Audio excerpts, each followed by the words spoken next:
They all think it's very funny, so...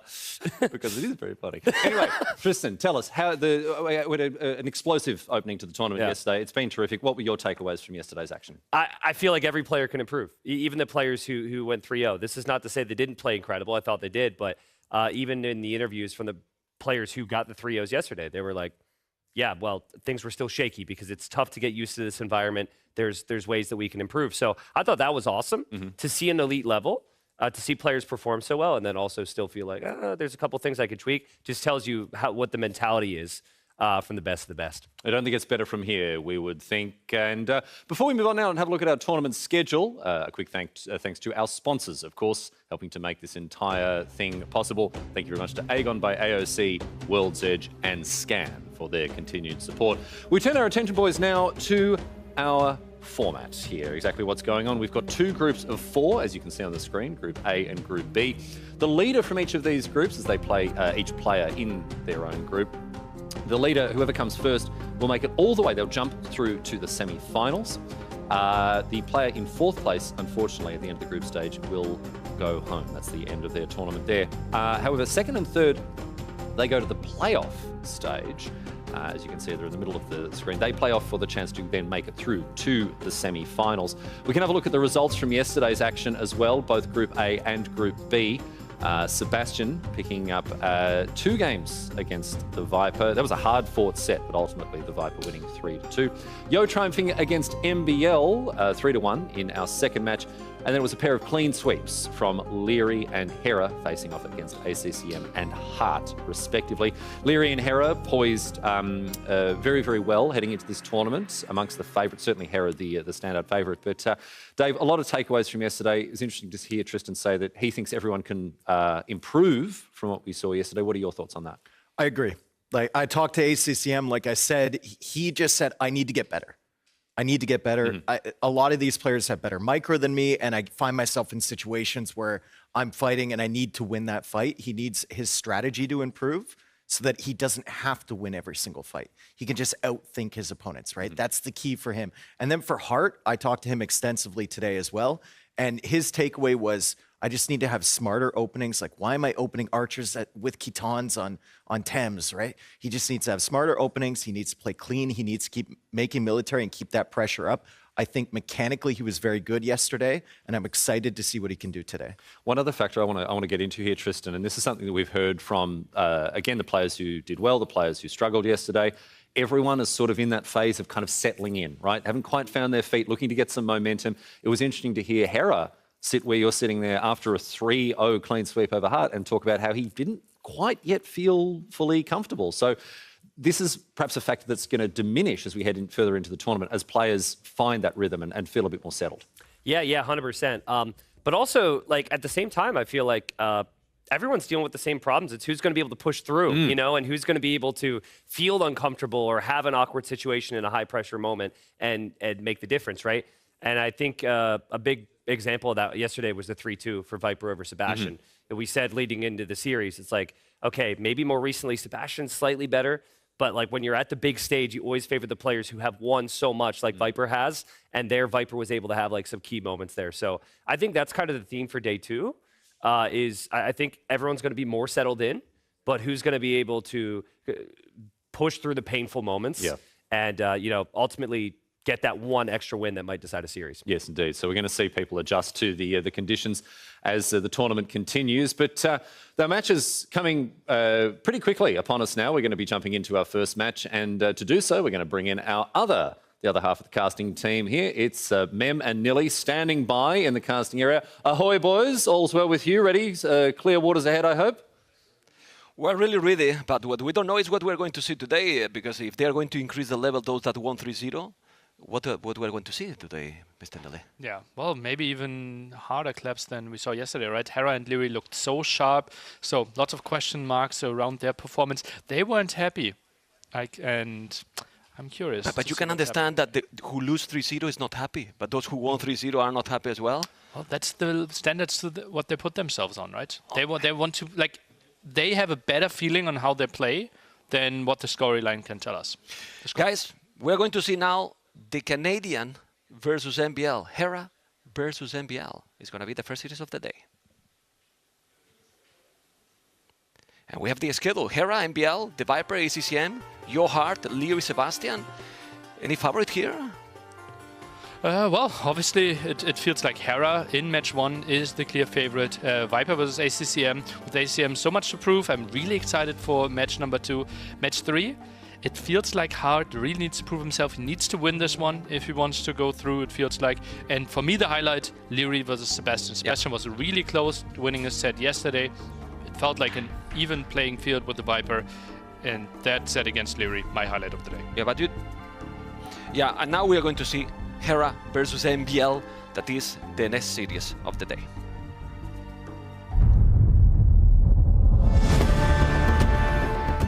I feel like I have the most complete package at the moment, which is why I can keep my consistency high. But that being said, there's a lot of killers out there, and that could definitely cost me in the right moments.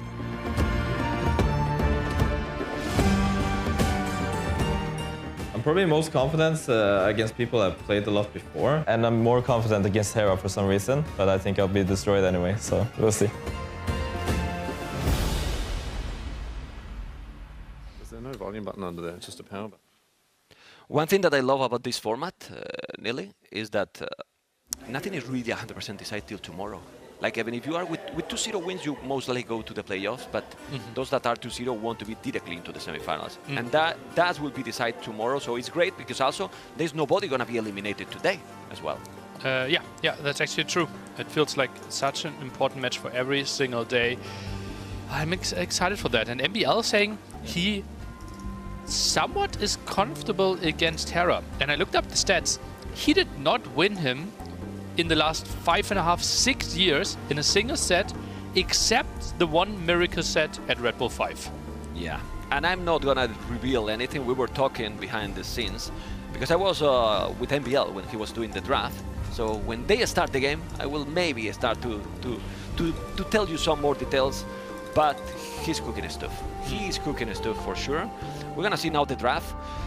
Well, the draft here, we have the first map, Dorothea Quarry and Civilizations for Hera. Persians, Mayans, Dravidians, Vietnam, Franks, Italians. You have seen all the bands, Byzantines, Koreans, Malay, Wei, Burgundians, and the Vikings. While MBL has banned Armenians, Saracens, Romans, Bengalis, Cumans, Portuguese, but those civilizations he's picking, Magyars, Aztecs, Gitans, Spanish, Bohemians, and Japanese. What is say to you in first impression this draft? Pretty much straightforward civilizations by Hera, right? Especially exactly what we would have expected from him. Like, there's a clear game plan for everything there. On MBL's side, those are some tricky civilizations. Spanish, Bohemians, Gitans. It feels like those invite non-meta play and some wild strategies. It feels like he wants to throw Hera off his game. And honestly, you don't want to play meta against Hera. When you play meta against Hera and look what he's doing with his hands, he's gonna go with your face, you know? Basically, in a good way, you know, in a good way. He's cooking too, you know? He's cooking too. It's gonna be complicated to beat the Canadian for sure. Super focused both players, but I like how the players are. I'm seeing the players this time like more like, instead of going anyone down, like, no, we're going to improve today, you know? Sometimes we have been in other events, don't feel good, I play bad, but they are focusing more in positive things. No, we can improve and go to the next level, and we'll try to do my best. And not like, oh, I'm playing against Hera. That wasn't the attitude with MBL, like, I don't have chances. I didn't hear him telling anything like this, which I like it. Yeah, I think MBL actually, like, now has a better understanding of how he wants to approach things, right? He feels like, okay, I need to play my game, not trying to cater to what others want from me. I'm also interested to see how his approach is going to be with Stone Drift. Yesterday, the instant landing will be tough to deal with, but that's a storyline for later. Dorothea Quarry will be our map number 1. I'm interested to see what the approach is going to be. It feels like super aggression on land, and only then later take on water might be an option. But we have already game number 1 of the day with Hera Persians, MBL Aztecs. Okay, Aztec civilization in this one, LA. It feels like he doesn't want to play the standard game, right? Double barracks approach. This will be a full eagle spam. 5 villages on gold. We will see this one increased. Distance is relatively short here. Water won't matter that much. And this is easy to underreact for Hera, who's opening stable. Stable might sometimes struggle against the double barracks, and that's why he's building the range. Okay, he's building the range, so he's going to invest. He's not going to play greedy. You can see that he has obviously the wood at the back for both players. The water, it can be important if they use it. because since they are not using for now, we're going to focus on the land. And I'm very surprised that MBL is not going for water. He love it. Doesn't the water look like a goat's head to you? Yeah. It's exactly. That who's the goat? Who's the goat? That's the big question here. Yeah. Spearman People coming love forward, that. double eagles, moving forward as well. Hera still without any production when it comes to the archer range, has now pulled 4 villagers back onto gold. Archers are starting. First eagles will arrive at the gold pretty soon. Hera will need to come up with a defense here. He doesn't have the army yet. You can see, guys, that MBL is going really all in, not only for the second barrack. 8 villages on gold, he's going in. He's going to try to kill 1 village he can't, but at least he's disturbing and keep Hera busy at home. It's creating some chaos. Yeah, with 8 on gold, it makes sense. You need 50 gold for each eagle, 20 on food if I'm not mistaken. Maybe it's even cheaper now. I don't remember correctly if now it's cheaper. I think it's cheaper even in terms of food, the eagles. But there's still all walls, +1 armor. +1 armor, better here than forging even. I think so, right? Because you take less damage against the archers, which are the main damage dealers. Nice quick vault here by Hera, but that's easy to slip up. And on the other side, the macro was indeed slipping a bit. Some HP lost on the scouts. 1 villager could be focused on by MBL. Yeah, if he's attacking properly, he should kill it. Oh, it's not. But The scouts lose so much HP! The macro of Hera slipping, I think I've never said that before while casting. Yeah, well, let's see. Let's see, because he's gonna take another one. Well, casting? So you mean you have watched it when it was... The eagles keep going. Look at the resources of MBL as well. This is a great opening for him. Yeah, gonna sell everything, right? We'll sell the stone, I guess. I think so as well. There you go. Double barracks. Right away. Whoa. Okay, all in a strategy win that Meso civilization.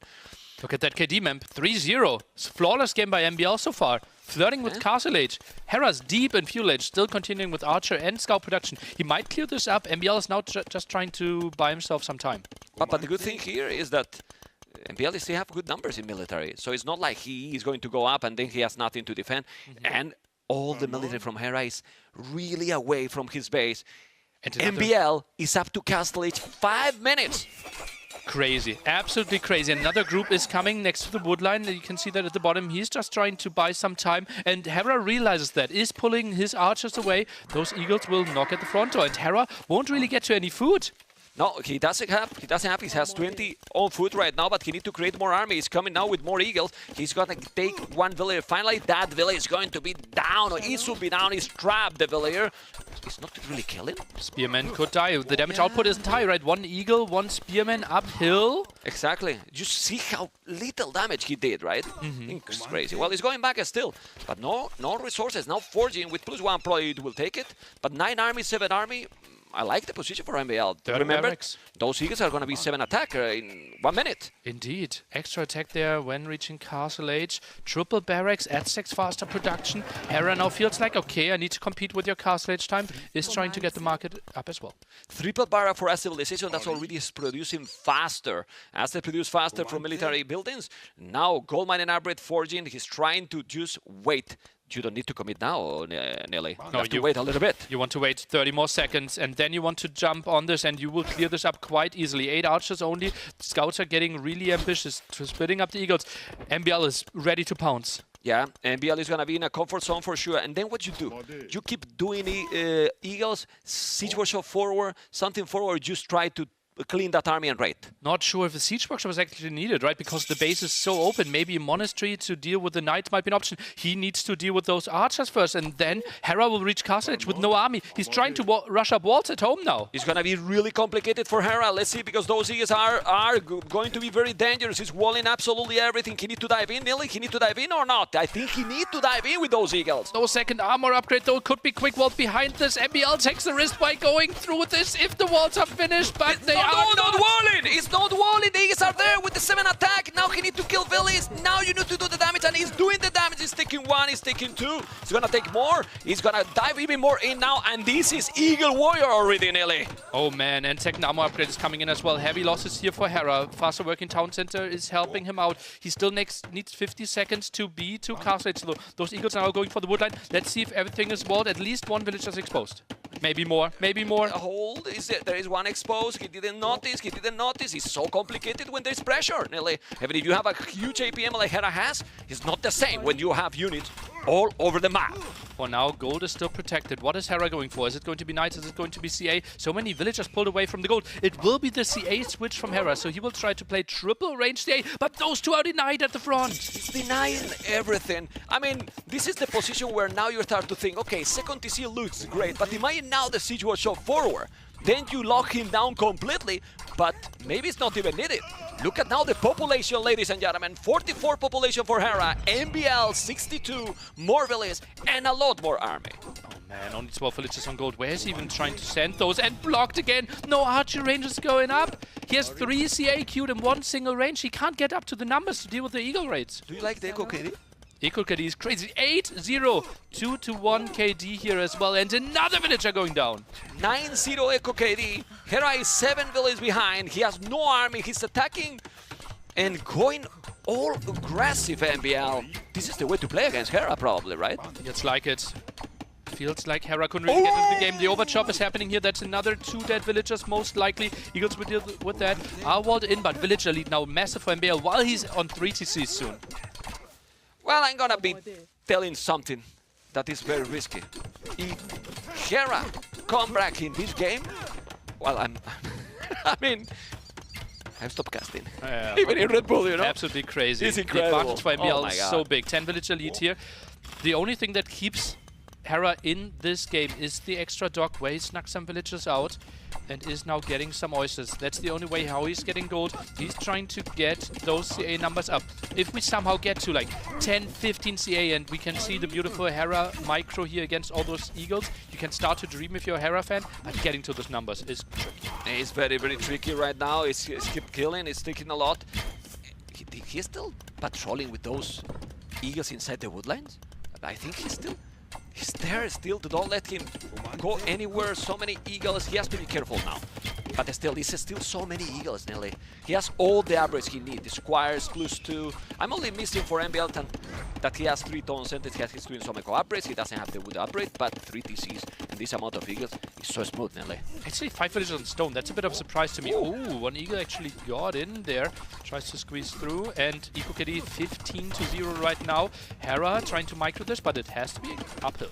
It's not only the Echo KD. The total KD in general, usually with Meso Sieves, is negative. But this time, 31-14. He keep killing more and more. He's trying to go outside with that Drunk Eagle or what. He's still going aggressive. He's diving in. He should dive in. He's taking more villains on the goal. He's just denying him everything. Hera is trying more and more, but this looks worse and worse every moment, Nelly. 20 villager lead now. But the only thing is that MBL doesn't have that much vision. He's a bit tunnel vision here, trying to go through the middle. Did not scout the water at all. There could be a dog, there could be some eco for Hera. MBL feels, I just want to finish the game now and sends more and more eagles. Okay, he did the Silver Shop at home, so he's gonna be safe in case that he's coming. Maybe a couple of Scorpions to be safe. He is still moving. He knows that Persians is amazing, so you can have a good economy. But right now, the distribution for Hera is 4 villages on wood, 9 on food, and 9 on gold. Crazy low. Which is insane. Hera's dream of coming back now is that the CAs are doing a lot of damage. MBL, perfect reaction there with the Siege Workshop. Already has a Scorpion out, goes for some conversion as well. Wow. Dodging those shots. That is actually some good raids here for Hera. Yeah, MBL could have maybe waited for like 2-3 Scorpions to deal with this. Got another one out now. Yeah, he has another on the Siege Workshop. He's not using it. He should repair probably that one, and he's gonna try to do it. He's doing it using time. He's not using the other Scorpion that he has on the Siege, but he's still raiding. That's the good thing. Look at the population. It's almost double still, even with that raid. It's still 30 villages to 7. 2 Scorpions, no, 3 Scorpions. Gonna repair that one. He's repairing. Still in a very good position. The Canadian has 28 villages. He's gonna have less than the start of the game. Absolutely brutal You here. cannot go back to Dark Age here, but you know. Oh man. Scorpions are dealing with this. MBL with the Force Town Center Eagles still getting more and more raids in those CAs. Still trying to even it out a bit, but will be a tricky task. Well, remind to the viewers, because it's not only important to win the series, but to get games. If Hera is also winning this series, which we obviously don't know, is only the first game. Getting games against Hera is not going to be easy in this tournament, Nelly. Yeah, we have the group Hera together with Yo MBL Hearts in a scenario where Hera actually wins all the 3 sets, but we can talk about this a bit later. Well, we can talk later because honestly, this has to be the game. The population now is dramatically low. Ladies and gentlemen, Hera is about to lose game number 1. He can't come back from this, Nelly. Let's be honest, he cannot come back. GG has been called. MBL with a total and brutal domination. Crazy aggression there with the Eagles. MBL enjoys looking through the map there and has to be happy with his approach, right? And we saw this. He wanted to play potentially low economy, trying to catch Hera off guard. And Hera didn't feel like he was in his rhythm yet, right? Especially the scout movements, the first 3-4 minutes didn't look like his typical self. Yeah, it's a snowball a little, but it's true that the game plan from MBL looks perfect. I mean, can we check the time that he did Castle Age? I think it was 7 minutes. 7 minutes 48 Castle time. Here it was okay, but for Persian maybe a little bit low, you know, a bit late, 9:52, and then from there he got the initiative all the time. That was impressive play by MBL. Yeah, that's indeed crazy good by him. And yeah, there we see, like that's the macro. That's dealing with the villager, but losing.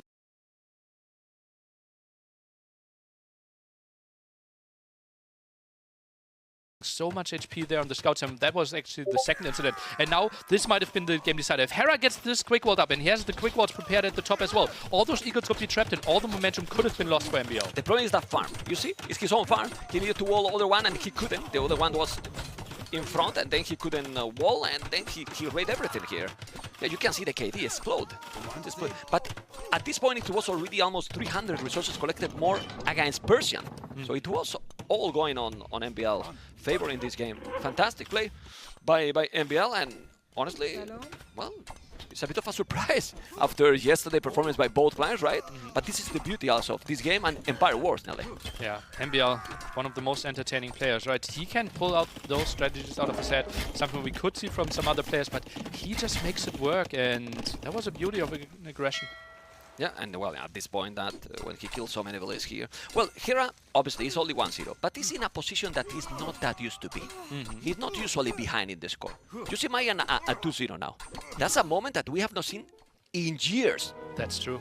I mean, I don't remember if we have seen this in the last years. He has been down in like sets before, right? But a best of 7. Yeah, or like best of 9, right? Let's remember ourselves like the Lyri versus Hera finals where he was 4-3 down and still got the 2 wins. So like Hera has incredible nerves and great mindset. I'm convinced that this won't shake him up too much. Okay. Well, he doesn't look like to shake it, right? It he looks like this. Feels completely focused right now. They are going to start in a moment. We don't know yet the map that is going to be. Then he's going to go for a home map, or he will pick something from MBL. What do you think now? Home map, it makes sense, I guess. I think going for Handshot could have been my approach. Just with Franks. You know what you're getting at, right? Yeah. Unless we have Handshot some wild Spanish Bohemian picks, right? Well, I think if I'm Hera, I try to play something where I know exactly what's happening, and it will be Glazes that we saw. So we're walled a bit here. You're partially walled on this map, but a lot of your villagers are exposed at the front because that's where all your fast food resources are. Shawfish, the fast food that villagers can collect, and therefore you are exposed. Also, you can't really fully wall your map. Let's see, because I'm excited to see game number 2, even more now that the score is surprisingly in favor for MBL. My favorite civilization one more time, Dravidians versus Khitans. Please, we need Dravidians to lose. Double range opening from Hera instantly. Sick, right? Some players are opening men-at-arms here. He decided, okay, let's use the extra 200 wood that we are getting and just get those archers and skirmishers out on the other side. MBL actually opened stable, so this will be tricky for him. Yeah, he will have a bit of map control. He will zone this out, but he needs some defense. Skirmish could have been an option. His choice is the watchtower. Well, I don't mind that tower. I think it's a nice one. He's going to be protecting the dog. He's going to have the ballistic in the short field, which is a very fast foot income. Obviously, you can make the pass-throughs as well. What this means there? Red Bull Wololo. Nice. Very nice. Very nice. And you can see now how the scout is coming. 2 archers and the spear. Fletcher is going to be there. We don't have yet Forging, remember that the melee upgrades are going to be double. He see already the archers. So what should be now the response to this? Archer rings as well. For now, he's doing Forging. Again, another scout lost. This is so atypical for him. On the other side, raids are coming in. Villagers maybe a bit under threat there. Those scouts, as you mentioned, still without forging, so no advantage there from the Kitans. But he's getting that now. He's gonna get now Forging. He need to move that valley. He's close to the town center. He shouldn't lose it. He definitely shouldn't lose it. He's gonna save it. He has to be careful at the back, but he's fine. He's more or less well protected. He should do some more houses. The scouts are now coming back to deal with that army, and with 5 scouts, he's gonna clean everything. Only one single spearman, 2 archers. 5 scouts will not have a lot of losses, and the double range approach. 4 spearmen out. Hera with the more immobile army. The big question is, after MBL clears this up, is he going for a range follow-up?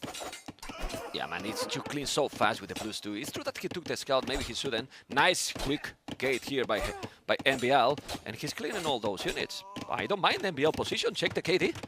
That was still a lot of HP lost, right? 1 scout down, 1 super low HP here. I think that was a reasonable engagement here for Hera, and he's now grouping up, and well, those 3 spearmen and 3 archers can move forward, but it's not very easy to find a weak spot from MBL right now. Yeah, but also MBL, I like his macro. He's not using gold, 2 on gold only, 19 on food right now. When he starts to make the path, it's gonna be even more. A couple of schemes will help a lot. All the scouts, I'm not sure about it, but the scouts now are coming. It's only 1 spearman. You need to micro properly. He can't, because there's archers as well. He's gonna move it down. Okay, it's going away. It's trying to make some damage on the goal. It's not finding any damage for now. And at home, how is going for MBL at home? We're gonna see now. He moves some villages. No damage so over for any of the players right now. Army not really being used. Still no range for MBL. He's playing a relatively fast castle behind this. Look at that. He stopped production completely. Hera with double range. Now is selling his stone. Interesting. Trying to jump through here with the archers. Quick wall by MBL. Nice 3 houses. And MBL not taking a lot of damage. But here he's gonna kill. He need to kill at least 1 or 2 villages. 1 is going to be down. It's +2. He's going away. Okay. And resources for MBL, since he's not using the market, are looking nice. He has a tower to protect. He's gonna go up to castles in a very competitive time as well. And then that's what's the follow-up is the big question. Maybe like triple stable for... Oh, that's a lot of damage taken on those archers. Remember, guys, that this is rock terrain. You cannot wall. Otherwise, you could make a big wall there, but he couldn't. This is more fire lances. He's gonna take down now more damage. This is good for MBL, in my opinion. Look at the HP for those. Yeah, he still needs something, right? Yeah. 4 archers in Hera's hands are really good against villagers alone, right? That's why MBL now needs to go for some scouts. I think this could be 1-2 dead villagers. Maybe waiting for 2 scouts and then going for it could be an option. And those scouts without the armor upgrade are actually dying quite quickly. Wow, he lost and he couldn't kill anything. Now the 4 archers gonna make some damage. Why he didn't make a single archer range? Because 2 skirmishes here will solve the situation. Yeah, but then again, you don't really want to go into mass skirms here. At least that's his approach against Dravidians, which have better skirms. But yeah, that approach, like trickling in those scouts, is not an option here. He felt like the archers are so low, but without the armor, it's not enough for the scouts. Yeah, they did damage. You can see that now he take 1. He's gonna kill. No, I think he's gonna save that valley. No, he's gonna lose it. He's gonna lose it in the last moment, but he's gonna clean those. Problem now, 21 army 4. He's still 1 village ahead. That's open. Okay, now it's good. Okay. He's still ahead in villages, but the resources collected now for Hera looks scary right now. Dog. Skilled No by the one armor. trying to go for a sneaky dog here. Second stable for MBL. Might play light cav behind this. Only 3 on gold, so won't be step lancers. He might actually play full what is this? Stable too. Is this stable from the Dravidians? Elephantos. Is this an elephant push? He's gonna make some elephant. Look at all the I'm almost resources sure. for Hera. Gets 3 upgrades instantly. Siege Workshop follow-up behind this as well. No light cav in the queue right now. Soon the +2, that is gonna be +4, but you need the Siege Workshop. If you are not building this fast, it's gonna be a disaster. You need to build that one. MBL is in problems. He is saving that village, but now Scorpions on the field. Okay, Pikeman Abrit, he has so much units, but somehow MBL is still ahead in villages, even with the, well, it's a 2-2 Echo KD. He has the another tower he built there. Okay, I like it. Yeah, Well, MBL is known for building towers. He's not shy, you know, he's not greedy in that situation. A bit out of position. Villagers are coming in for the defense. Gets enough HP in there, and Terra won't find the kill. Loses a lot of HP. Loses 2 villagers in exchange here. And MBL, well, he's trying to buy himself some time. Yeah, he's gonna make another Scorpion. No, he doesn't have the resources, only 3 on gold. That's the problem. He's still repairing the Scorpion. He's killing many of those archers, but he lost already 3 villagers, so it might be worthy for Hera. And he is still very aggressive with a lot of farming nearly. This is still a good position here, and we see already elephant archers, actually. Oh boy, okay. Maybe only the stable for husbandry then. Yeah. For faster movement for those elephant archers, and now they're moving in, and MBL doesn't have any answers, right? He has 4 scouts on the field right now. That's it. Goes for a rocket card. He's doing rocket card. I don't know if he's gonna make now a monastery to make some monks. That would be a good option to convert those units. But he's gonna have ballistic in a moment. Those are gonna have husbandry. He doesn't have any answer to this army. I told you, Nelly, and you always smile that Dravidians is the best civilization. I don't know why you smile, man. Seriously. It has answers for everything, you know? Only missing paladins. Well, the 4 scouts trying to do some damage there, but it's a big task ahead of them. Rocket cards, get some shots in though.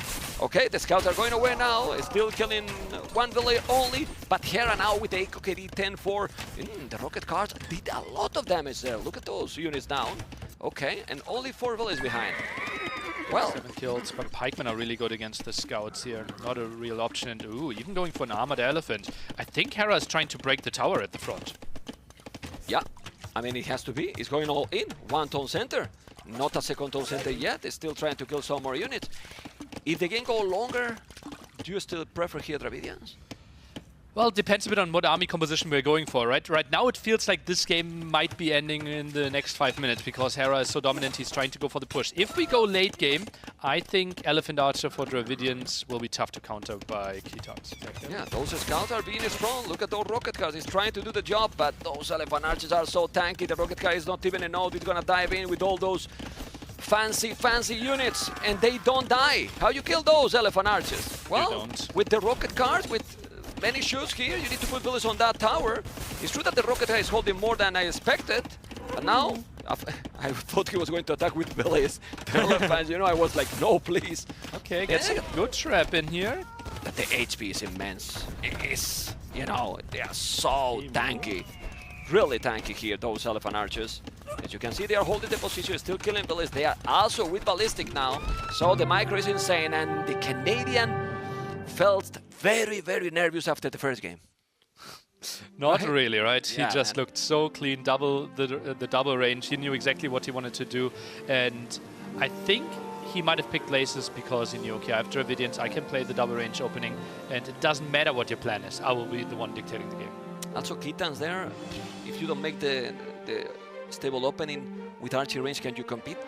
I think skirms could have really helped, right? It would have delayed the castle age timing, and then you're still chasing army. It just felt like those archers did so much damage for Hera that we feel skirms might have been easier to defend with, but obviously it comes as a cost. But they still, they don't have bloodlines. You have forging, okay, but it feels natural to go archery range against Dravidians, at least as an opening. Then you are building later maybe a feudal. That way, if you do that and he's doing the opening, then you are stuck.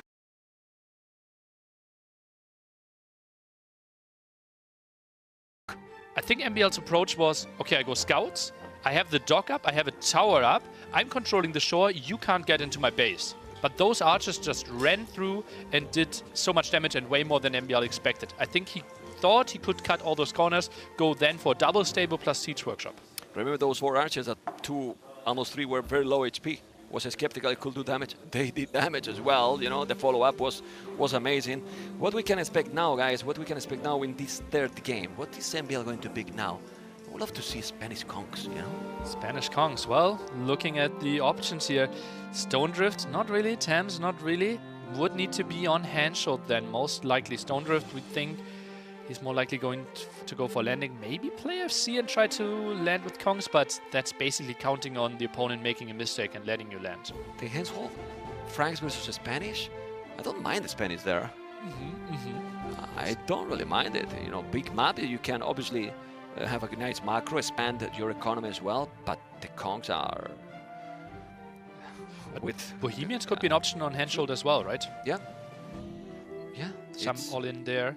It feels like Thames, probably Magyars, and then Japanese Stone Drift. So, yeah, Handshelled a bit of a question still what MBL might be going for.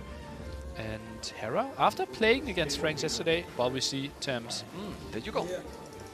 This is the map we have now. Battle along the River Thames, says the Royal Overhaul to gain a population bonus or control the south of the map for an unlimited supply of gold and stone. I mean, I prefer the south, man, as well. It's very important. Like, the Royal Overhaul is amazing, but it makes a lot of sense if the game goes longer. For now, the north is, you know, more beautiful to watch. Well, the north obviously has the 5 relics, plus 25 population space, and all the wood, right? So, yeah, will be a strategic decision for late Castle Age or Imperial Age. For now, we will see some wild strategy from MBL. Hera will most likely just open archery range and go with archers. MBL will try to squeeze a fast castle strategy. Wow, he's gonna wall. He's doing the market already. Remember, guys, that gold mined and stone mined is free upgrade for Bohemian, so you're gonna have some decent bonus. He see the walls, but I don't think Hera is surprised about that. He's walling in circles. Do you prefer this kind of wall that wall till the edge? At least you're blocking the potential passage from the shallows. Let's see if he tries to wall to the edge of the map or if it will be the potato wall at the other side. MBL wall. Yeah, he will go to the edge. Yeah, this will be a big investment. Also, MBL is actually going for the wood upgrades. That's a bit of a surprise to me. With this strategy, typically you try to cut all the corners. Okay. Oh! He's gonna lose that village. That's really bad. Spearman is around, left-hand side. But Yeah. Spearman, the pathing was blocked because the gate is actually going to block the pathing.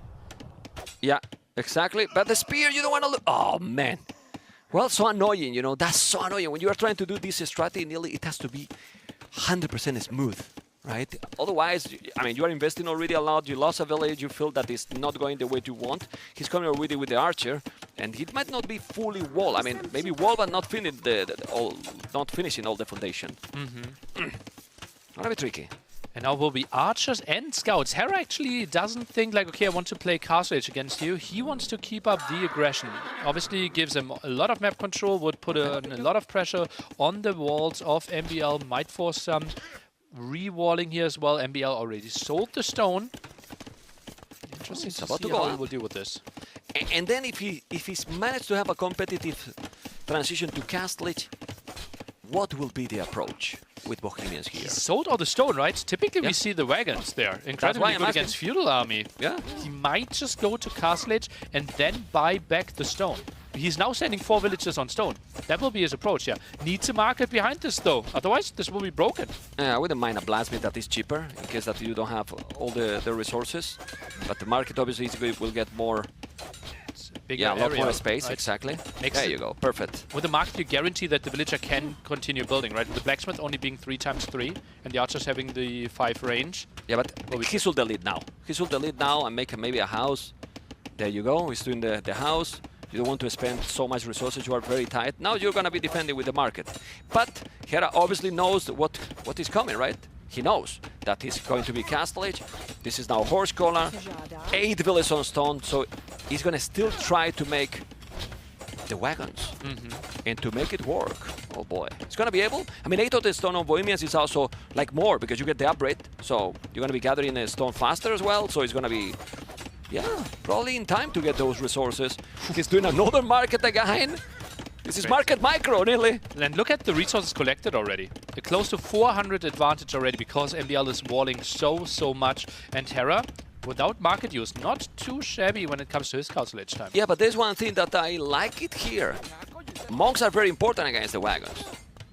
Vietnamese have really bad monks. They don't have redemption, exactly. The approach for Hera will be playing with mangonels against the wagons. Yeah, I'm not sure if Hera's micro can deal with those wagons. Yeah.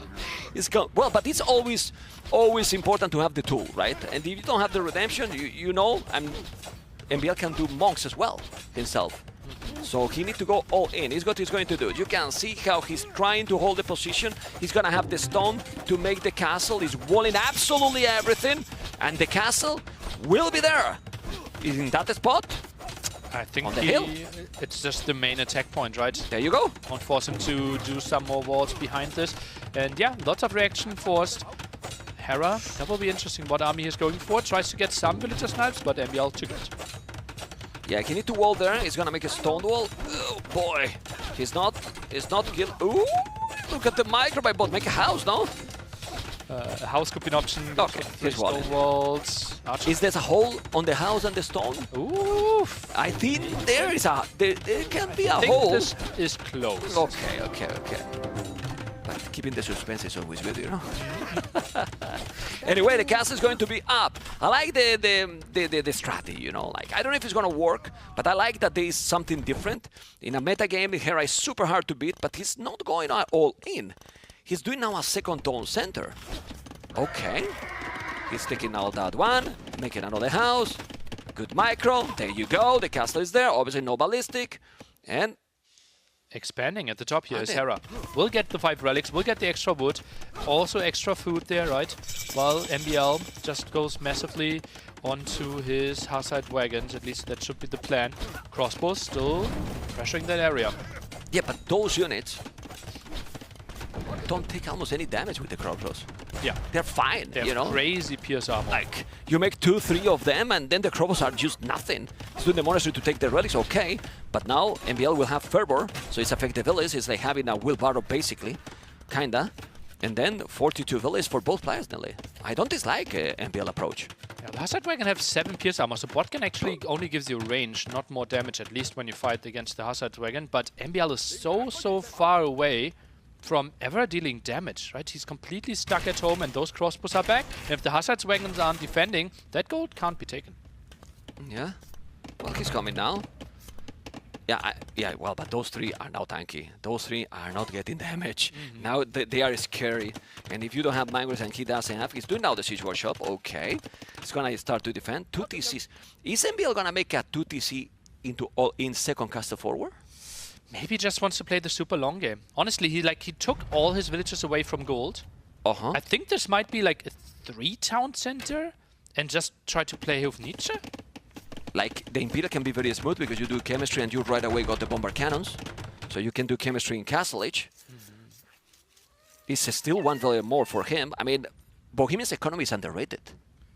Maybe. It's underrated. He has Fervor there already, the gold mining arbor. That is the second one already, the gold one. So with the 11 on gold, he's gathering a lot of gold right now. Also 5 eco upgrades against 2, right? At least excluding the gold and stone upgrade.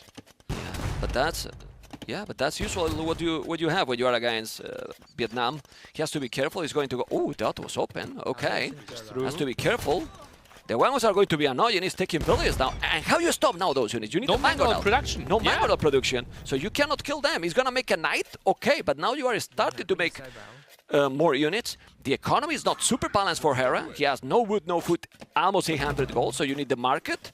And he's doing some damage, so interesting damage here, MBL. That is still with a competitive boom, if you ask me. 55 villages, almost no idle TC for both players, and now those wagons forcing him to move a lot of villages. Yeah, that's a lot of like work efficiency lost there for Hera, and yeah, you can see he's even struggling for wood to build another lumber camp. Yeah, it's crazy. Okay, he's taking more archers. Take it easy in favor to MBL. There's no point that Hera can kill anything right now. The Mongol is important, obviously, and then MBL can still go back. Skinning units. He has to be careful. The Mongol is the key here. Crossbow's only doing 1 damage. Yeah, it was very low HP and he needed like 4 times hit with so many of them. The knight is coming and the second castle in the middle of the map, trying to get the control of this area. Okay. So will be a 2 TC play from MBL. If you reach him, it's very dangerous because you can make chemistry. So, and you don't have the monk, so well, let's see if he's gonna be able to do the job. He needs to attack now that knight or he will eventually lose that one. Who's getting the relic? The relic, well, he has Fervor, but still, Speedy Gonzalez is Hera, but he has the spear. Come on, you can do it. Don't block it! Don't block your spear, man! He's blocked. Ooh! He changed his mind. Look at the the castle foundation was going to make on his face. Now he's going back. He was undecided already. He's doing the third TC, not the second TC. Converted the spear, and he's taking all the relics, the Canadian. And he's about to go up to Imperial with 73 villagers. Crazy. And now continues to go for crossman. Obviously, once we get Bracer, Arbalest, and Chemistry, we do more than 1 damage, and then he will do way better against those Castle Age Hazard wagons. But then again, if it's Imp versus Imp, we feel like Bohemian should be the superior civilization. Yeah, but MBL is not close to go up to Imperial, so right now he needs to do something else. What he should do? Monks with some upgrades or siege himself? Because I don't know what other option he has right now. I think take as much gold and stone as you can from the bottom, fall back, give up this area, and try to play Imp against Vietnamese. Because you can't defend this. If you're somehow trying to hold on to this area, I don't think that's an option. Okay, he's gonna go what? Fire Lancers? That was another barrack? I think so.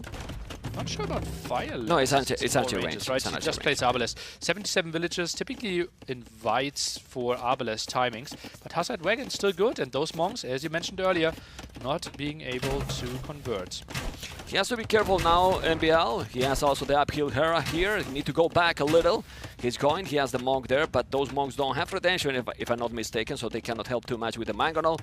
And now, doing a castle on that area. He could deny it, but he cannot see that one. All right. I mean, he's an Imperial, but his economy, Hera's economy is well balanced, but it's everything's zero. Yeah. You know, so do you have real resources? Like, it's not a big boom. It's an Imperial with 80 villages, but MBL has 74. And 5 relics though for Hera, That's right? true. That will really help out. That's equal to 7.5 villages on gold if you had no upgrades, and 6 eco upgrades there against 3. Now the 4th TC by MBL. He is thinking about imping, but wants to ride with a strong economy. But MBL just want to hit time right now, right? He's like, I'm having the map control a little Actually, on the bottom. What do we think about Hera's castle there?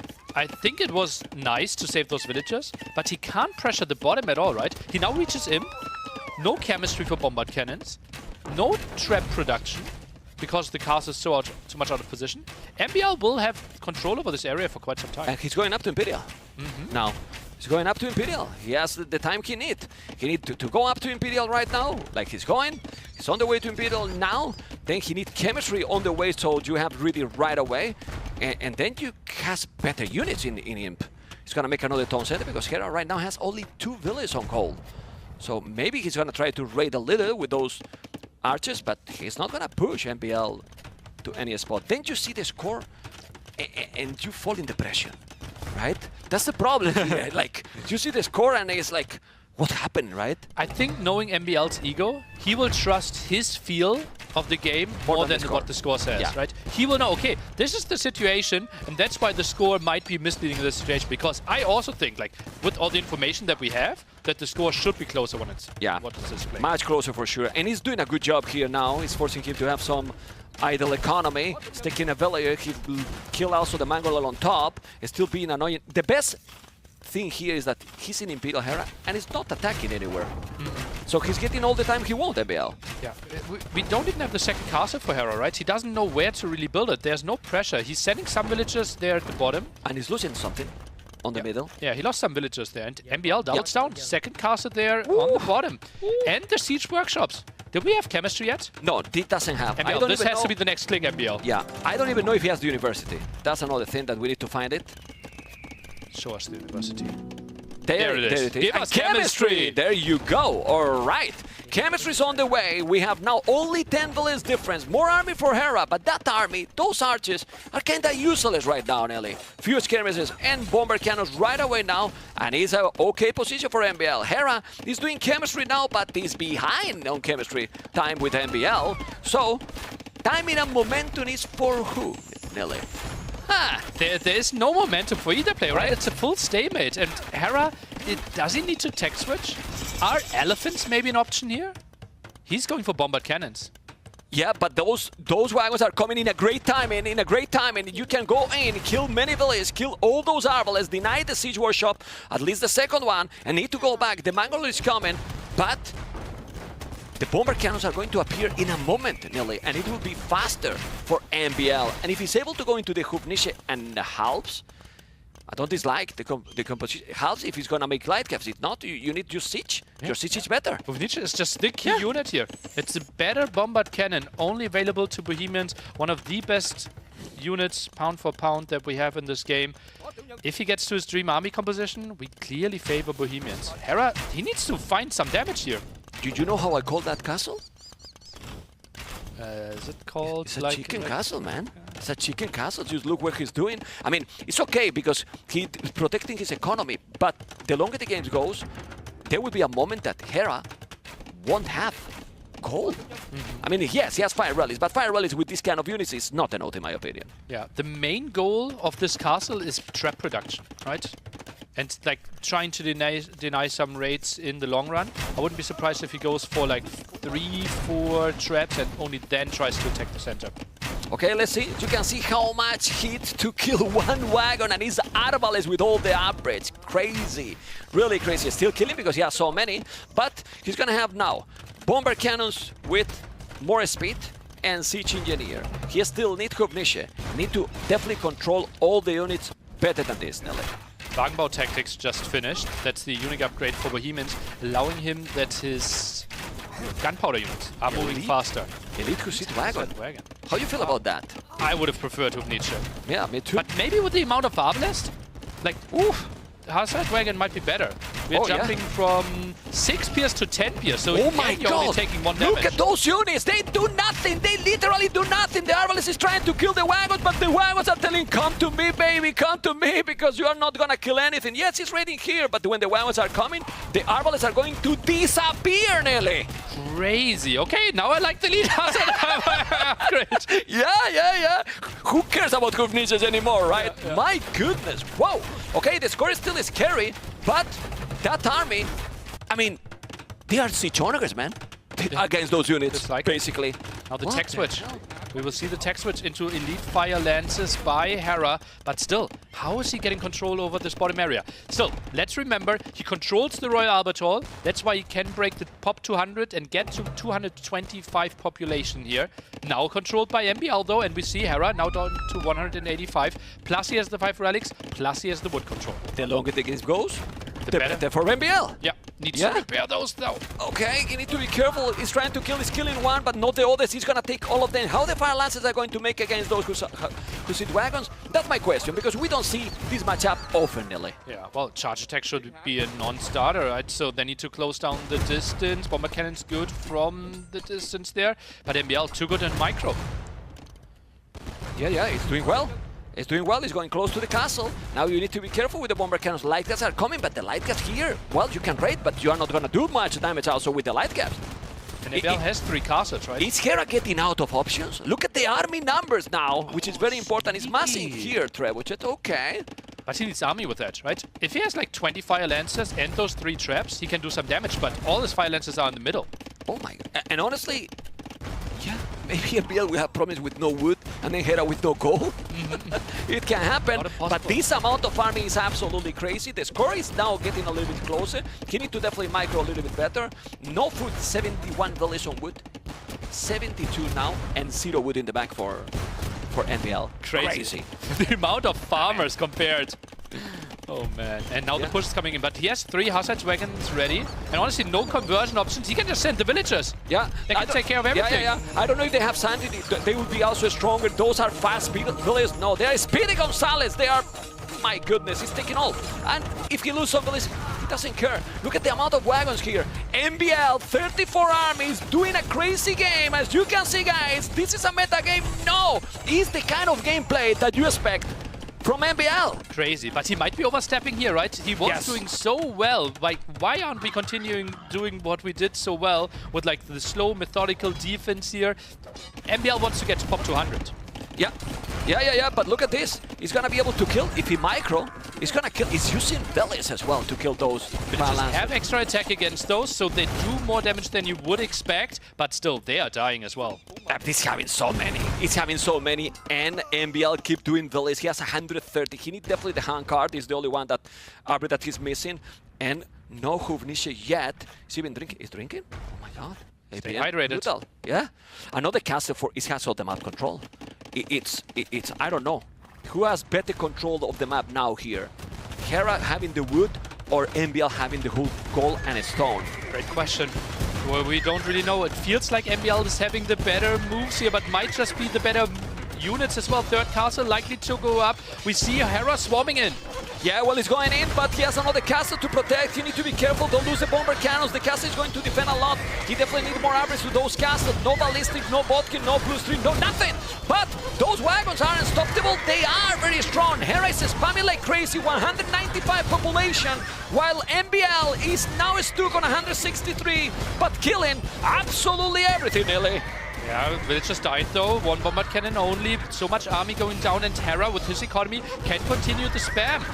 Yeah, but not much more anymore. He has now not a lot of food in the bank. He needs that castle to build up. And well, if he's not losing this, he's just sharing and trading units. Just imagine some pikemen, some halberdiers in front of this one. Villagers are moving in again. The light cap are dealing with those, but it feels like all the army is being reset. And Terra pop 180, and BL still sitting at 160, sending more boys. Yeah, but those wagons are never dying at all. You can see how many he got. He is still spamming, and he's not pushing. This is the problem for Hera. It might be, hey, I'm winning the battle. I'm winning the battle. Yes, I'm winning the war. No, I'm not. This one Trebuchet is attacking that castle. He's gonna be able to take that castle down. And He's right-clicking it. Clicking it, you need to make it, and he did it now. Those units need to go back. Check the army numbers, check the KD nearly. 204-94. Total brutal domination here, man. Score might be even switching in favor of MBL as well. Those traps are trying to deal with the castle, but we now see bombard cannons coming in, and if the traps are going down, MBL has the perfect spot to always He's continue walling! raiding. He's walling, he's protecting the bomber cannon, but with the traps he kill it! He kill it with the trebuchet, the bomber cannons still. He need the castle to survive, need to make more bomber cannons. He has 40 hills. I don't think other than Black Forest has seen this many wagons. Ever. 7 villagers on gold. MBL knows that he just needs all Time. the world in the gold, all the gold in the world, and he's dealing with everything. Will lose the castle most likely, though. No repair there. The bombard cannon lost really hurts him, but now MBL, same population as Hera. It's crazy. He killed the trebuchet with the wagons. He can kill everything with the wagons. He's gonna kill the royal overhaul with the wagons, nearly. He can take everything. Army value more than triple for MBL, more than 7,000 against less than 2,000 for Hera. He's struggling to find the answers. Might even be overbooming here. 154 villagers soon. He doesn't have enough pop space. He doesn't know what units to do to counter this, basically. And actually is that he has units to do, because if he's doing elephants, MBL can do halves. He has no counter to this. Yeah. He has no counter to this. And skirms? Not at all. You know? Back to doing 1 damage again. Yeah, look at the score, look at the score. MBL taking the score lead. Ladies and gentlemen, population ahead for MBL. And he's doing it one more time when you never expect maybe something too fancy from him. He's there. He is absolutely there. Drafted this one to perfection, had the plan, and he wanted to play to his strength, and apparently Hussite wagons are his strength. What a crazy approach, controlling all the gold, and Hera is spamming an army. He's so good in those spots, and look at that crazy queue. 100 farmers from Hera. Only, and then he has 0 food in the bank with 100 farms. Incredible, but his production is not like other games. 100 hussars. He has 10 light caps in the queue because the KD, I mean, those units are not dying. If we check all those Hussite wagons, how many units they have killed? But can we check all of them? 40 all of those, you know? And it's crazy. It's absolutely insane. Hera's doing a good job of sniping those bomb cannons. Still remember, oh, takes the Royal Albert Hall away. Hera is breaking pop 200, but now it's limited again. 207 out of 200. When did we ever see this? That's cheating, Millie. 211 out of 200. It's cheating. Report it. Anyway, let's see the light caps. He's still trying to kill some, but this is so good for MBL, both at 200 population. He needs to take this one. Should MBL make maybe, well, he has resources at the limit as well. Hera is losing houses. 201, now he's back to 210. Oh, that's a bit of an overstep potentially here for MBL. I think he should go back. This is a good moment for Hera. That's a good moment for Hera. MBL need to go back. The problem here for Hera is that MBL has unlimited resources. That's 53 on gold. You know? Wood might be an option, like something that he might be struggling at one point. Look at what woodlines he's pushed into. Well, he can come here. Yeah, true. Take Hera's wood now. Take Hera's wood, right? He's still going. He's still going. I was about to say, should maybe add himself something else, some halves. Would be nice, but he's straight card rushing. Straight card. Oh my God. Yeah, you can see the pressure for the players that he misclicked. And where he's sending the trade, we don't need to check this vodka, the trade. He's sending the trade somewhere. Where are the trade cards? Where Don't they tell are? me he's stealing the gold. Oh, He's sending them. He's going. We're reporting in. He's going. Report for everything, but the Canadian is trying 300%. He has now 58 army. Look at the amount of light gas in the bank right now. I really believe that now MBL need to go back a little bit patient.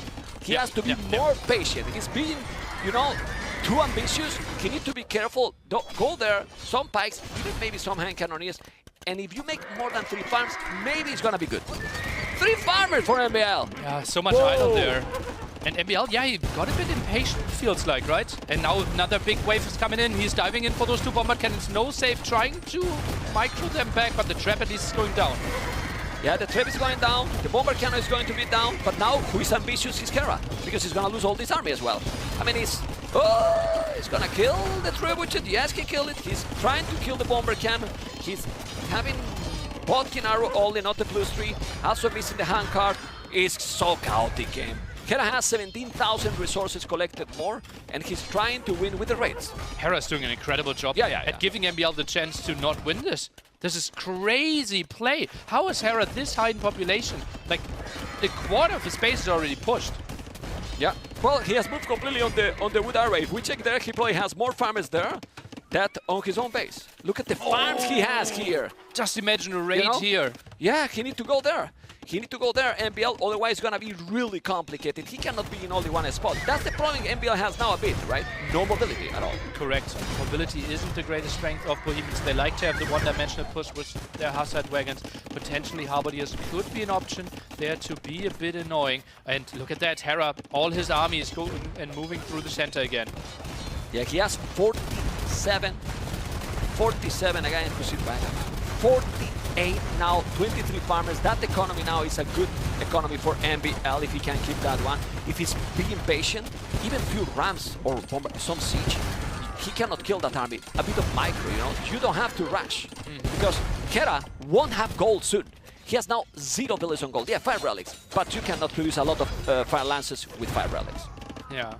And while he tries to mix in the light cap, right, 76 more in the queue, 152 villagers, more than 100 farmers. Hera is playing out of his mind here. MBL needs to expand to the edge of the map, trying to get something done, and more villagers being raided in the middle. Yeah, well, 200 pop for both. Well, I'm a liar. Not really. Hera has 225. 225, another TC at the bottom. He definitely needs to raid.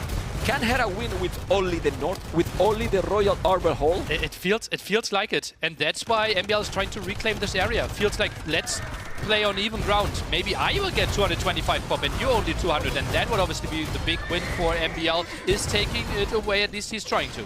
It's incredible. The amount of wagons he has is crazy. He has 50, but now Hera has 85 light caps in the queue, more fire lances. He's in the north, Nelly. He's in the north with wagons. He needs to kill those light caps, and if he kills those light caps, he's gonna kill so many villagers. And well, at least like this, he forced Hera to be in different spots, which is probably what he doesn't want. It's absolutely insane game. Check the score, because we forgot about the time limit.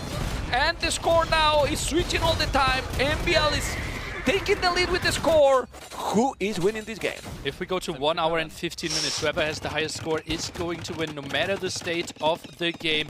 Hera is doing a really good job of splitting off his army. At the top he had enough to defend, in the back he is raiding nicely, and at the bottom. Well, he's still going with so many Hussite wagons. Bomber cannon gonna help as well. It's only light caps now, mostly light caps, so many. The light caps are going to do the job or not? Fire lances as well, but now MBL is being patient. He's going back a little bit. He's gonna Hera take the score lead. It looks like he will. Okay. Not really. Now he's under the castle. He needs to remember also those upgrades. His hand card is very important as well for the villages, for the speed, obviously for the resources and the economy collected. It matters a lot. Do you think it's very important in this situation also to have the +3 as well? I guess it's more attack, right? It would help, right? Especially with the amount of castles that he has. 4 around here could help with the defense, not only range but also the damage. Could help with some towers. Even murder as holes. well. Murder holes will could help help a as lot well. too. But I think the main issue is having like 10 halberdiers could have been so good for him. He had the resources. Even Pikes in this situation, you know. Remember that Bohemian's infantry has also extra bonus as well, so it's still killing a lot. The game is still going, and now a score lead for Hera. I think MBL is starting to be worried about the score. And that's why he's also expanding, doing more DCs at the bottom. I think he's doing even farms at the bottom as well. And let's see, because Hera has definitely no access to gold. He's all in right now with his handed farmers, which is not little, and the fire relics. Goes for Ruttons. Is he trying to raid with those? Maybe, because they do nothing to the wagons. Yeah, maybe an attack at the top here. Oh, yeah, he's trying to protect his traps. That could be... From the villages. A lot of losses here for MBL. Well, no, he migrated already. There's nothing there. Yeah, well, yeah, only for the farmers. True. Well, there's no farmers. There is nothing there, literally, you know. Just those buildings, and that's it. Where's the farmers from MBL, actually? I think it's completely at the bottom. Anyway, more wagons. More wagons here. He needs to make some of those arbors, but he's not doing it. This is now a deja vu game. +3, helping for sure now. He's gonna have there the +3. I don't think he has sanity. That will help a lot also for the raid because he's affected the list. Can we check if he has sanity? I don't think he has. 55 villagers on the villager. He has, actually. Okay. 80 Hasa still in the queue with the 2,000 in the bank. Hera's doing such a good job now, killing over 120 villagers. Yeah, lost the army again, but he's fine trading this off. Hera will see another castle controlling this area, and this will give a nice pathway towards the top. Maybe MBL is thinking about contesting the top. Let's see if he's gonna be able to do it. Those are many villages. He needs to go back. He's gonna send the wagons as well. He will have wall a little bit, but with everything going on, it's complicated. Trying to kill that castle, the score is still almost the same. He needs to put those villages on the town center. The light guys will die, especially now that he has the +3. Oh boy. Oh, really, boy. The castle will be up, and it can be a score game. Can be. It can be. It doesn't seem like Hera wants to resign before that, right? He still has so much control. Feels like 5 relics will be good for him. The 225 pop will be good for him. And MBL, he has crazy stamina as well. Yeah, it's taking that. Look at the score again. Switching again in favor to MBL. When he's doing the castle, it's gonna be even better as well. That castle, in my opinion, is crucial. Is what you are talking. Now there is no free way to raid. It's gonna be all over his going. Has a castles. Yeah, it's a lot more complicated now. It's a lot more complicated. Oh my god. In multiple ways, right? Hera can't really go into the base of MBL, plus MBL can start pushing towards the top. Nice raid here in the back, but I wouldn't be surprised if Hera has the perfect answer to it. Yeah, but look at the Ratan. Yeah, They one do damage. nothing. It's ridiculous. It's really ridiculous. I really believe, look at the score, it's starting to explode.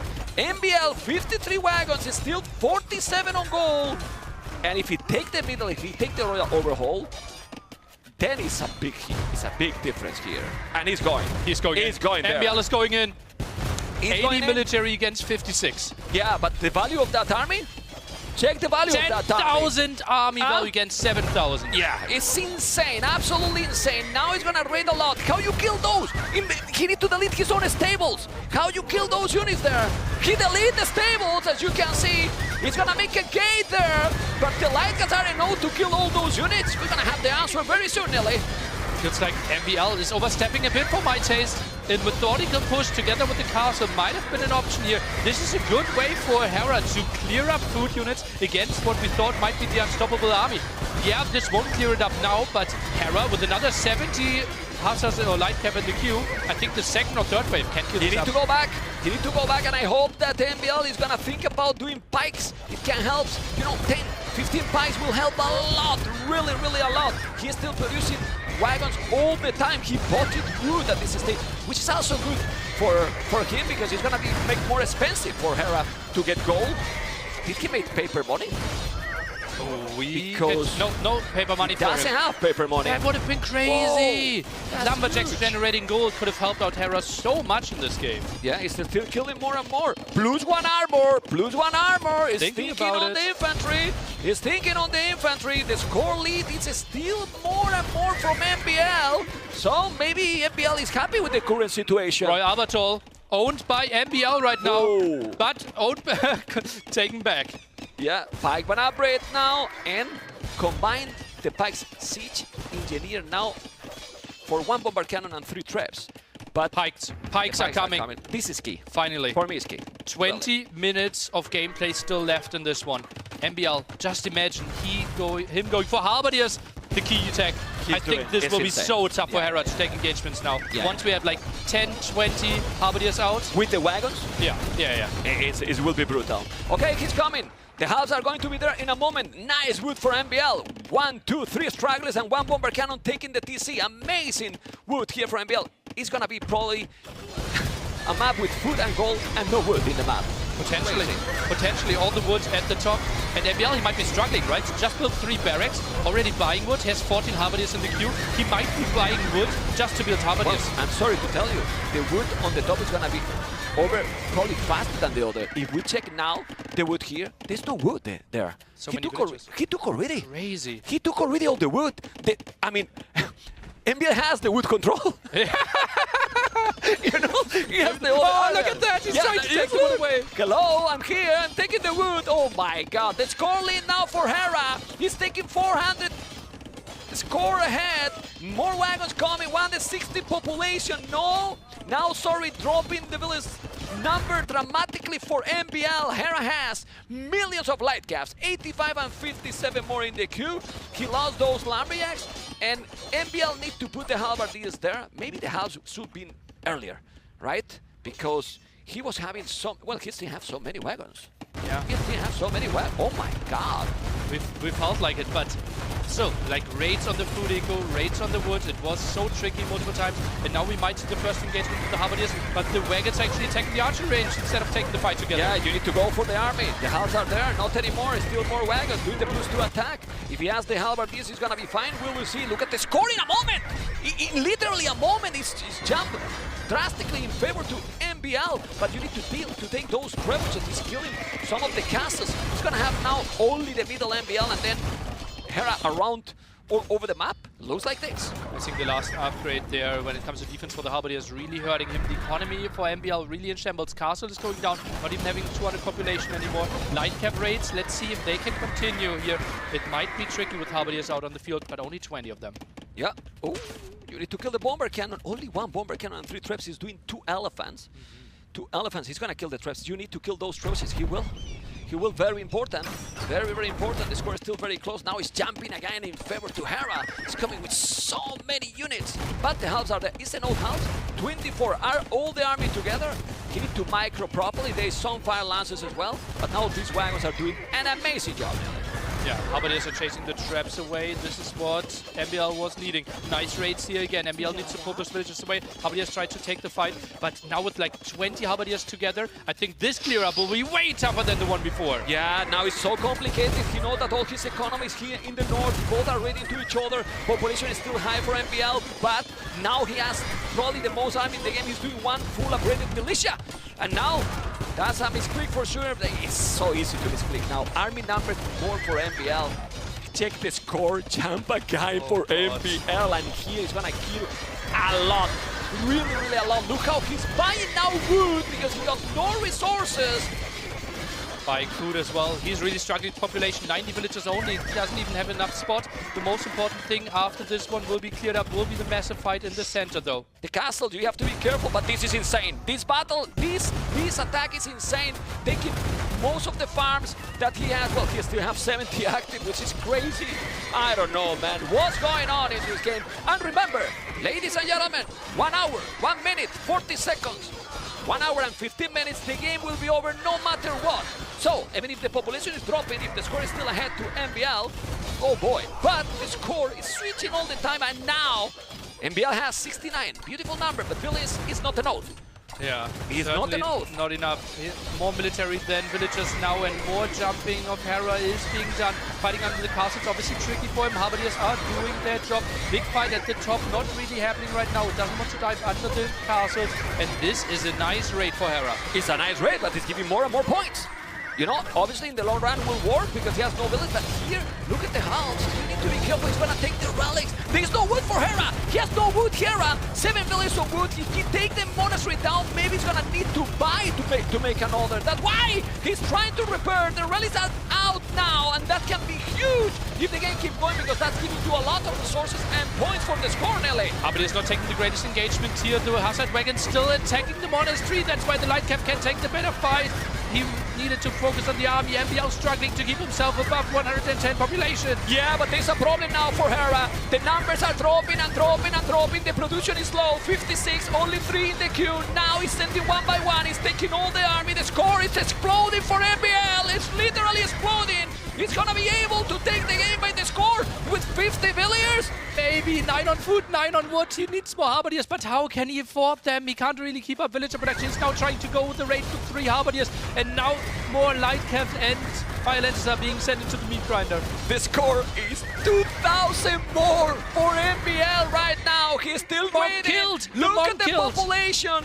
Killing the monk. He has no resources anymore. They are going to back to Empire Wars, but minute 127 population for both. Look at the population. Feels like it's absolutely crazy. More units just thrown at it, trying to break MBL, but more Halberdiers are arriving. This is now an unstoppable army. 100 villagers, only 3 more light cap in the queue. Ladies and gentlemen, MBL with a crazy game, with a crazy strategy, is taking the game. 2-1 for MBL. Crazy or not? This was one of the craziest games I've ever seen. How can you be this? Yeah, he can't believe it. He can't believe it either. He's like, how I won this. Oh God, what a game. Ending the game. You're winning a game more than 1 hour in with like pop 90, like 9 villages on food, 9 on wood, and you're winning this? Madness. When he did the halves. When he did the halves, he couldn't kill anymore as much. Yeah. Was losing all. KD 2-1. The KD is insane, you know. Can we check the economy? Because Hera got a lot more economy. But it has to be well, brutal. 36,000 more. Yeah. That's it. But this is the beauty of the game. Look at gold, 40,000 to 16,000, and that is That's the key. including That's key. 6,000 relic gold. And it's 7,500 relic gold. Well, after watching this game, you can see how, mechanically talking, Hera is #1 in the world. But there's strategies. Yeah. There's strategies to cook. There's ways to make it work. MBL did it in this game. Whew. You remember what I told you that MBL was cooking? Now we can tell. We said, MBL told me, man, I'm going all in. But this is an all in quotes. It's all in 1 hour, 10 minutes of a game, yeah? Let's look where it all started. The Hazard Wagons after the walled FC, the fast caster strategy, and the counter isn't easy. Typically, you try to go for Mangonels. Hera could not really afford them, and then we saw the elite Hazard Wagon upgrade, basically reducing the damage output by Arbalest down to 1 against the 230 HP unit. How many Hubnice we have seen in this game, Neil? 0! And I'm sad about it. It's my favorite unit in the game. But to be honest, he did what he needed. Hubnice here, it would be a big investment, and with this amount of raid he did, he will lose all them, probably. And it was about the tanky units. It's incredible. It's really incredible game, man. Wow. And impressive how Hera, with bad units, hold it till almost the end of the game, you know? Because, my goodness. I wouldn't mind in that kind of situation already the time limit, but, you know, it's it was already over. It's crazy how when he put the halves, he dropped it all. Yeah. And MBL was on 50 villages. I mean, we're gonna see in a moment. Oh, but Kenneth both dying there. That was so crazy. I mean, we have only 2 days, but this game is the game. Still now. I'm calling it, this was the game of the tournament. Like those engagements, right? It felt like he overstepped a bit, right? We were lacking the halves, and like, what are you really gaining? Right now you can trade off Hazard Wagons against light cap, but Hera has 90 farmers, he has 70 light cap in the queue. This is not a game-winning play that MBL did, although it felt good. Yeah. But this is the kind of game that then MBL feels proud of. Yeah, he's gonna feel proud. Like winning this game? Emoticon Jose Wagons in his channel. Right away. And here, the Halberdiers actually not taking the greatest engagement. Hazard Wagon still at the top, engaging against the monastery. Check the resources for both right now. 54 villages, you know, and then look how he's gonna drop the military numbers now, Hera, in a minute. Like 170 population, but he can't clear up the units. Army value is still way higher for MBL at this point. I mean, I'm very glad to see this kind of games. It's the beauty of this game. We always see something that we have not seen before. Yeah, Absolutely. And that's like, for me, the most beautiful thing about this game, when two opposite styles and opposite strategies are clashing against each other and we get a beauty of a game. And it still can work. For the one that you probably wouldn't make a bet, right? Yeah. If you make a bet here, you will say that MBL was going to be leading 2-1. I actually predicted this to be 3-0 for Hera. Oh boy, what am I a fool? But what? You never know with MBL. Seriously, it's not the first time. Yeah. It's not the first time, you know. And I was telling you, I was talking to him, and he wasn't down like, I'm gonna play. We were talking at the start of the series, like, no, I'm going to play with Hera. Let's see what happens. No. He was like, I'm cooking. Okay. I'm cooking. You know, he's a good chef. All right. Still, the first pick also left for MBL. Stone Drift and Handhold, our two maps. Feels like Stone Drift for Magias. Oh, actually, you get Forging for free, right?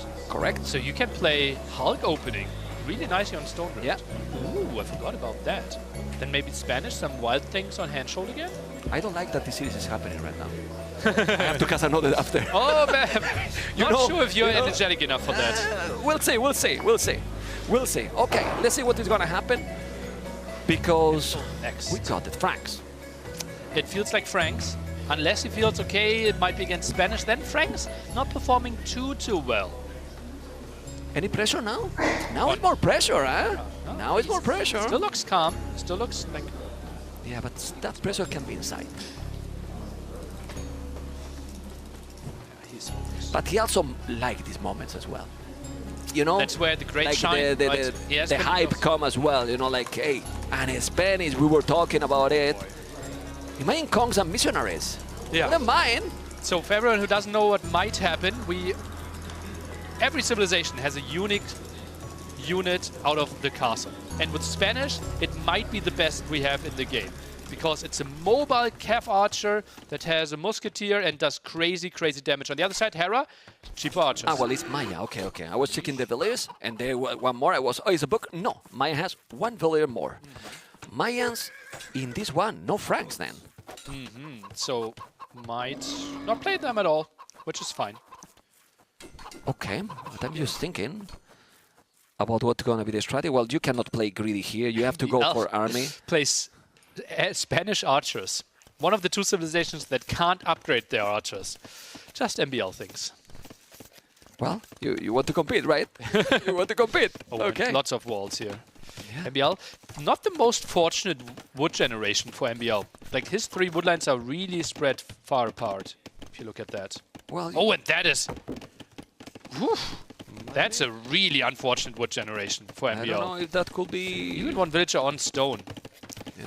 And look at that. That's a beautiful thing for Hera. Really close together. Just compare, like, if they had exchanged maps, how easy it would be for MBL to fast But castle this. it's not that fight. almost a bug, because this is not a real wood, right? We are sending can our move. best man there on the case. Okay. The admin is in the room with them. Yeah. Not for us to discuss.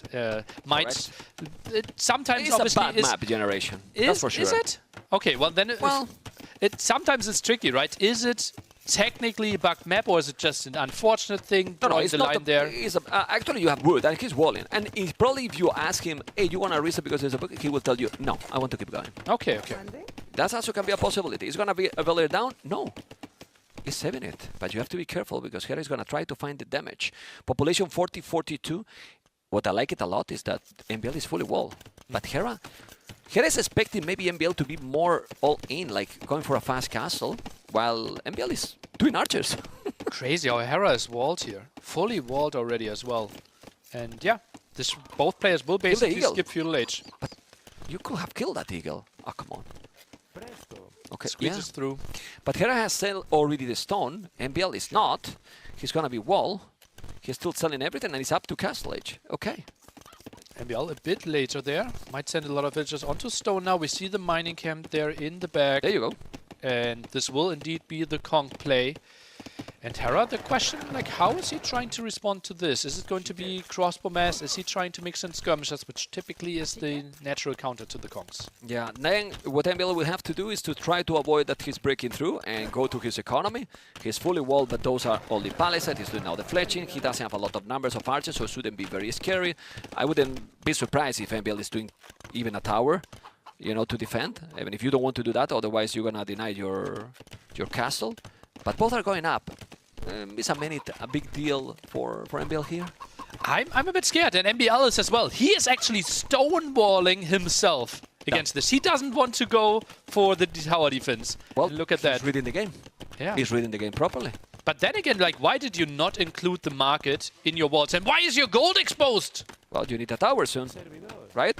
Or he builds the castle there later. Could be dead villager. No, he's saving it. Well, then take gold at the back. Yeah, You have gold there. can. Yeah, And that's it. And he builds the castle there anyways. Can't build the conks before the castle is up, so not the biggest loss. I got a bit overexcited. Well, you get infected by... You- Anyway, double RT range. Let's see the goal. But then come now. I will go crazy later. You know. Okay. Let's save some energy also for the viewers to don't get exhausted as well, because this is only the first series of the day, guys. We have another 3 banger. This is starting to be a banger of a series already, and it's game number 4. That is one more game that many people was expecting already. All right. So now, what? He's gonna be like, what? He's fully walled? What is this? Stonewalled. Yeah. Outpost here at the left-hand side. MBL wants to get the head-up notice when the archers are coming in. Instant monastery here. 3 archers are spotting this. And that means, again, Hera most likely with the 5 relics against none for MBL. Well, we saw in the previous game that he didn't care too much about the relics. You know? But there were other advantages, right? He got the gold, he got the stone. Here on this map, it's distributed more evenly.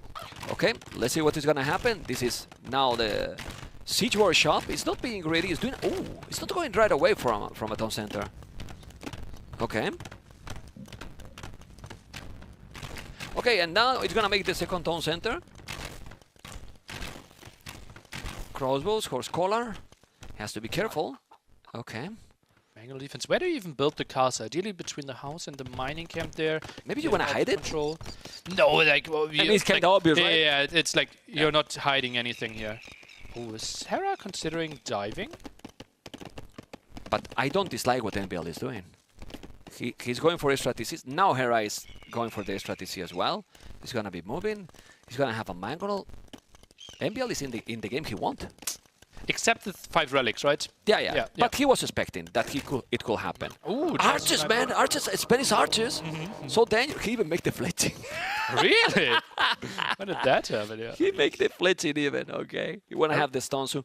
Would you make now a 30C if you were MBL, or you make the castle now? I think 30C makes a lot of sense, right? Kongs won't really do anything. There's so many crossbows out already. You won't really take some engagement. This game is likely going to Imperial Age anyway, so just catching up in villages might make sense. You don't have redemption with Mayans. 3 Mangoners and Kongs, they do. Well, but that will take some time, Yeah, right, true. to get there. True. But for now, he's gonna make the castle. The question is where? Ballistic is on the way. He's gonna be forced to maybe make the castle the more defensive that he probably wants. But with 2 Mangonels, a 3rd one incoming, MBL is really good. Like really, really good with the Mangonel control. So let's see what's gonna happen. No, he's going forward. Is he ignoring this and going forward? All in? Seems like it. Like forward, not Crazy here? castle. On And Hera won't Hera's see it. face. He won't see it. Yeah. Oh, man. By Oh, the way- there's a monk. Let's see MBL. We are aware of the audio issues. We are working on it. Thanks for your understanding right now. And yeah, this is going to be wild here. Oh, actually, it's not that wild. Yeah. Well, because he spotted. Yeah, he Spotted. yeah, He saw. Okay, he saw me. I need to make it now. If not, it's gonna be a problem. He's still doing the castle here, so he's gonna be able to take 1 relic maybe. It's 3 Mangonels, man. Oh man. Oh, Hera, is he really willing to dive in there? Okay, you got it's 3 Mangonels, man. I mean, you have great micro, but be careful. 3 Mangonels and 1 Scorpion. He's also ahead in village, Nelly. This is the good thing here, because if he was with a very weak economy, but he has more village than his opponent. But it's 15 forward villagers, right? But honestly, He's gonna make a second castle. He has enough stone. He will in a moment. Triple mango. He will in a moment. Oh my god. Okay, he's going now with 3 Mangonels, sending 1 Conquistador as well and the Scorpion. You don't have army to stop this, Nelly. You can have a great micro, but a castle there will take the rallies. That's why he's moving now. He's stone mining Abrid now because he has no gold news. So look at the castle he's doing on the face. MBL with the all-in strategy, taking the town center, taking the goal, and now taking one of the relics because Hera moved the other relics, but this is nice, and with one villager more. That's sick. That's sick. Now he takes also the farms, right? The monastery is taken away. Now He forced him to make a tower in the goal. Yeah. And That's crazy. tower isn't that good against like 3 mangonels, right? Unless you have a lot of crossbows around dancing with that. Well, MBL is well known to control the Mangoles really well. If he has a good micro with the Mangoles and with those Kongs, Hera is Hera's going to playing have a with hard fire. game. Oi, oi, oi, oi, oi. You need to send one villain there. He take now some damage. He take down some damage. Of course, Hera can move. It's the best moving, but this is guard tower now. You gotta be careful. Oh, baby. No guard tower for now, though. And even then, like, if it's guard tower, like, those 3 mangonels can still dance. But is he pulling the villagers to kill the monastery? Well, 3 of them is now going to go and repair, but guard tower is important, but he has 3 Mangoles now. You have to be careful. You don't want to lose the Mangoles. He has to repair those. Kill the Can't chicken! lose those. The chicken doesn't matter anymore. Oh, but he's holding. He's doing an amazing micro, Hera. He's doing an amazing micro. What a moment of the game for him and for the series. He's still trying to do the job. He's killing some, and now all the Mangoles are going to be down. And the crossbows are kinda going down as well. No, it's an amazing move by the Canadian. Crazy, killing 3 mangonels there, partly even uphill. And yeah, that was just absolutely ridiculous. That's something that should not happen. The perfect counter unit there. Some misclicks by MBL, we have to say, though, killing 2 of the chickens. Yeah, it's true that he's gonna now take 2 relics. Hera still have 4 after all this aggression, but the Kong can keep coming. He needs to keep raiding. Ooh, and he will. And now It's we open. see why this unit is so good, right? Mobility, and now crossbow count is so low, right? When we had like 20 crossbows that's true. with ballistics, that was impossible for the Kongs to find any damage. But here, I could see them finding quite a bit. Need to move. You don't want to lose more. Where's that? Where's Between the 2 castles! Okay, it's the 2 castles there. You have to be careful. You don't want to lose more. Nice micro by both. He's doing a good job. There you go. Going back. I think he should take the goal with those villagers. Don't take the wood. Make a mining camp in the goal there. There's a ram. Is a ram a good idea here? And now Clear up all the 40 houses, village right? more. Monastery first, then all the houses. Why not clear up the area and force Hera to do more? Did MBL got overhyped here? Or excited? Like when too much too in? He was maybe thinking that I need to do that no matter what because he was in a good position. Now he's 14 villages behind, which is a problem. He did not expect the guard tower, I'm pretty sure. Yeah. Like 3 mangols on that hill typically should do a lot of damage, but the guard tower adjustment by Hera was absolutely brilliant. Ooh, cross. There should be 1 Scorpion in the back, I believe. Didn't we just have the Scorpion clearing up the crossbow at the left-hand side? And yeah, Scorpion is waiting. Since he's there, he has to be careful. I think he really need to go for the gold miners. You don't want to lose more villages, will be terrible. And with the Kongs, how many Kongs he has? 6. He need more numbers. The Scorpion is there, but it's gonna be probably not an oath. He is not an oath. He has +2, he has ballistic, and the Canadian keep going. He has very good population, and he's getting closer and closer to a game number 5 because now the advantage is starting to shine. It's true that a good amount of snowballing Kongs can make it still the damage here. Let's see. And it's like full hill control for MBL as Yeah, well, right? true. He should... It's still only what? It's 4 relics still for Hera. That was a nice movement by him. Did he steal back the 1 relic that got dropped from the monastery there? Probably yes. What a heist. We take it. All right, he keep going. Now he's taking the buildings. 2 rams. Remember that there's no redemption. He's still finding some more damage, but he doesn't have any unit on the left. And Hera is going to Imperial. Wow. Absolutely wow. Wasn't there a game like on Stranded in TTL where Hera was also like super pushed, lost so much ground, and suddenly got in? Against Viper, I think. No, or not. Yeah, I know the game you mean. I don't know the Yeah, I opponent. think it might have been against Viper, and suddenly think got it was to Viper. Bracer. Yeah. And that alone won him the game. More range, more attack there. Sometimes that is Viper enough. was Kells or Romans. It was full siege or something, if I'm not Romans, I believe. mistaken. Yeah, correct. Yeah, Yeah, putting okay. it together. Quite similar here. Impressive by Hera again. Yeah, he's just look where he is. At the edge of the map, basically. Straight all the town centers. At Now the he back. gets the castle. Completely. Now the castle to try.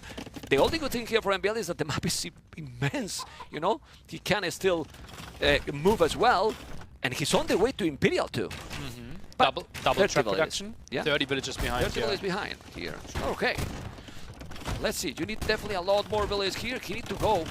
Killing the Blasphemy is nice, but you need to do more damage. 3 guard towers in that spot. I mean, if MBL was up with a decent village numbers, but 66 feels too long. It is tricky, right? That's part of the strategy here. Lost some villagers at the front, had quite some TCs. Idle TC pretty crazy there as well, but you need to put so many resources there in your aggression. Yeah, he has 5 stone centers actually with 67 villages. Okay, taking the university is nice. You force him to make another. You want chemistry for sure. He's not gonna put more villages, but those archers are down. And army numbers for Hera? No army. Not that great. He's No going army. for plumed archers now. No army. More mobile than normal archers. Another siege workshop. Feels like MBL is ready to go into the trap war with the bombard cannon advantage. That they attack faster for Spanish. I mean, it would be very good also if you can make, obviously not a lot of resources, but they are playing for the players, you know, to make it them stronger. DC number 6. What the hell? That's crazy. That one might die, right? We will see an aggressive castle here by Hera trying to take that area, and yeah, that's a nice aggressive castle there. And Yeah, but then, that one comes Hera, actually but Hera is not expecting that he's gonna be Imperial. He thinks that he's not going up to Imp. Yeah. And now with those castles in front, you need to defend also that area. Yeah, it's tough to know how good the economy of the opponent is going to be, right? You typically want to track the score. Scores dropping 180 points when you click up to Imperial Age. Maybe someone on Hera's level was constantly checking for that to get more intel. Yeah, but now he's in Imp. He's gonna have cap rams. Damn, upgrade! Cap rams, okay. Well, you got the Kongs, you got the cap rams. Try to kill those. Ooh, Try to kill towers. those. You can kill a lot there. Okay, I can see that. He's take off special, quite a huh? bit. Really? He's He's special. special, Doing cap he is rams special, and, yeah. you know, like, okay. I thought it was bombard cannons, 100%. He might do at some point, but okay. Blood printing, chemistry. Let's see now if he's gonna make more damage. Still a lot more villages for Hera, but similar army numbers. Okay. Yeah, we're sending the rams. Blood printing is nice. Is it towards the bottom? Yeah, here. Or You just need to through the push. center? He's just going for this one, and that's unprotected. Yeah. Only some plumes, and they do 1 damage he will per kill shot. it. He will kill it. Some villages have to be pulled. They get extra damage against rams, but this will be some extra done. And he even gets zappers! More damage against rams. When do we ever see the zappers? Yeah, not too often. Where's the Kongs, by the way? If you have the Kongs, you kill a lot. I know he's under the castle, but oh, that castle is gonna be down, I believe. Eventually it will be. It's 2 traps. Yeah, the castle is gonna be down. He killed the rams, okay, but the castle is going to be down for sure. You have to be careful with those stone centers. All right. We see supremacy for MBL. Makes your villagers basically incredible war machines. So they will be tough to be raided, can even participate in fights, but you have to micro them quite intensely. Yeah, let's see if he's gonna be able to do something else. He has not too much here. He needs 10 seconds to use those villages properly. Hera has now a good amount of archers for sure. With the upgrades, he's gonna go with those villages to kill the trebuchets. Oh way. Oh no way. He's pulling the villagers. Sending them all to kill the traps, and now he has the upgrades. They are going to be strong, but strong enough to kill those. To kill a castle and Imperial Age plumed archers, don't think so. Yeah, they're good, but not that good. His population is going down now, and you can see how he in front is trying to kill. He's not going for the traps. We're wrong. He's going for the castle, Nelly. MBL doesn't have zappers though. Like, he is not killing that castle too quickly. Definitely not. I mean, Spanish people, you know, Nelly, that we are strong, but not that much, you know? Not that much. It's a rumor about it. The trebuchet is still killing. 157, 60 population gain, number 5 around the corner. Yeah, that might be a misjudgment here by MBL. Maybe he thought, okay, I'm doing the damage at the front, I can do the damage at the back, but yeah, too much around there for the defense, for the repairs. More castles coming up for Hera. Scores getting absolutely brutal. Now triple the population for Hera. Yeah, well, it's I don't know. I mean, it would be a miracle, even with supremacy, that he can do the job. But supremacy, if you have 200 villages, is amazing. With 39, you know, I'm skeptical. Going to be tricky. Yeah, going to be absolutely tricky. Anyway, population keep going down. He's calling the GG, and the 2-2 is already there. We have a decider game that anything can happen. Absolutely, because this is a map that we've only seen 1 single time in competitive Age of Empires yet, and that was actually played by MBL, so he might actually have a pretty good idea on what he wanted to improve from his loss against Mr. Yo yesterday. Stone Drift will be wild. Looking at this one, obviously economy has to be so much better for Hera. We see that even the KD was better, but that was mainly due to all the villagers falling in the end. No? I mean, you're fine. I mean, he Yeah, doesn't but know like that. you have to think about like that's 15 villagers forward, right? Right now we have like 38 against 49 villagers working, right? So Yeah, well- he needs to find more damage. Yeah, Like you can't really sit back after one yeah. castle. Yeah, but after these, what I mean is after these, you're fine. You have three mangoes. Don't lose those. He lost the mangoes That's, right that's away. the main thing, right? Yeah, Guard here. Tower was like such a key upgrade. Yeah, but then he misclicking that chicken, as you can see. Then he Kong's started not to really lose it. helping as well. Tries to go for the repair. Villagers dying. Mangnol loses quite a bit. Yeah, because if he put the Kong, sorry, in front, it will attract the arrows. It will kill more, and then it will save probably more mangoes. He lost that, not too easy, but you know, quite too fast. You know, and he couldn't do much damage. And then from there, it was yeah, this showing this as a highlight. All right. Are you enjoying, guys? Because we're having a good time here, right, Nelly? Having a good time. What a crazy set. This set is, I mean, I was expecting Hera to win, you know, but this is better than what I expected. Absolutely. This is really better. Entertaining set, and Yeah. head-to-head, we see 86% of the ranked games actually went in Hera's favor. They played quite a bit against each other, 28%, and we saw that Crownwood, the most Arabia-like map, the favorite there for Hera. Rampart, 134 matches. And 130 against Mr. Yo Kong. Spanish. That's why he picked here. Oh, it's not Joe, it's Hera. Okay. That was wild. And the Koreans, thank God. I want to see that many Korean civilizations anymore. It was crazy. We saw so many. Well, game number 5. That's also a good test for Hera. In the group stage, to be in this kind of situation, you know? Push to the limits. Push to the limits. And now let's compare draft priority.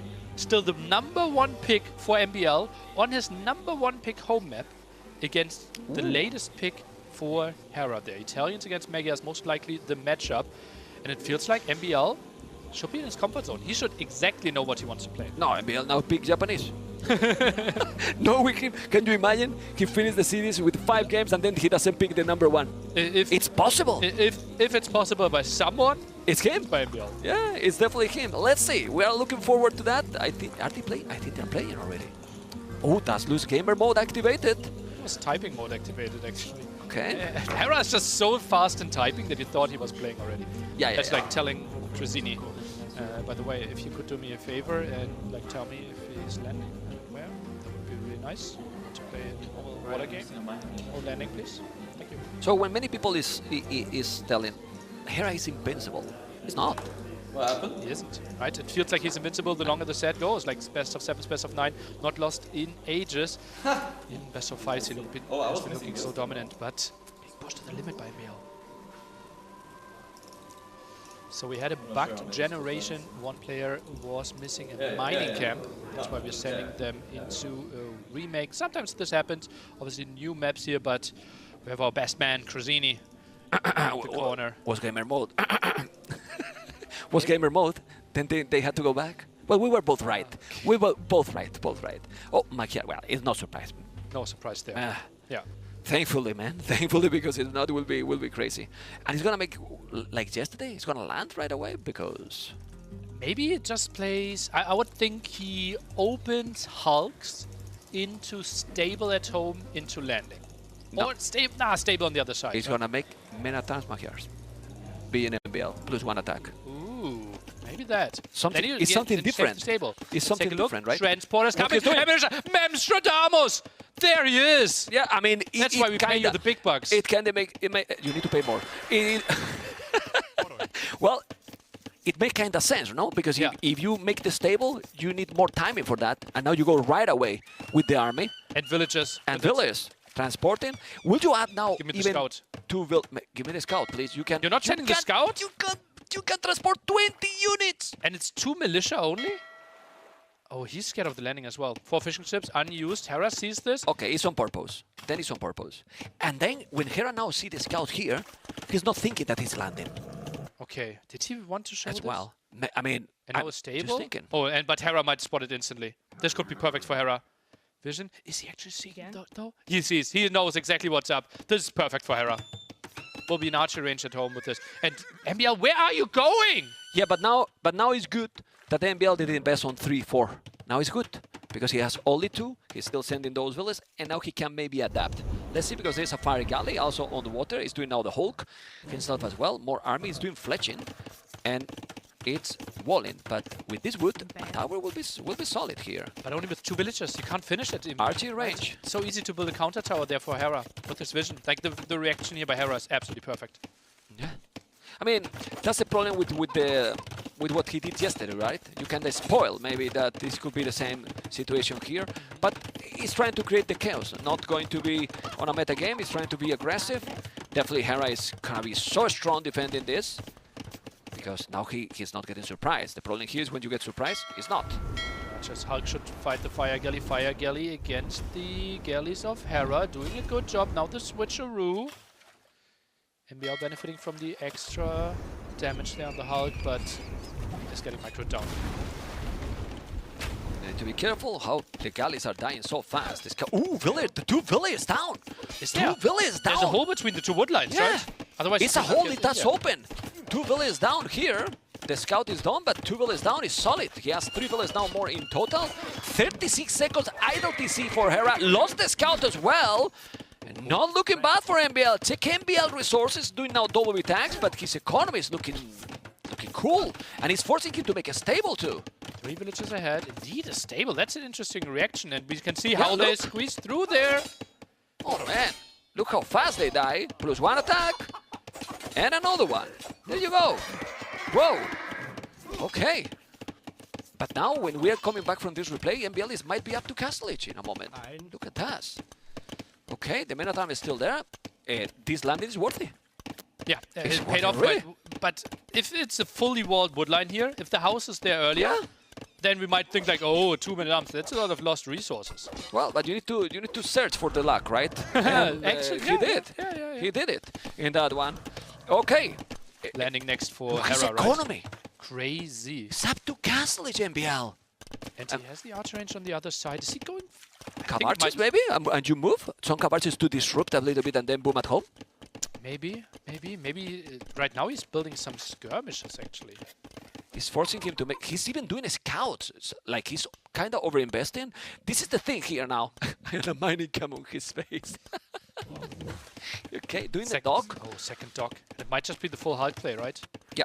Well, Italians can go up cheaper, but this is the thing. You don't know how much army he has here. And now you are like a bit paranoid here what can happen. Transporter from Hera. And there's nothing to defend there for MBL at home. That's true. That's really true. He's gonna build something. Oh, MBL, man. Well, you don't wall those villages. That's a, you know. Man, he's gonna lose those 2.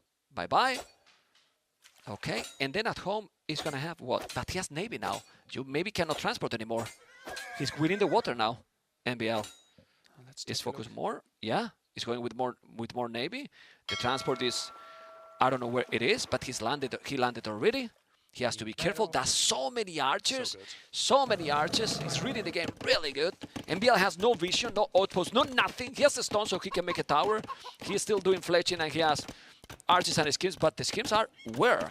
It's still on Hera's base? I'm surprised. Yeah, I think it has to be on the other side, right? Yeah. I'm surprised how MBL is completely underprepared at home. Like, where would he expect the archers to be? Yeah. Oh my god. Oh, this will be so good for Hera. Yeah, he has to be careful. Chance for MBL. MBL, you need to react, you need to react, you need to react, please, you have to react or the game is gonna be in the damn hell for you. He reacted and now he's gonna lose 1 village, 2 villages, probably 3 villages. There you go. And now at home, what? Well, extra T6. That has to be. Yeah.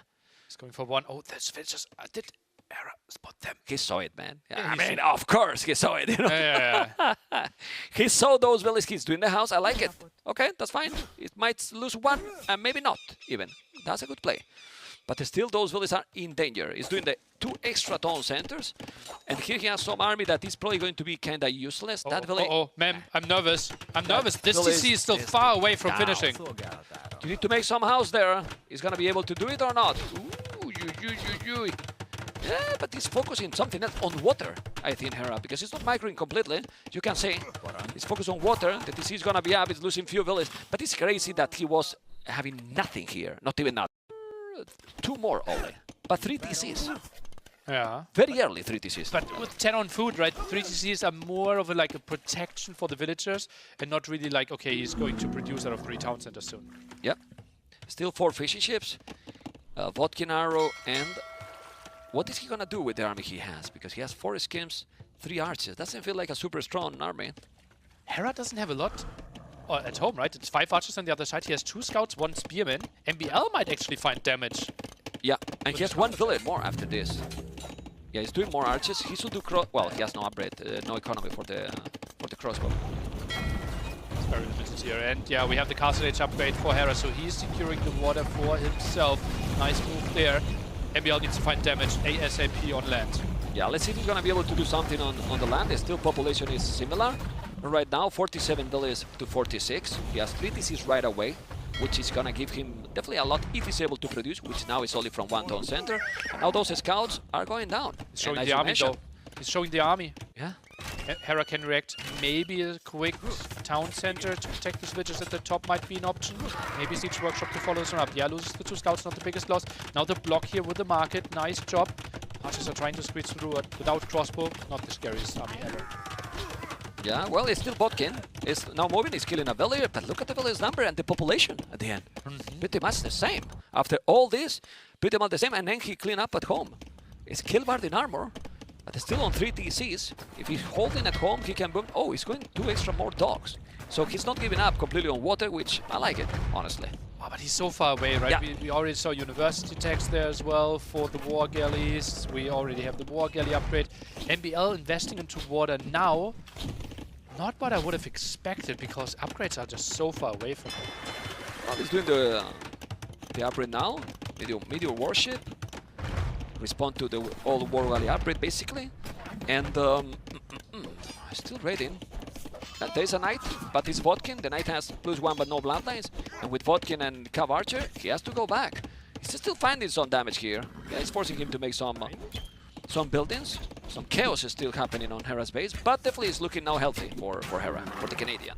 Sends in the 2 knights, one of them low HP, as you mentioned before. Feels like Hera wants to stay there. And I think Hera will be surprised that MBL is actually going for water here and is trying to continue to contest this. Well, if he claimed the water control, let's see what's gonna happen. Also, wood upgrade for Hera, not for MBL. He's doing more Hulk. The right approach here now, Nile? Well, it's natural for Magios, right? You already have the +2 attack, +2 so attack. you feel like that makes a lot of sense for you. But that's a lot of Hulks, yeah. Many now. Could easily be countered. No, he's gonna recover the water. He's not expecting that, Hera. And now here he has some good army to try to kill that. He's gonna go for the archers. Need to micro better, but the water, we need to check the water as well. There's a big battle on water. Well, not a big battle. Sorry. It's not a big battle, you Short know? battle. It's a short battle, you know? It's domination by MBL on the water, while now he's kind of cleaning on the land. Would you prefer then to clean water or have this advantage here? Because now you can find the fish, you can take the dogs, and if you are Italians, you want to have the water control. He will have to take the retake the water at a later point here. Now, trying to retake with war galleys. If you lost the water, is not that easy, right? Because you typically want to group them up, and if they're already surrounding your dogs, that's a tricky task. And he's doing galleys now. Yeah, he's doing galleys now. He's doing Bozo or Scholar. In the late game here, Italians should be stronger now. Italian water should be slightly stronger there, yeah. But I don't think MBL is... He will try something else. Yeah, he's not excited to play like full water with water. Yeah. Look how the dogs are going to go down. He's now doing galleys as well. He's even doing fishing ships. He's trying to... you need to finish the dogs. Don't try to find the fishing ships. He does have many. You need to kill the dogs. No? I mean, I think so. Oh, well, the crossbows are there, so he need to run away then. Maybe you're a bit scared of the crossbows and maybe of 1 or 2 demos. I just checked that Magia Dock is actually looking really solid. No heavy demo, but everything else. The other things, yeah. Right? Yeah. They have everything else, so let's see. It's true that the discount of Italians is what is also give you the advantage, right? Italians discount is very, very solid. 73 village, 65, 66, 7 population difference in terms of economy only, but 22 on foot, while only 14 for MBL. You need more. It's coming now with some galleys, but those Hulk that are +2 is still scary. There's no upgrades, right? Yeah. I think we don't have any university upgrades. We have clicker constructions on the other side, so faster movement here for Hera. Obviously using his bonus, cheaper technologies, university.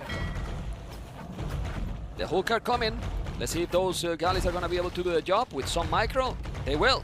He needs to be careful. He has also ballistic, so it's not a note now. He's going to bring some galleys as well. You cannot reach them now with Hera's micro. It's so complicated. That's why he's bringing some fire ships. Yep, it is. Look at that, the anticipation by Hera. He knew, okay, now I will clear up your hulks. You will have to go for fires, and therefore I build my hulks as the defense against you as well. Brilliant. He killed it all, man. He killed it all on water. 105 population. 105 population means something in Age of Empires. It's not directly what he wants to say to MPL, but, you know, with this position now and the army numbers, oh boy, 3 villages difference nearly.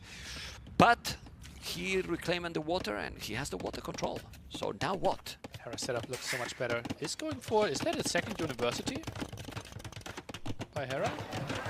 Market, okay, that makes more sense. And yeah, water seems to be in favor for Hera now. Economy is still slightly better, still has the fish, and now trying to take the fight next to the dog. It just feels like he has such a big advantage. Yeah, he has a big lead on water, and the big thing here now is that Hera has also the resources about to go up to Imperial, looking very smooth. The idea of MBL strategy was nice, but the problem is that Hera saw right away. And from there, it feels that Hera got the game under control, especially, yeah, he wanted to do a castle drop. Yeah, the Scorpions are coming, okay. But he can make knights, and the knights are coming. You need to make a house. You need to make a house there, and he's doing the house. He's doing the palisade. He's doing another palisade. No! That was what he needed. And ladies and gentlemen, this is game number 5 probably for the Canadian. He's gonna still try to make the castle, but he can't. And MBL, who is doing an amazing series, is not gonna be able to finish the surprise. Hera take 3-2 with a great series. What an incredible play. Oh god, and Hera has to be so proud of himself. Like, that was really mentally challenging. And yeah, and you see MBL, he is happy with the show that he provided. He's very happy. We're happy. Everyone is happy. How not to be? What a great series from both players. Hera in a very good position in the group. And MBL seems all games count. Getting 2 games from Hera, it's good. That helps. It can be very good. Yeah. For Let's a remind ourselves, draw. in the situation that Hera wins all these 3 sets, the other 3 players might actually win 1 set and lose 2, and then there's a 3-way tie, and maps might count. And then having 2 map wins against Hera, sweet. Not many players are going to go 5 games against Hera. Yeah. We're going to see what Hera Ours is already 0-3. I thought you say me. I was what you talking. You're also 0-3 against Hera. Yeah, well, yeah, but me, five games. I thought you were thinking about me, you know. That was my surprise. Anyway, Hera is gonna be with Riley in a moment, and I want to see what he has to say about the Bohemians game. Oh yeah. Oh, like mindset-wise, right? Would be interesting if he feels like, okay, this was like really bad, and like he has like negative emotions, or he felt like, okay, I will take that as a learning experience, and that would typically be the Hera approach here. Yeah, and he might be thinking like, what else I could do in that one? What are the units? Like we were talking, like elephants maybe at some point, but you know. It's actually funny, like very counterintuitive what like most people believe and see on the stream. Hera's weakest win rate is in the super late game, like 45-minute plus games, because he sometimes gets into games where he has the inferior civilization in the late game and gets into like these scenarios. Okay, let's see, because now I think we're gonna have Riley with Hera and with T90. Yes, indeed. I'm here with Hera and T90 as well. Hera, oh boy, what a set. MBL certainly gave you a run for your money there, huh? How's it feeling after that victory? Feels good, but I will say I think he did incredibly well today. Some really, really strong strategies from him, and it's not easy to play against. Like, I'm quite exhausted, to be fair. So well played him, but I'm happy for the win. Yeah, I bet it's a relief, particularly after what an incredible Game 3 we had there on Thames. Yeah. I mean, that was such an entertaining match to watch. How are you feeling? We'll talk about the actual technical details shortly enough, but how are you feeling? Like, tell us, there must have been a roller coaster up and down, backwards and forwards. How was it for you? I think it was a very mentally challenging set as well, because I felt like I was kind of losing to stuff that, you know, shouldn't really work if I played a bit better. So I felt like my mistakes were getting punished like double this set, and it was like off the familiar territory. So yeah, it was mentally challenging, but I'm glad I held it in there and was able to win in the end. But I think that's where MBL gets his leverage, right? Is challenging people with unorthodox, off-meta strategies, pushing people to the limit. Anyway, we've got some vision to show people here of these matches. And Tristan, why don't you lead the discussion through some of the highlights here and ask Hera some stuff about it? Yeah, I mean, Herod started for you in game 1, right? He goes Aztecs. Were you expecting everything he sent your way at that point? No, I thought he would open with a range and then spam Eagles. He went pure Eagles, and that's one detail really screwed me up because I was planning to go skirmishers, then I had to change my build a bit, and everything was just so slow on my end because of that misstep. So I think the game was like pretty much over at minute 1 because of that big mistake on my end. How's that feel mentally, though? Like, you feel the game's over, you have to fight through it for another 10 minutes just to be sure. Yeah. Like, what are you using those 10 minutes for? Just to warm up and make sure that I can go into the next game fresh. Yeah, gotcha. Yeah. Obviously, you do that the next game as you got the archers through here. When you saw Catans, were you terrified? Were you like, holy crap, what's he going to do? Or were you kind of like, I'm happy here? I think it's really not a good civ here, but I don't know. I felt a bit shaky still, so I actually took a lot of damage early game, but I still think the civ is just not that good here. Yeah. Farming when there's so much fish never feels good. And even with the pastures, I don't think it's enough. Gotcha. Cool. So, I mean, obviously a huge rebound for you. And then you get into the third game, which is probably going to be like 30 minutes of highlights here. So Most of the game was a highlight, yeah. So with that in mind, we'll just skip to that. Game 3 starts and you see the Civ matchup. General thoughts on the Civ matchup as you're like kind of playing the early game. So I was in my mind just thinking about like Mangonel, Hand Cannoneer. I didn't really expect the unique unit right away. I wasn't even that scared of it when it first came out. I had some, like there's some early game shenanigans here. Probably took too much damage, but nothing crazy. I felt like I was in a great position, to be honest, going to the mid Yeah, lane so game. like right here, if you had like a mental, like your win percentage. Like I would take my position, I think like 80% chance to win. I have 5 relics, I have a massive economy lead, but then I just struggled to find the right units against his comp. Yeah. And I think he did the right thing of not like tunneling on halbs too early, because if he did that, which is what a lot of Bohemian players do, my Fire Lancers get extreme value. But he just stayed on the Hussite wagons until I couldn't make that many Fire Lancers. It's an unbelievable game because very rarely do we have a moment like this, like ever, in a game. And it was one of many, right? Just like ridiculous swarms of units.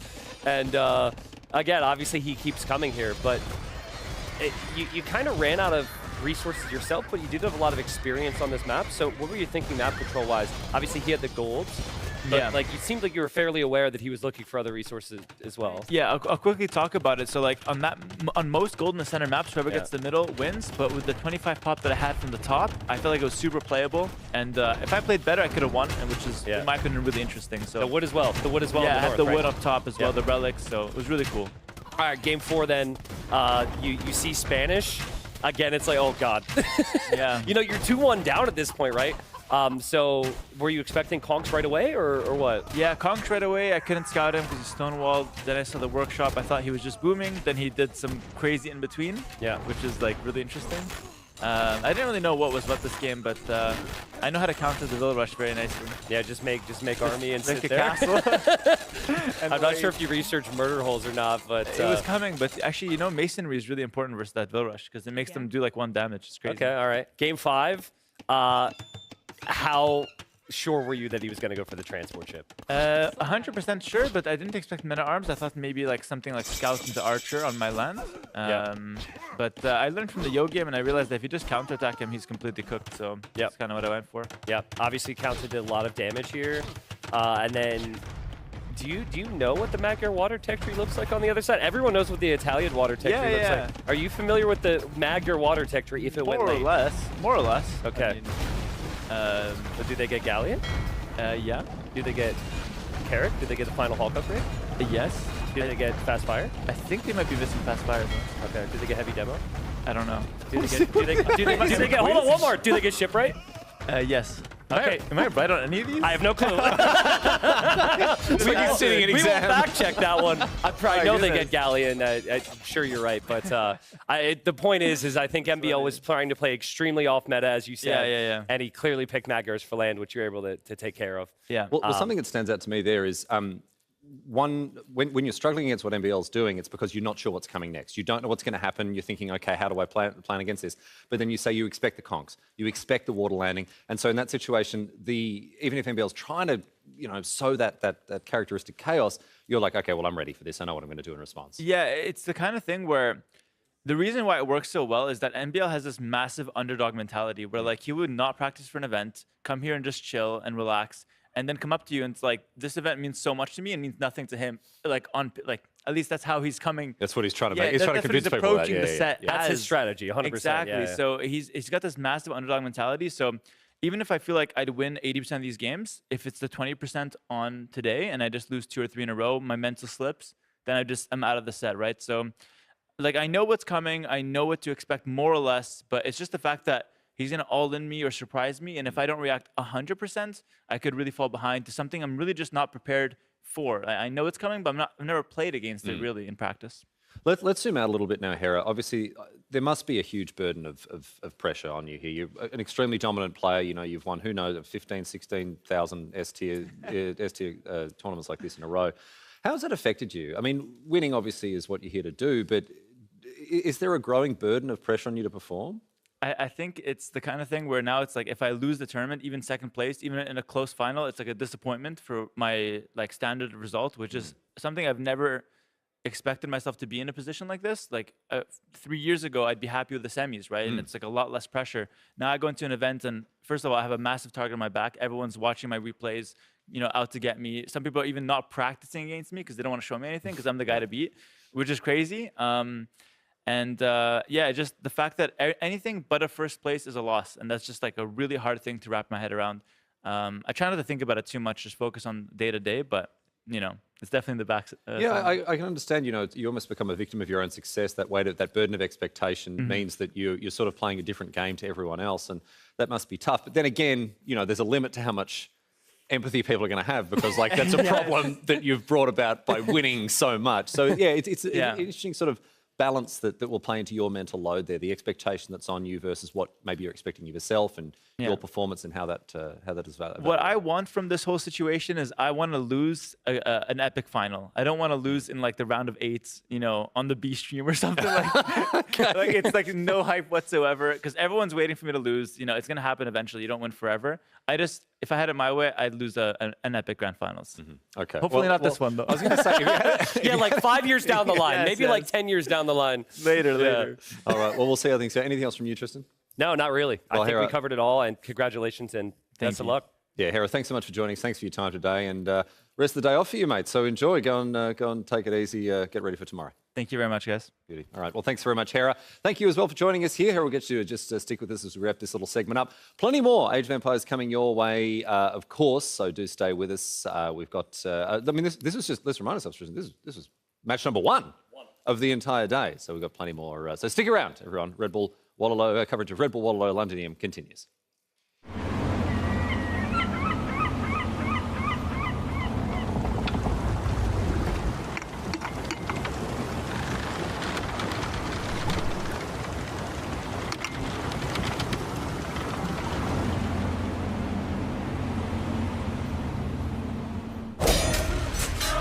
We must stand united, for even a hero cannot win alone.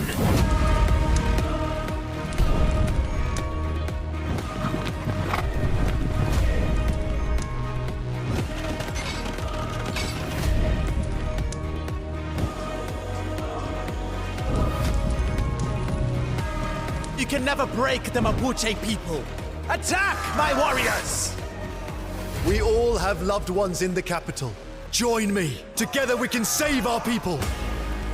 We may not see our homes again for a long time, but one day we will take back what is ours.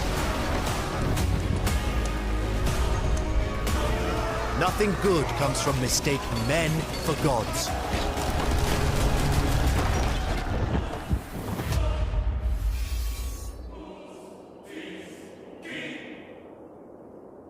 Welcome back aboard the HMS Londinium. My name's Riley Knight, Lieutenant of the ship, and we've got Tristan joining us as well, T90.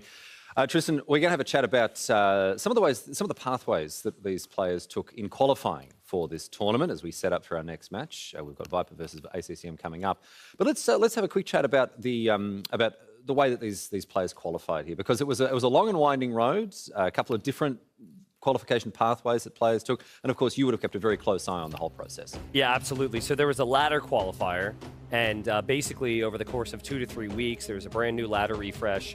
Anyone in the world could play and compete for this. Top 4 ended up making it in. via that method. Now, there was a unique scenario where we had 2 players actually tied for 4th place. They had to play an additional series.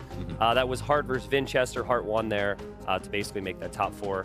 And then we also had an additional qualifier after that, where you did have Vinchester actually playing in qualifying. Unfortunately, he was unable to make it, who was then replaced by Viper, who had that last chance qualifier where he came in the clutch. But you had MBL winning, I think, 4-3 in his final series against Lewis. You had Sebastian winning 4-3 in his series against Viper to make it in. And then, people have to forgive me, I think it was a bit more dominant. I think he won like 4-1. I don't remember who he played against, but yeah, it was just so many games via the ladder, and also then the qualifier for the players to get here and make our top 8. Well, you say so many games. Not for everyone. Our hero here, ACCM, who we're going to be seeing stepping up behind us, only played 100 games on the ladder with an 85% win rate. You've told me that he was there was some key matchups he was trying to dodge. He was what was he? He was like, I don't know, a crocodile lurking around in the waters, waiting for the right time to strike. You never knew when he was going to show up, but when he did, he won. And at one point, it was like 40 wins in a row or something like that. Yeah. And then I think the win streak eventually snapped, but he held them to the top 4 there. But yeah, it was really fun. Like the ladder qualifier just had a lot of hype, games all the time. Usually there's like an on time and an off time for any type of tournament, but no, it was literally like 24/7. Yeah. So it's super fun as an Age of Empires fan. It was exciting watching the way that things sort of panned out, and then of course that dramatic draw, like a tie. Yeah, that was which isn't something that really was like expected in any meaningful No, I sense. don't. I'm pretty sure all admins were looking at that in the final seconds, like, please no, please no, right? Because obviously more work and more things resulted from that, but yeah, it just shows how competitive it is, right? But I also thought it was very telling that in the replacement qualifier, that was really close. I think for Viper, he had played 2 sets. He won 3-2, 3-2. You also had the main qualifier. Most of those best of 7s went down to the final game. It just goes to show how tightly contested so many of these matches Yeah. are. And speaking of tightly contested matches, as we turn our attention now to our next set of the day, match number 2 here on day 2 of the group stages at Red Bull Wololo Londinium. It is the Viper versus ACCM. Now, we can zoom in a little bit on both of these players, talk about their performances, not just leading up to the tournament, Tristan, but indeed in this tournament so far. Let's remind ourselves of what we saw yesterday with these 2. Yeah, well, so for Viper, he was the first series of the tournament, and Viper just went off. I think it was an interesting set because Viper won the first game, which was tightly contested and kind of a grind. Second game, it just looked straight up dominant. Everyone's like, oh my God, Viper's going to sweep this kid. And then Sebastian pulled 2 back, right? And so then there was the worry of, did Viper let it slip away? He has masterclass recovery in game 5 and wins. But then he gets the win. ACCM, we did not see quite his best Age of Empires. Maybe some of that was because of his opponent, Leary. I think like it really feels like Leary is just unstoppable when you watch him play Age of Empires, so it's understandable. But ACCM is hungry for the wins. He needs the wins here. Going down 0-2, like obviously puts him in a must-win situation come tomorrow. And it's always must-win, but like ACCM is going to want to at least build some confidence today and get some match wins, some game wins, rather. All right, well, let's see how things go now as we tee up our next match, Viper versus ACCM. It's coming your way. Stick with us. Playing in front of what's going to be over 3,000 people would be probably the biggest experience of my life.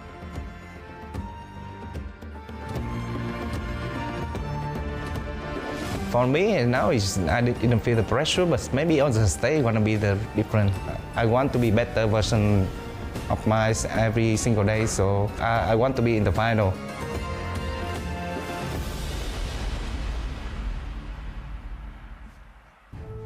Welcome in, everyone. We have ACCM versus the Viper. You heard it there.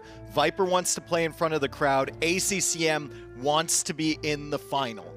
Now, ACCM has a lot of work to do, man. Viper at least has a win under his belt in such a tough group. Let's remind you, we have Sebastian, Leary, ACCM, and the Viper in this group here. ACCM needs a win today to stay competitive. Not a joke of a group, right? And who doesn't want to be in the Royal Overhaul, right? And what a run can be from the Viper that he wasn't supposed to be here, then he come in the last minute, and then in mind that he reached the grand final. Yep. Can be absolutely epic for him. I can tell you that I was taking the breakfast with them, with ACCM and with the Viper. Viper asked to ACCM, why'd you pick Turks yesterday? I will tell you tomorrow. This is the kind of connection the guys are having here, and I wanted to tell you these guys because they're having a lot of fun. You know, they're very well. They know each other for so long, but they are not gonna give any detail to the opponent. Yeah. They are being very secretive, and they usually have their standard practice partners. So ACCM's standard practice partner is Mr. Yo. They practice a lot together, and I think it's really benefiting him that they're in different groups here. So he can bounce ideas off of Yo. They're here pretty late. They're all trying the new civilizations that maybe haven't been played in the qualifiers or on the ladder, right? They're just trying stuff out. And you know ACCM, he is the chef. Like, it got to a point in our competitive scene where people were waiting to see what he would play, and then they'd perfect it. Absolutely. Because he's such a genius when it comes to the game.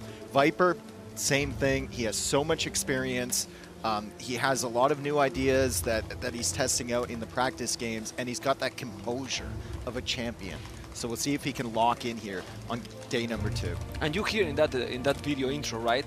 It will be the experience of my life. Yes. A guy like him telling it's gonna be the experience of my life. He has won all the tournaments. He's won everything. Everything. Yeah. You know, he has won all the tournaments, LAN events, online events, Former all the Red Bull titles. champion. Exactly. He has won everything. But in front of that crowd, in that scenario, no, never before, right? Yeah. So it has to be extremely motivated for the Snake. To love to call him the Snake. Kumans, Wade, Dravidians, Franks, Italians, Malians for the Viper. I don't have memory yet. Mem was rubbing his hands. I was like, he went to go look at the Sims and they disappeared. Burgundians. I saw Burgundians, you know. The second one, I don't know. But we will get there. 834. And that's the Elo 1861. Remember that is the Empire Wars Elo? Where are the Sims, man? Here we are! Burgundian. They killed Put me. the glasses on, yeah. It was like broken, you know? Okay. Burgundians, Vietnam, Huns, Khitans, Khmer, and Britons. Oh, boy. Okay. So I've been hearing murmurs that people were interested in picking Britons. Now, I don't know if it's just because we're in London or if there's a map called Thames, but I suspect that if Britons is going to be picked, it'll be picked on that Thames map. Okay. Both together, it seems, Yeah. right? We stick to the theme, right? Khitan's also very interesting. Khmer. We haven't seen Khmer yet this tournament. Which is a very snowball and a strong civilization. Really, really, really, really. I'm also surprised Burgundians made it through the draft. A lot of the times they just get banned, right? Yeah. The Flemish militia, very strong. The eco upgrades, very nice. Yeah. I want to give here, you know, to tell to the production that is in another level. Lovely. I can tell from here, I was talking to Dave behind the scenes that it's getting people from my family watching and getting addicted to watch this because it's how cool is this? How great. I didn't know that you are doing these kind of events. And then I was been doing this 10 years, you know? But not like this. More than this, you know? But they're getting really excited. Hopefully, guys, you are getting excited as well across all the channels and mainly in the Twitch TV Red Bull. So We're going to open this one on Henschel, right? Yes. What do you think the civs are? I saw Franks there for It has to Viper. be, but in the previous series, there was Franks and then he picked the Mayans as well, so... And I believe it was yesterday someone played, Hart played Franks on Henschel, and I think Harris said, like, Franks don't feel like the best civ there. They feel good, but not great. Well, depends the strategy you pick as well, you know, like, it feels smooth if you go aggressive, because you get that extra bonus, extra economy income that is great. And then ACCM, 836, when he's 50, he's gonna be #1. No, I know, and he gets better You every know? year. Like, how they... Like, it's doing wild. this. He's older than me, and I'm far worse than and I get worse every year. Yeah, but we are excellent casters. Yeah, exactly. We have to, you know, it's what it is, you know. But seriously, those times I was talking yesterday with Nelly, those times that where he was competing with Bhakti for being the #1, and he couldn't reach that level. Yes. Bhakti was the #1, and now look. But at the this, key thing is, back in the day, ACCM used to be all in strats all the time. It was completely Towers, different man-at-arms, player, right? Everything. And then at some point he made the switch, and the thing that is most impressive about ACCM to me is that he puts in the time every single day. He has dedicated hours to train. He has training partners. He's always playing sets against everybody. And then he's watching recs. Every single rec he plays, he examines it. He analyzes what his opponent's doing, whether they won or whether he lost or whatnot. He's really, really a student of the game. Tell the viewers how many kids he has. He has 3. 3 kids. I know. It's a daddy of 3 kids, you know. No, we have to put a monument to the wife, you know? Because the help is might be insane. But we have a classic civilization, ladies and gentlemen. Game number 1, hands are hands for ACCM. The Viper, as Frank's trying to find a damage there, but I don't think it will take it. Yeah, and ACCM kind of going under the TC there from Viper. ACCM also getting distracted here. He does pull the villager back in time. I think it was his scout forward that was distracting him. Maybe he was also trying to lane the boar as well from Viper, but I think both players are going to get them in. Franks for Viper could be really, really good with those berries in the back, but Huns are Huns. As you said, Mem, the production speed for them is really, really nice. Once you get to Castle Age, not having to build houses is also fantastic. You can keep that army coming out, and the pressure they can apply is insane. Yeah, I will go here for, I don't know, very aggressive approach here. It seems that ACCM is going already for the stable archer range because you want to get the initiative probably if you are the hands here. And if you are Franks, what do you do in this situation? I think you just defend. I think you just rely on those berries, especially if you think ACCM is going to be very aggressive. You go one range yourself, you see what's going on. If he adds in a significant amount of scouts, maybe you add in scouts yourself, maybe more spearmen. And then when you get to Castle Age, if he's making cav archers, you go elite skirm, right? If he's making knights, maybe you make some knights of your own or some monks.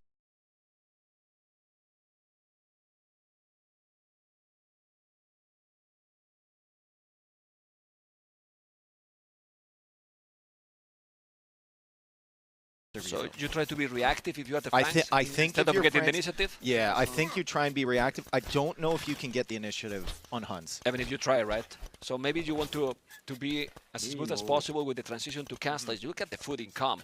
Yeah, well, if you're doing archers and you are grabbing all those berries, you're going to be in a very good position. Viper is already doing a good micro. He's taking the spear, he's taking the arch, he's going to take the scout that is more HP. It's a good play by the snake. He has fletching as well, and he's taking quite something with less army, right? So yeah, but here come the scouts from ACCM. Yeah. So Viper's going to have to fall back. He did clear the range units, though. One thing about this map, the main gold is always forward. The one that your mining camp spawns on is always forward. So you have to hold this hill, or you have to go into the back of your base, build a new mining camp, which is a lot of idle time there. So ACCM making the second stable and the second archery range. Whoa! Here come the Huns. Whoa, whoa, whoa. Well, Viper is not completely wall. I see now the stable as well from the snake, but the Viper is about to click up.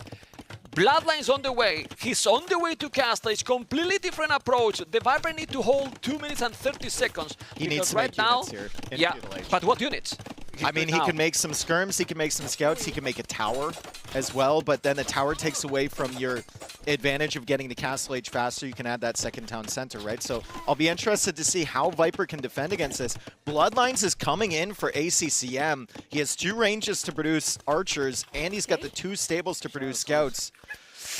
Viper's going to have to really, really try to defend here. It's 1 minute and 43 seconds away from getting to Castle Age. Yeah, he needs a tower there. Oh, who's doing the tower is ACCM. Yeah, but you can make a goal.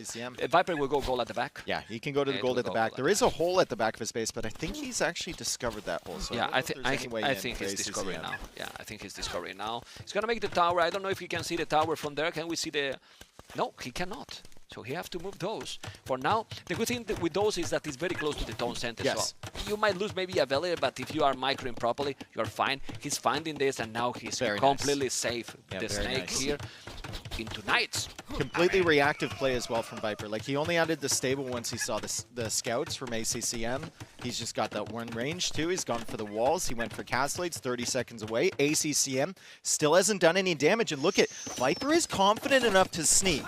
He knows that army probably isn't going to do much over here, and he's only 14 seconds away from Castle Age. If he can delay this by even like 20, 30 seconds with a couple houses, his army could get forward, do damage, and then he's going to have knights. And he's going to make that. The house is going to be there. He's going to block that area. He's going to have double stable with lose 1. Remember, no bloodlines, but you get 20% HP more. That means basically having the bloodlines, 120 HP. So with double stable, Knights at home, and the archers going forward. Can he sneak in Bodkin for those archers? Because I think Bodkin would really help that. Yeah, but he's doing 4 Knights already. It's going to be tough to afford.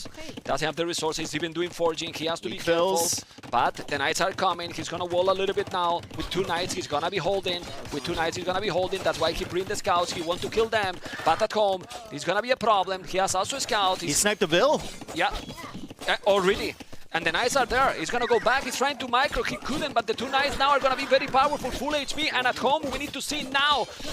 He's coming into the woodline. Viper, he's coming into the woodline. He still doesn't have Bodkin, but this is a devastating attack against ACCM. He's got the armor on the scouts, and he's got the archers. And look at the damage. ACCM had all that army early. Eco KD, 4-1. And not only that, because right now, if you check the resources, ACCM is not close to clear cap. Not even, well, in the next couple of minutes. He has no resources at all. He's losing another village, and now all the army on Viper base is clean. Viper has an excellent position in this game, and he's already doing a second town center. Yeah, second town center. He didn't have to build a tower in defense. Very, very good defense there from Viper. I think ACCM maybe stayed a little bit too long around that gold in the front. Maybe should have looped around earlier and tried to get to the woodline. Viper was already ready for him when he got there, and now it's a very, very comfortable position for Viper as Wheelbarrow's coming at 24 on food. And I think most of those are just on the berries. Well, Franks is an excellent civilization for this. For the berries, and because if you even have few farms, are going to be with heavy plow. He's doing wheelbarrow, you know, it's so smooth. And it's the kind of gameplay that Viper like it. I'm having my economy, second TC, even the third TC when I have the wood, and I'm still raiding here. ACCM's in trouble. He's getting the armor for his pike or his spearman, but he's nowhere close to clicking up to Castle Age yet. Now his villagers on food are being driven away by the Knights. And ACCM is known for hanging around games for a very long time when he's probably dead. No, but it's I mean, impossible. if he can't wall this woodline off, oh man, this might be an early one for ACCM. Yeah, I mean, yeah. He's impossible. He has 700 gold in the bank, so you might think, okay, if you do the market, you can go up. It's almost impossible that the ACCM can come back here, especially because the Viper is completely fine at home. Well, maybe not that fine anymore. Well, but he has moving the bills. He has Wheelbarrow as well, so the villagers are running away really quickly. Oof, this is a massacre. And this is a massacre. All the vills are dead at home. ACCM has lost 17 villagers, and he's running his army into the town center, and he's gonna call the GG. Viper. Game number 1, it's a quick one, 12 minutes, 125 EAPM. Viper really showing off there with the Franks, and it was exactly what I said. Like, if he plays reactive, he waits for ACCM to come into him with that Frank Berry bonus and some walls, he feels really secure. Double stable, double archer range, bloodlines, forward tower. Didn't kill a If I village, don't remember, didn't kill a single village. Yeah, not with that couple attack. of them later, not with that attack, exactly. Look at the KD, 52-16. Yeah. 52-16. Viper is Viper? Viper's in this game, Viper. yes. I mean, ACCM maybe felt like he forced that one a little bit. We can see the highlights here. This was a really great fight from Viper. I think a lot of players would have moved back and tried to defend their gold. Instead, he sits on that hill, he goes forward. He takes the trade. And he takes the trades, and he takes out all the spearmen, and then there's only one archer left from ACCM. And with that gold so close to the TC, he can't really push in. And then Viper bought himself enough time to get the Knights, and the counterattack was brilliant. Yeah. Sending those archers forward when there's a big army coming against your palisade walls, and being able to show up at the woodline like this, amazing. And you saw how the numbers were, better, higher for ACCM, but useless army against the Knights. Yeah. It was having more army numbers, yes, but the quality of that army, it was absolutely flawless game by the Viper, this one. Yeah, and really by this point, the game's already over. Yeah, right? The ACCM can't get to Castle Age, can't wall it up. Knights just feasting, and then his archers can't find any value on the other side. So, wonderful first game from the Viper. ACCM is going to have to find something else. Maybe it's feeling the pressure. Pardon? It feels that it's feeling the pressure. Yeah, of course. Yeah. You know. If he loses this one, then he has to hope on other players' downfall, basically. Like, even if he beats Sebastian tomorrow, if he loses this, like, it's going to be really, really tough. Then you have to go down to games, and Sebastian took 2 games from Viper. Exactly. That's why MBL today, obviously, you are never happy with a loss. But the way he lost, you know, Took 2 he's games confident. Exactly. So he's ahead of, like, technically ahead of Hart? Right now, yes. Right now, yes. We need to wait what Heart is going to be doing today. But now we're going to see game number 2, what is going to be a very quick one from the Viper versus ACCM. Total domination in that one with Franks, super smooth. And now we have Kuman's left. Wei, we didn't see Wei yet in the tournament. That is, in my opinion, for Viper. Now, Wei can be played in a lot of different situations. Usually we don't see them because they're banned. Yeah, that's I'm surprised. But you can see how Viper has banned Mapuche, Tupi, I think he banned Aztecs, Mayans, Korea, and Romance. You see a theme there? You see a theme? It's infantry civilizations. He doesn't want ACCM to get that really tough opening with the men-at-arms or archers or anything with his unique strategies, as we can say. We have the maps, it's bullpen. So what we're going to see in this one? Maybe Indians, Vietnam can be one of those.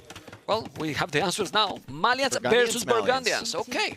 I could see Burgundians happening. This one was the one that was being played with mostly Koreans, right?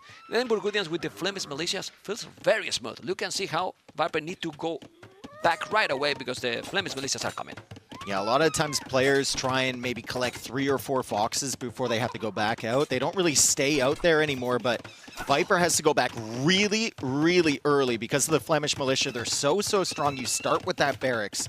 You can produce them right away, and Viper has to wait for the archer range and the archers to get out there to try and counter those. ACCM, I believe he still has the villagers out on the side. They're still collecting the foxes, and he can get away with that because Viper needs his army at home. Yeah, and he's still doing, as you can see. That's very nice.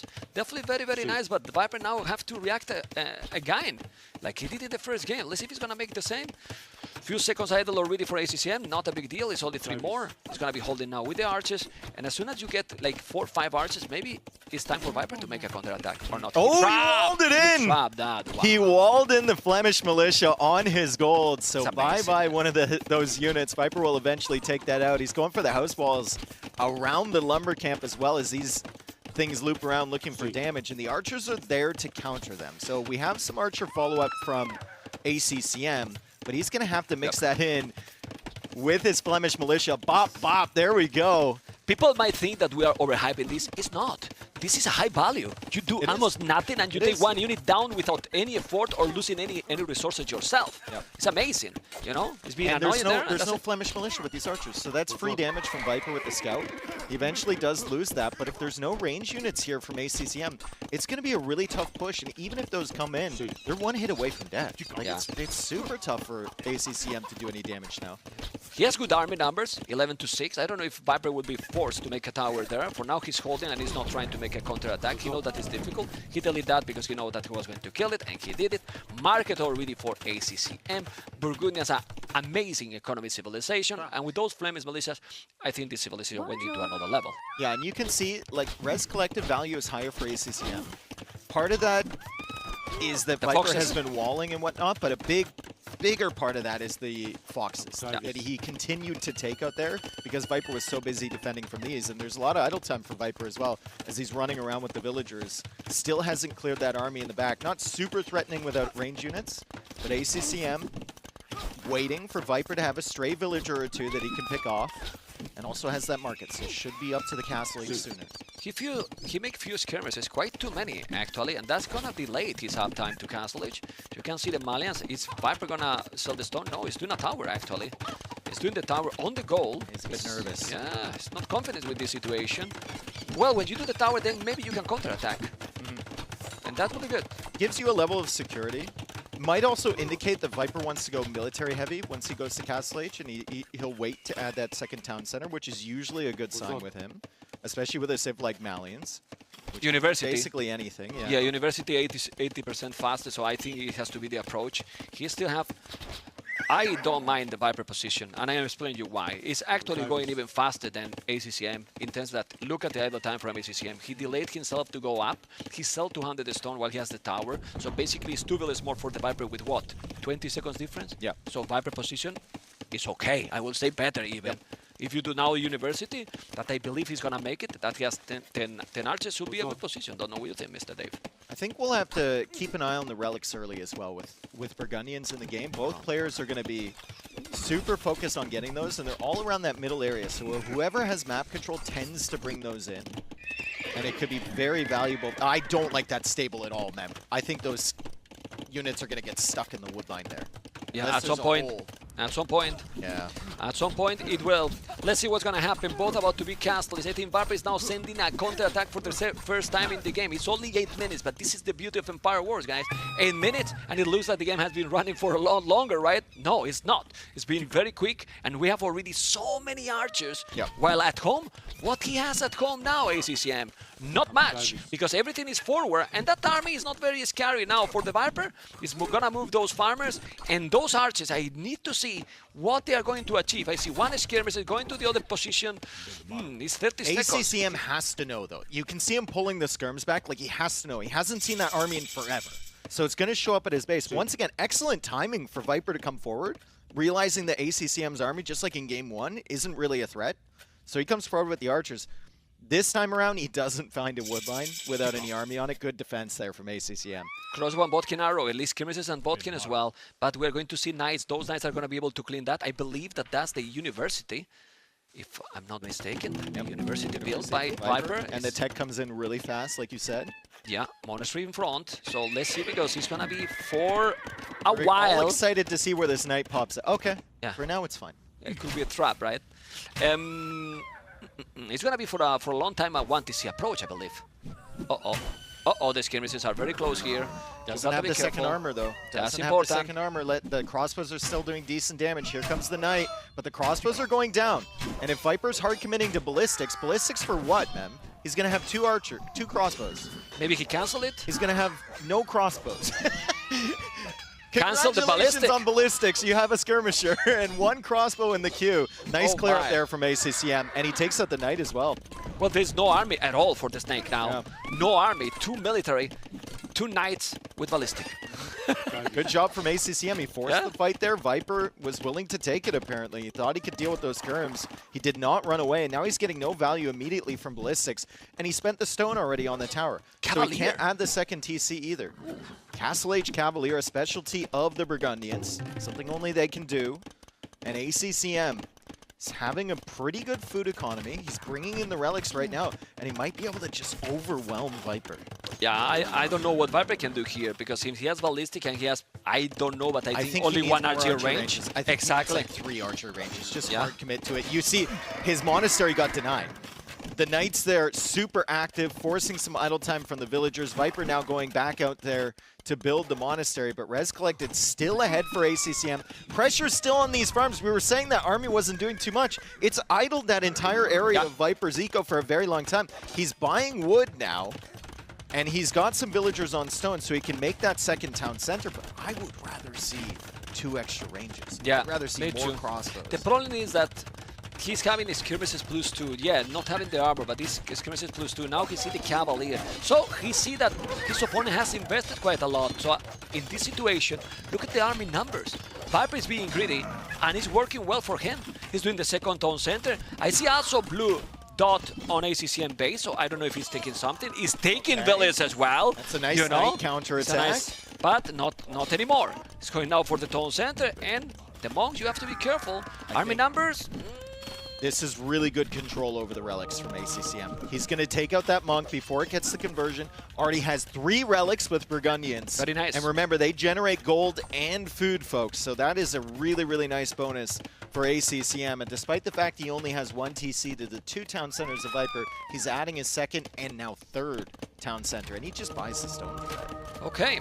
I mean, if you still get 2 relics, it's more or less decent for the Snake. He's gonna take that one. He's probably gonna try to go through the other side, but he doesn't know. That's why he's sending the monk to the left, and on the left there is no relics anymore. I'm getting pretty nervous for Viper's position here. I think ACCM is setting up very well. Why are you nervous, man? You're a fanboy from the Viper? No, I'm nervous for him. Okay. Nervous too. Anyway, look at those Cavaliers. Gonna raid now. He's gonna move those villas. He has no wheelbarrows, so those villas are not super fast to go into the town center. 4 Cavaliers. Look at the camel. Light caps, heavy plow, and wheelbarrow. He's doing all the upgrades, Dave. All the upgrades with the Burgundians economy, which is nice. But after all this, it looks like ACCM is having a big advantage. Yeah. Check the population. Viper is ahead. Viper's ahead on Even population. with the same army as well. He's got a weird army though. He's got like a camel, a skirm, 2 monks, 6 crossbows. It's much more streamlined here for ACCM, especially once he adds some light cap to go after these monks. Let's see if Viper gets this conversion. He does not get the conversion. ACCM takes out the monk. He's under the TC over there, and the crossbow count is falling here for Viper. He has to quick wall in his villagers over on that side. He has to pull these villagers back to the town center. ACCM more or less secure at home. It's just a couple crossbows he can easily clear up. Yeah, but it's incredible that he is still with similar amount of army and even 2 villages more. Now he's going to make the town center. He's going to send the cavalry. By the way, I don't know how he didn't convert that cavalry here because he was converting forever and didn't. I hate the random generation and the random conversions, you know. Well, I think the players hate more than me, you know, but there you go. Double Vitas and Horse Collar. It's also ACCM with a lot more upgrades. So Viper need to catch up on that or the economy is going to explode for ACCM. He's already with 2,000 resources more collected, with Dave. 4 relics, you know? with Burgundians Yes. as well. So whatever value you see down there, currently it's 470. He's gotten that much gold and he's gotten that much food. Yeah. Okay. Let's see what is going to be now the following. As you can see, he's now doing more archery ranges and he still have good amount of monks here, Viper. So he's going to try to mass now the archers and go aggressive with them. Archers and monks, some conversions and potentially a situation forward because ACCM is already preparing the transition for the Dam Custodier. Wow. Yeah, ACCM thinking about that 3 castle. archery He might need it in defense because there's quite an army now coming forward from Viper. It's a very difficult to use, I believe, and Viper is now thinking about a castle. We might have a castle off here at the front side of ACCM's base. That would have been a great outpost about 10 seconds ago. Yeah. But it's going to find the army regardless. He'll see the monks, he'll see the villagers, which is very important, and I think ACCM will now need to get in the market, buy that 100 stone, and get ready for that counter. But the army! He's got his army on the wrong side. He's coming back around. +2 armor is on the way for ACCM.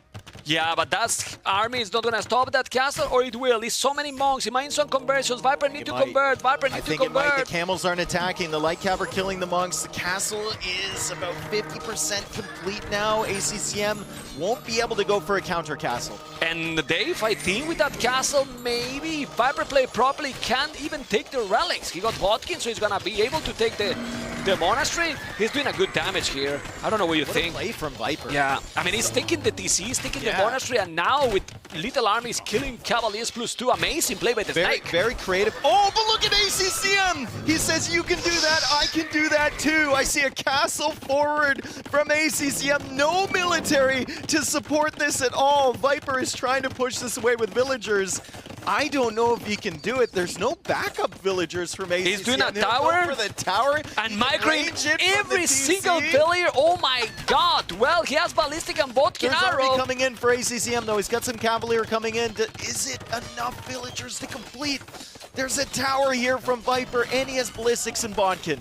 Well, with the tower, with Bodkin and Ballistic, he's taking it. He's not going to let him, and now he's going to wall. This can be a game change. It's going to be a game change. Unbelievable, unbelievable. And against the Viper, you know that he's just mentally thinking, how can I stop this? Now some houses, you can wall it, and now he's ready. This changed the game completely. ACCM was in such a good position, but Viper, with an unorthodox play to come forward with the monks and the crossbows and the castle, ACCM couldn't stop it. He was unlucky. His army was on the other side. But look at now. And then he gets a little too aggressive, too bold, too courageous with that. It reminds me the game 4 from MBL in a different way, you know, but something is not really needed. A second tower here. He's doing a second tower, and he might if he's doing even guard tower. He's converting now. ACCM is sending the second wave of villagers, I believe. He's got a line of villagers coming across. They want to try and complete that castle. It feels like if he doesn't complete that castle, he is going to lose this game, and he's going to lose those relics as well. Yeah, and he's not going to make this castle. And if he's doing, it's going to be the most expensive castle in the world.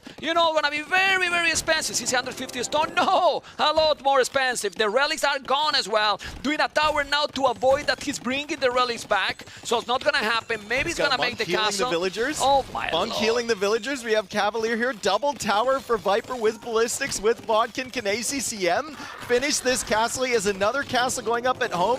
The gold is kind of griefing his villagers as well. It's tough to get them in good positions. How many villagers does he have left here? He's got 7 villagers. He's got 7 villagers, man.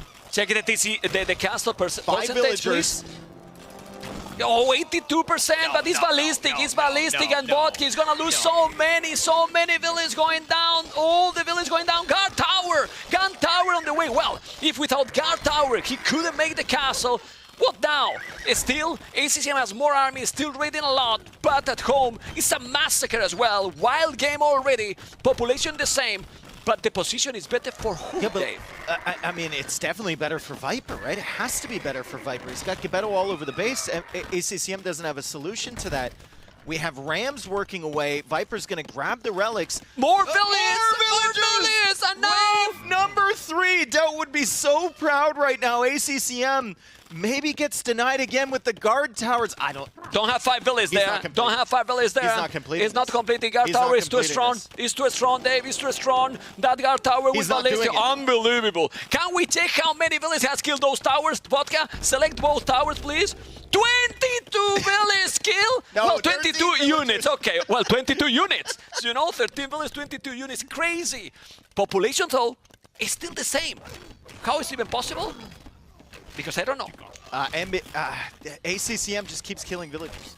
ACCM just keeps killing villagers. Yeah, all the time. Look at the Eco KD. It's 26-32.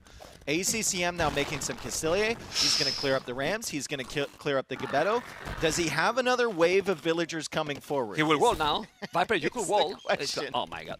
But now 5 relics for the Viper. Yeah, but they're in the forward monastery. True. Well, If but the ACCM castle is can there. clear that up. Look at the gold for ACCM. He has 35 on food. If he idles his production for a minute, he might be able to go up to Imp, make some traps, take out the castle, take out the monastery, grab the relics back. Yeah, Who knows, right? The fact that he's still even in this game is impressive. Yeah, the castle is going to be down. It's incredible. He has lost so many villages. ACCM is still 3,000 resources more, almost 4K. It's crazy how big advantage he had.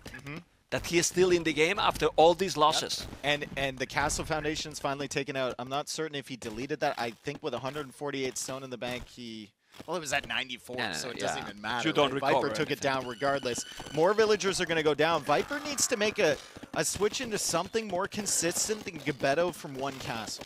He doesn't really have much to counter this army anymore. He doesn't have the crossbow mass. He doesn't have the camels. He's going to struggle here, and he's actually going for cav archers with Malians. Well, and ACCM is on the way to Imperial, you know. Viper has 77 villages. He's being raided forever now. And I don't know where Viper is going to make the second castle because he's having almost a stone to do it. This is crazy. How is still ACCM, after doing a doubt castle for 3 times, basically, is still going to win the game? Yeah, the raid was brutal. Viper just had a really tough position there. The castle brought him back into the game. ACCM's castle attempt on the right side clearly distracted him. He had a lot of idle time and a lot of villager deaths over there. But now Viper is going to push forward with towers. He had guard tower before, and he's just going to keep pushing on this side, take out those farms from ACCM, and try and defend against the Castilier and the Cavalier near the gold there. 1 minute and a half away from Imperial Age, though, for ACCM, and he's got a far smoother composition than Viper does, I think. If Viper loses that castle, going Gebetto is going to be really tough when you can't produce them. Still, the map is really big, you know, and the castle is just completely at the back, so Viper need to definitely do more and more and more economy. Those towers are nice. What's the army in the back of ACCM's base? There's... Oh, that's a nice raid from Viper. 25 villages are idle. You have 14 villages more, but he has 25 villages idle now. Crop rotation, yes. ACCM's already thinking about the timer in this game. ACCM is already thinking about a max time game here. He's getting crop rotation in the Castle Age here with Burgundians. Well, Viper has feudal upgrades. You know, double dash and horse collar only. Wow. Well, for the late game, Burgundians might be better, no? For the super late game? I mean, I guess. I think they might be, especially if he grabs those relics and the castle is going down in a good position. Imperial Age time is much faster. Once again, ACCM 35 on food. His eco setup is much better than Viper's. Like, Viper's still stuck in the Castle Age here. These towers are tough, sure, but they're not going to stay up for very long if ACCM has 2 castles to produce Trebs. Yeah, Viper also need to move the relics from there. He need to bring them at home, otherwise he's going to be free relics for his opponent. Those Custodians are going to dominate those Gebetto. They just need to delay until that castle's up. They just need to push away the Gebetto until that castle's up. And then the Gebetto can't really do much. Cav Archer, Crossbow Army. Those doesn't look army. super threatening. AI at army, this point. AI army, Yeah. right? Oh, man. It's not really that threatening at this point. He's And gonna now he will maybe kill push 20 Villiers. Double university for ACCM? Yeah, he want to make chemistry and ballistic at the same time, but He wants no. to get his degree. Oh, man. Okay. Has to be careful. Let's see what's going to happen. Because, oh boy. I mean, he's delaying a little bit, but Viper is up to Imperial. There's still 13 villages behind. He has 4 relics. Is he moving now? The He's relics, moving them I now. guess. Yeah, he's moving them now. That's good, and he's gonna go probably camels. Castle at home, you need it, you know. But that's the thing. The map is big. You still have a lot of resources, and you have everything at home, Dave. If you're ACCM, do you use one of those trebs to chop through to the middle and get that monument, the Tower of London in the center? It's basically a Fatoria. It provides you with a little trickle of each res. I think that might be a good use. Without the stone, right? Yeah, I think that might be a good use of your trebs. To just chop through 4 trees, wall it up behind you. Maybe Viper doesn't see it. Yeah, maybe. But if the game keep going, they will get there eventually. Yeah, no they matter will. what. They But will. it's nice to get it early. Yeah.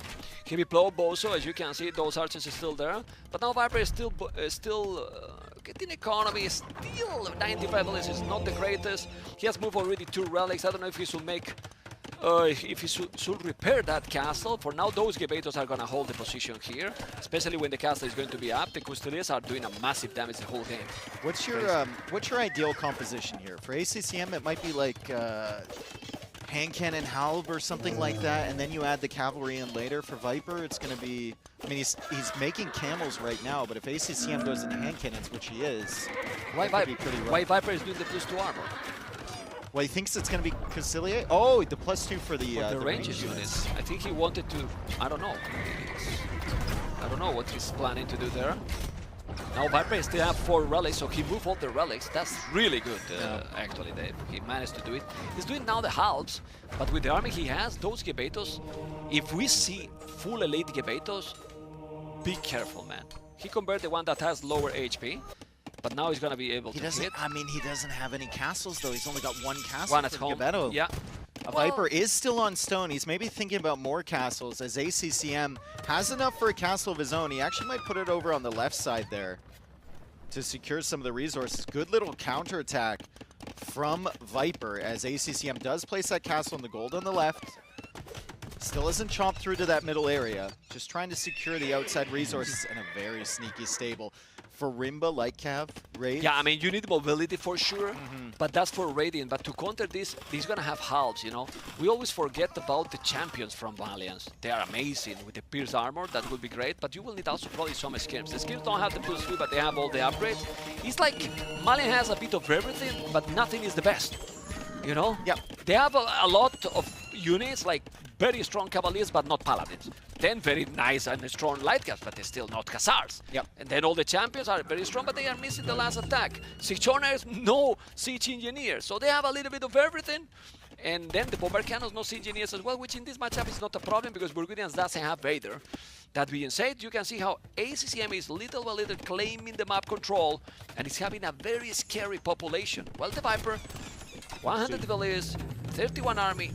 You need something else here. Oh, the Trebs are setting up here for ACCM. If he can take out those archer ranges, this could really, really stall out Viper's productions of skirmishers. But he's actually going after the TC first. I think that's a mistake. Absolutely. I think that's absolutely a mistake. I think ACCM needs to go after these ranges because it's very clear that Viper wants to make a transition. Yeah, he's gonna be problematic now if he snipe those. He see it, the hand cannons are there, but the army composition, that AI composition now, it's working well actually because he has the last armor, and then if you take those traps, it's a huge value. It's still Viper need a lot more villas. This economy is not enough for the late game, in my opinion. Final armor upgrade now on the way for ACCM. 47 on food for him, 42 on food for Viper, so very solid economy as well. And the Gebeto sneak in from behind. 1 Treb down, 2 Trebs down, and look at the skirmishers that Viper has now. Gonna be a difficult time for ACCM to hold on to that Treb, but the Castilia are here. Hand cannons need to retreat. ACCM now going for a second castle on the other gold on the right side. So all of this forward pressure just kind of enables him to lock down the map if he can get that castle. Yeah, but Viper is working again on his economy because he's holding the position. He need to kill that trap. Is that TC? You need to kill that trap with it. Attack still slow. Attack so slow. ACCM's trying to save it, but I don't know if he can. I think the castle on the right side as well, potentially denied for ACCM as Viper was over there in time. Nope, it goes up. There's only one camel. Still, the TC is taking the toll center. Still, he's all these skirmishes. He's sending still more and more custodians. He has now 3 castles, kinda straight, completely covering all the map. And well, chemistry is now there, but the Viper is so behind in Village number. It doesn't lose great. Unbelievable game. Yeah. For me, unbelievable game. How ACCM managed to win this game after 3 attempts to make the castle. Think about that moment. Like, I think he was raiding all the time. He was really far ahead before Viper made that castle. And then when that castle came up, ACCM was very uncomfortable. He lost so many villagers, again, 13 vills against the towers, trying to build his own castle. But it didn't matter because he was so far ahead to begin with.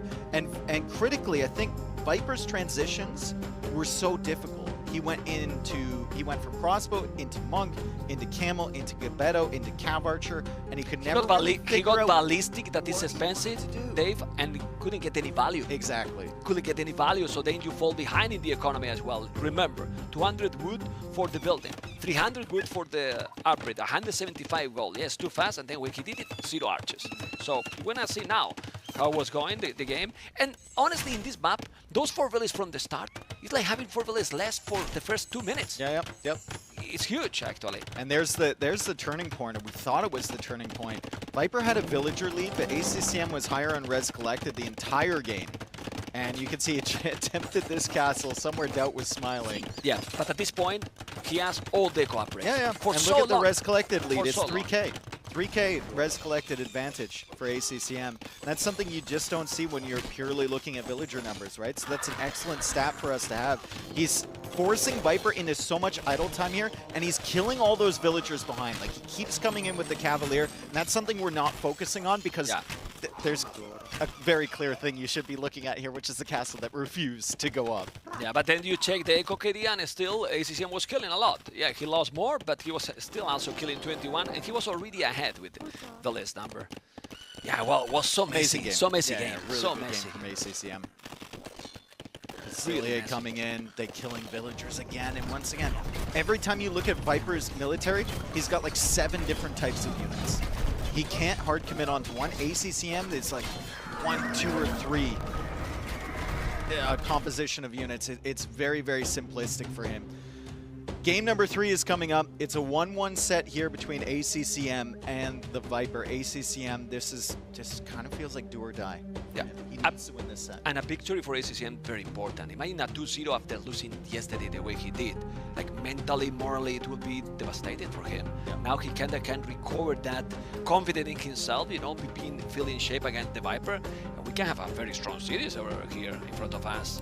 And it's very important, as you mentioned, because if the Viper can win 2-0, he's basically in playoffs. Yep. And Basically. for anyone coming in here and wondering what game mode this is actually Empire Wars. So we start on Feudal Age. We have a pre-built economy. Sometimes it's even better than you would set up your own economy. Sometimes it's unfortunate, for sure, when your lumber camp is a little far away. And we have immediate military production. So that's how our games get started so quickly. If you're looking at the timings of when they get to Castle Age, like, oh my god, I could never do a 7-minute Castle Age. Don't worry, they can't either on standard RM. This is Empire Wars. This is a completely different animal, but it results in some super exciting games here. 1-1 going into game 3. Don't get too sad, right? If you cannot get that time yourself, don't get too sad. Well. Let's see what is going to be now with game number 3. He's going to go Viper into his home maps. And which one is going to pick? This is the last question. The next question, and then we can focus in the civilizations as well. I'm loving how the players are using Kumans in this tournament. You know, the way they are using it, not double TC, full aggression. Full aggression. You're saving wood on your stable and your archer range, which means you can get that second one up quicker. Means you can push forward fast. Your scouts are faster as well, which can actually help you quite a bit. And it's a lot of feudal age aggression with the Cumans, but the downside of the Cumans is the later in the game you go, they have so many bad civ matchups, man. If anyone gets any gunpowder, it feels like, or gunpowder hell against them, just watch out. Yeah, I mean, you don't want to be in the late game with them. Yeah. And if you think all those civs, as you mentioned, look, Vietnam, Kittens, Britons, Khmer, all of them got answers against them. Yeah. All of them for later game. So it's kind of complicated with them because your opponent is going to assume, hey, it's going to come aggressive. It has to. But then maybe you can debate it and go for the second TC. So the mind games there. I wonder if Viper picks his own maps or if he goes to Glacis here for ACCM. Because Viper usually likes to come home with his own maps, the final 2 games. Yeah. Well, let's see. Maybe he's going to do it. Yeah, it depends. Why not? I mean, it's also not a very clear pick. Now that Burgundians has been chosen, there's not a very clear pick for Glacis if you're ACCM. What are you going to pick there? Are you going to go Vietnamese? Kitans, like MBL? Are you going Khmer? Britons? Well, he has to siege with Fire Lances, Vietnamese, and the Kitans. I mean, but it could answer some questions on the other map as well, Yeah. if Viper picks that, right? Whatever he picks there, it could, process of elimination, tell Viper what ACCM strategy is going to be on Thames or on Stonefront. Well, let's see. We're going to have the answer very soon. If the Viper win is going to be, it will be 2-0. If ACCM win is 1-1, the group is going to be so interesting if ACCM win this series. Yes. Like insane for the last series of the day that we have in this group. Lear versus Sebastian. Sebastian need to win as well. I think it's also very interesting if ACCM takes 2 games and Viper wins, because then if Sebastian loses against Leary 3-0, or just loses against Leary in general, then it's their match. Then it's a straight head-to-head. Yeah. Decided ACCM tomorrow. and Sebastian, yeah. Will be decided tomorrow. I wouldn't mind that. No, that'd be good. It's like playoffs Yeah. tomorrow already for them. Played the least amount of games, yeah, and I think I cast every single one of those. The amount of nights I spent You were in the looking late for night ACCM, shift, right? It was just me watching out for Hera and Leary trying to snipe ACCM, and man, he was a master. But you know how many hours you have to spend on the monitor, like doing nothing, to select when I want to play, to be able to be in the Red Bull Wololo, So he spent probably more time. He said he didn't mind. Okay. But he spent it that time, right? Yeah, he did. So when he wasn't queuing, he was like practicing his builds and researching new things. So watching recorded games, like ACCM, like I said, he's very dedicated to getting better at the game, and his results really show at Viper. Sneaking into this event through the replacement qualifier after failing to get through against Sebastian in the last chance qualifier. And he's going to see whether he can come out on top of this group. If he wins this set against ACCM and then wins the game against Leary, which is a possibility, then he goes right to the semifinals. And can you imagine that? Yeah. Oh boy. And if we're favoring Hera from the other group, then they're on opposite sides. Little rematch in action potentially from our last Red Bull Wololo. Can happen. Anything can happen. Anything can happen. But I feel that now Viper is in tournament mode. Like you are. Oh, I'm not sure if it's gonna go. I'm reaching there. I'm gonna be there. Okay. But now he won yesterday. Now he's Viper. Yep. And he's picked humans. Yeah. In this one. That is going to be aggressive. I like this map a lot. Stonefront? Yeah. They put there. They put it there. Stonefront. So we have Kumans. We have seen already in this map. I think Leary yesterday in this map. What is it? Vietnamese. Okay. Vietnamese. And look how he's moving. He is excited. Nervous, excited. What is the feeling now for ACCM? I think he's just fired up. I think he's ready to go. He's like, why we're waiting? Yeah. Let's go. Yeah. Let's go. That's what we want. All right, let's go. I don't see the chat here, but I would like to see who want people to win. Do we have the chat there? Can you put there? Because we need to read a name and that people is spamming all over. Who want people to win this match, this series? That would be interesting to see. We want to see spam anyway. Let's interact a little bit with the viewers and see what is their hopes, their desire. ACCM, the snake. Let's see. Are we gonna see spamming or not? We need to see spamming. ACCM, Viper, Vamos. ACCM. A lot more ACCM than I thought. No He's surprise, building himself a little Okay. fan base here. Okay. Usually this would have been Do you know Viper why? dominated. The way he put the microphone. Yeah. All right, here we go. We have Stonefront, game number 3. Viper playing as Cumans, ACCM playing as the Vietnamese. And this is the reason you play Cumans for that double archer range start. But unfortunately, I think we One have villager difference, a I bugged think. map here. I see 30 villagers for ACCM, 29 for Viper. It should be the same village for sure for both. Yeah, man. And it's not like Mayans, you have one more. Yeah. Here, it has to be the same. So. And it happens. When you spawn in with so many villagers in a pre-built base, like these things just happen. Yeah, it can happen because remember that some build can be in a wrong position, then you don't, the ability simple don't spawn. Yep. You know, and basically you cannot. Or they're in a tree. Yeah. Yeah. And on the ladder, that was great because the players were really, they had great sportsmanship. If one player said, I'm -1 villager, they'd both say, okay, I delete. Yeah. I delete, right? Because it's hard to live admin those things on the ladder, but the players, they realize that if they do that for their opponent is going to do it for them in future games. So it really, really benefits both parties. And we have a great group of, overall, just a great group of pro players that are very respectful to each other and want the most competitively a fair environment around. It's seriously great in that regard, you know. Really, really good, you know. What is not good, and I'm glad that we are not in camera, is that I feel intimidated by you, man. Why? With the costume. Well, I'm the just a switch. higher rank. Yeah, well, I mean, I'm not gonna go into the unranked mode activated from yesterday, but it's a merit-based but economy. why? I mean, I need more rank, man. I'm the oldest one here. What the At least for experience, you know? Yeah. Anyway, Cumans versus Vietnam, and ACCM already diving in with the scout.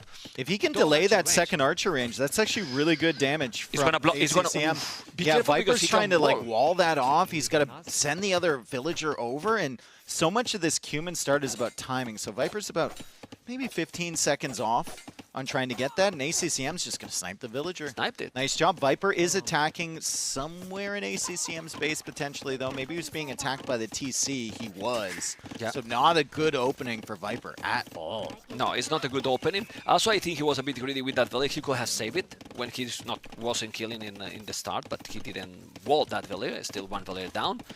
And not losing the scout, so that scout is getting a very good value going now for those chickens and a stable. Well, it's expected. The opening that we thought he's gonna try to be very aggressive. He's already with 3 archers and fletching as well for ACCM. Remember, archers for Vietnam also more HP, so they're gonna be a little bit more tanky. And if you don't micro properly, they can hold pretty well. I think ACCM spotted that stable. I believe he spotted that stable from Viper. He probably knows anyway, right? He's going for a stable of his own. Yeah. He did spy the timing on that stable. Viper played up against this strategy in the replacement qualifier in the final game against Lewis. He was Saracen, so it's kind of different from Vietnamese, but he knows how much pressure can come from this Cuman opening, and he shows up right at the wood line, and ACCM is going to lose a villager right away. So 1-to-1 eco KD, but Viper, with all of the aggression forward, faster scout production, more archers on the field. He's got 7 archers right now. Yeah, and even if you know that it's going to come, it's still hard, like really hard, because the pressure is going to be very high. It's true that ACCM has good numbers as well. It's going away now, but he got faster. I mean, you have the army now, but Viper got earlier, and now he's there. Double archer range as well. ACCM also has more HP, and he also managed to get the archer armor upgrade. Oh, So wow. in a straight archer fight, he's actually going to win despite the numerical advantage here for Viper. But Viper doesn't want to take straight fights. He wants to attack from the sides, and he wants to send his scouts in as well, and ACCM is just panicking. He's trying to save his villagers. That villager is on 1 HP. Can Viper Sniper? Yeah, he'll never let her go, and he's also taking out some of the archer numbers too. And he managed to save his other archer army. He hit it in the corner of the map. ACCM lost track of it. Viper's coming back through the south of ACCM's base as he's still pressuring the gold. He forced him to make the tower, and now with that army that he was having in that double archer range, he just denied the production. The Viper is going all aggressive. The Kumans are so great, and I'm very glad that we were talking about them because they are showing exactly the strength they have. They are absolutely brutal in the Viper is early all game. over the place. Yes. He's all over the place. Military count 17-10. ACCM's only hope is this counterattack. The army of his that was chasing the archers is coming coming forward now, and it might show up on some of the resources from Viper, but like ACCM, he can't get this tower up in time. The scouts are still here. The 3 archers from before are showing up at the other side of ACCM's base at the same time. We need 3 little boxes here, man. Yeah, more on the picture, screen. picture. It's not a node, it's not a node. There's a lot of aggression. I even don't know if there was a good tower, you know, because it's not in the best position ever, so close to the town center. If he's coming here, he can also still make some raid. The archers are now doing a good job for ACCM, but as you mentioned, Viper is still on 3 spots, on the right, on the left, and trying now to hold at home. Yep. While ACCM only with the counter-attack, because at home, he's defending with villas. His economy, his efficiency is really low. Check resources collected, Dave. Yeah, it's so far ahead for Viper, and most of that is just the fact that ACCM's running. He's only killed 1 more villager. He snags another one there, but like, Look. just because ACCM has his entire economy on this wood line right now. Disrupted, completely disrupted right now. It's true that now Viper at home, 5 on foot. He's having problems as well. He's got. Oh, I thought he was a call. His mouse disconnect. No. Yeah, I He's know. blowing on his mouse. Okay. I know. He says, "Is this working?" But for a moment, for a moment, for a moment, I thought, no, please, another phone, no, you know. Yeah. Oh, here we go. Okay, hype Anyway, again, man. Hype let's again. Let's go. Okay, I don't know what happened. I don't know what happened there, but as you can see, the mouse wasn't working 100%. You see now that he's holding at home. Population is only 5 But population ACCM difference, is still right? tracking this army with villagers. Yeah. Like, he didn't mean to send those villagers. He's just panicking. There's still an archer army on his wood line. So he's going to have to abandon that. And remember, he had 30 villagers on that wood line at one point. It's 38 villagers against 40 villagers, but the res collected is 1,100 ahead for Viper. Which the is a pressure is insane with Cumans. It's just incredible. If ACCM can drag this game out to Imperial Age, Vietnamese have a very good chance, but I don't know if even he can do that at the moment. That's the point. If you check now, skill bar and armor is 7 archers production.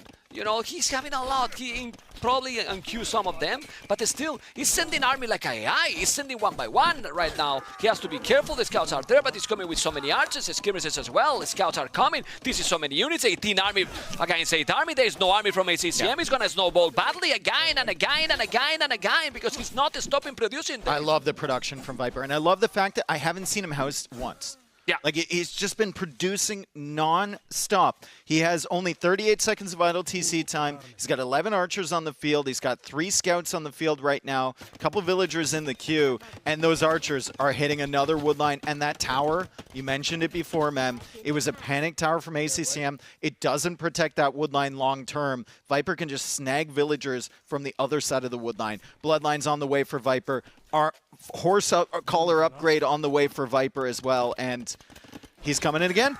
Yeah, the archers are now going to be clean, yes, but that's not the main army. Oh my god, he's inside with the scouts. He deleted now the Lumbercamps, doesn't care at all. 64 population, he could even make the second TC if he wanted, which is not gonna happen because he sold the stone, so he's going absolutely all in.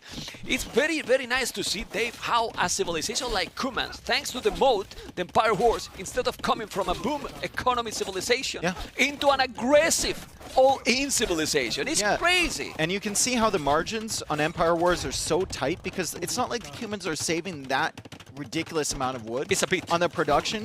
It's just a little bit, but it can enable something like this with the archers and the scouts forward. Viper now with 600 food in the bank, 200 gold in the bank. He's thinking about clicking up to the castle age. He's got 14 archers on the field. ACCM still in it. He's going for another counterattack, and his resources aren't looking terrible as well. But how does he ever approach getting this right side of the base again? How does he ever start farming consistently? How does he find a safe wood What line? farms? What farms, you know? It's so Look difficult at for him, this but is that's a a good farm. counterattack. It's a good counterattack from ACCM. No army here from Viper. There's few archers there. There's few archers, not a node probably, but still, the snake is on the way to castles because he has gathered already. Look at all the vills here for Viper. Yeah, he has to be careful. Couple villager snipes. Okay. If ACCM can take out these archers, remember Viper has less HP on his archers. Vietnamese have more. Couple more villagers going down. ACCM 600 food, but not enough gold. Yeah. And he's trying to keep the production up with the archers, and Viper's going to wall this army off and cut it off eventually. He's doing that right now, and you can see 70 population, 56. Of course, he did some damage. Viper lost 7 villas, 11 for ACCN. Resources collected is the issue here, 2,000 more. And you might ask, why? If only 4 villas different, right? No, but the villas from ACCN has been walking all the time, has been dancing, trying to find a spot where collect resources, and they didn't. They didn't. Now, Goldmine and Upgrade, and the Viper will be in Castle to make a lot of crossbows and whatever he wants. Yeah, he can make knights here, or step lancers here. He could go for the crossbow upgrade. Bodkin, he's probably going to get that. He could he could do anything, man. He could go for extra TCs. Yeah. There's a lot of possibilities here. He's mining a stone also, you know, so he's going to have a stone. Now, 100 already to make an extra town center. Even a Rams already, you know, siege war shop to try to finish. I will go aggro. Like, why to make, to give the chance to ACCM to Maybe one extra TC and then military. I think 3 TCs is too much. It depends, obviously, how the game develops. But ACCM, impressive for him to even be up to Castle Age at this point. We've seen him claw games back. We've seen him with his stubbornness and his defensive play be able to bring himself back into games. Let's see if Viper will let ACCM recover. I feel like if he just keeps pushing him with these crossbows, there's not going to be a chance. Yeah. The gold is right there. One villager down. 2 towers, okay. Doesn't get another one, he does. But 2 towers is dangerous. Now Viper need to go back. 2 towers and the TC is not, it doesn't care. He doesn't care. He doesn't agree, man. He doesn't agree. Oh, wow. Now he did a good wall there with the house, but going around, the goal is going to be in shambles here. Is going to be so much problems. But again, even if he's not killing, all the economy is idle. 39 villas, 23 are idle. And now it's less idle because he's killing them. Worker efficiency last minute, you can see it in the bottom right there, down to 33% for ACCM, and I think that's going to keep dropping here as ACCM tries to come in for a counterattack. There's a safety TC right there on the left side of Viper's base. He's going for a 3rd TC as well, and he's just being patient. He knows if I snipe the farms, that does a lot of damage to ACCM's economy. That's fine. ACCM gets the Castle Age. What's the solution here for ACCM? What can he possibly do? Siege Workshop. Yeah, but then you are falling even more behind. I didn't say it was good. Yeah. I'm just saying what he's doing. What he's doing. It's the Siege Workshop. I don't think he can afford really anything. He's got 38 villagers and so much idle time as well. Almost not even the manual. He has 1 farmer. 1 farmer right now working. That is the one that you see under the town center. Those guys are going to clean the arches. But if we focus again on ACCM base, because those arches are most likely going to be clean, maybe not completely, but with that knight and another one coming, it will be gone. There you go. You need to micro now, but the arch is still doing the job, killing more villas, chain-barred in armor, sick. Sick aggression by the Viper. Yeah, ACCM, 1K score behind, 4K, almost 4K res collected behind. It's just, oh boy. This is a really tough one for him. He's trying to add more production, but he doesn't have the economy to make any units. He spent his entire res bank on trying to make that mangonel there. He's got a couple crossbows in the queue, and Viper now sending some vills to the left side as well. He might be thinking about making a monastery and getting those relics in. Yeah. On both sides, or like maybe even another TC. He's got almost 500 stone, so maybe a castle for Viper? To secure the area already, maybe. I hope he doesn't build it with those 2 villagers. Well, Viper signature, right? Will be. But those knights are very powerful now. It's +2 knights. It's +2 knights. With the Blood Knights, he's going to make more. Some crows are coming, but he's going to have the knights there. He has 1 skirmish as well. Waiting for a couple of them, and then you can do the job. Yeah, you can see. He's going to still killing some units. It's getting some HP, more than I thought, but yeah, it's still fine. It's 30 villas more, Dave. 30 villas more right now. Yeah, he should be fine there. Viper now making that monastery, I think, out near the relics. So those 2 villagers are put to work. The knight is chasing away the crossbows. And Viper still has an army forward. He's still got those crossbows forward, which are very threatening. Nice micro there from ACCM to get some value, but at the cost of losing 3 more villagers on his wood line. And at this point, that's just too many to lose. He has 36 versus 71. Yeah, pretty crazy. I don't know if Viper ever finds that wood line. ACCM has to be careful with the Mangonel not to push him into that wood line. He will find it. Okay, if he's finding it, it's by mistake. Can we check the arches at the If bottom? he's finding it, it's getting very, very lucky. He see it. Oh, the arches at the bottom, please. Oh, he didn't see it. He's missing it for he didn't so see little. it. Yeah.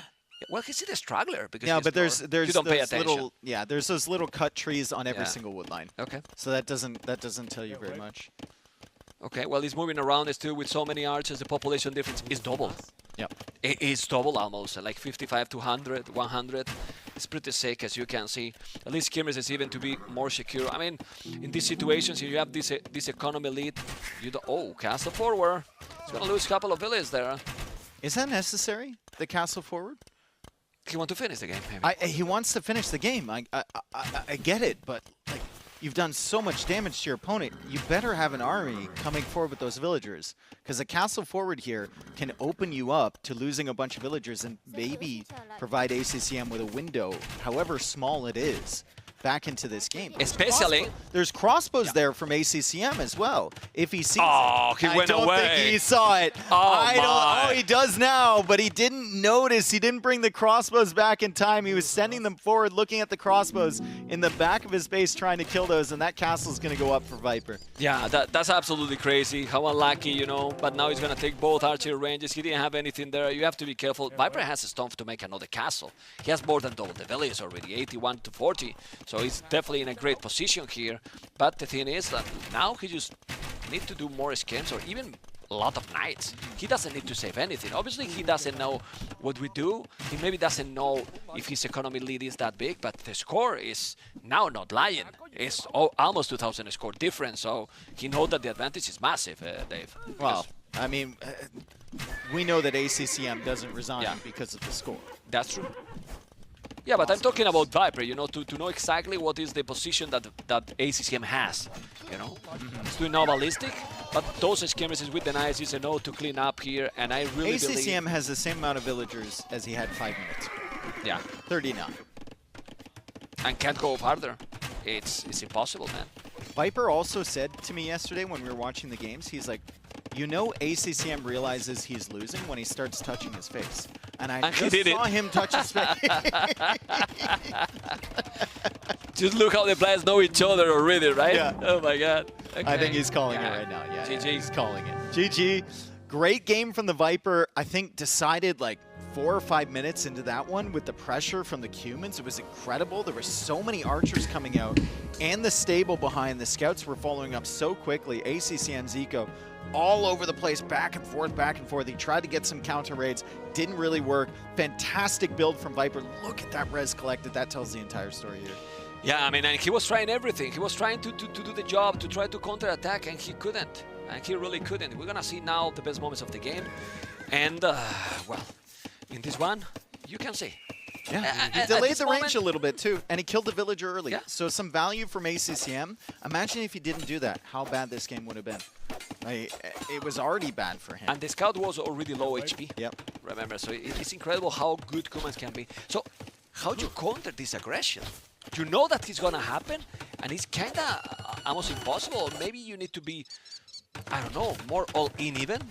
I think if you're ACCM, you have to maybe focus on one wood line, tower up early, wall up early, just play a really, really defensive game. This tower wasn't good. No, that tower was that's a panic tower, right? You have to plan on that tower early. So when you are commands, do it earlier. You know that he's gonna come. I know, and maybe that's a lesson he learns today. I mean, he lost to Leary yesterday, right? Leary played the Cumans, and he did a very similar build, and ACCM got overwhelmed by the pressure there. Pretty much the same. Yeah. Pretty much the same was, you know, because that tower, if you make 2-3 times more on the left, you cover the wood, cover the goal, and you don't get this point. You have to avoid this situation because it's a snowball. Well, it can snowball. You gotta, or you just ban it. Actually, how do you stop that? You just ban it in the Civ draft. Because it feels that he has banned many civilizations. That why Ethiopians, man? Since when is super powerful? Because we saw yesterday that they did some good job with them. Yeah. Okay, that's fine. But we have seen how Kumans are doing a good job all the time with them, you know. So yeah, the bans are so important. We don't talk maybe a note about the bans, but it's crucial as well. It's really, really important part of the draft for sure.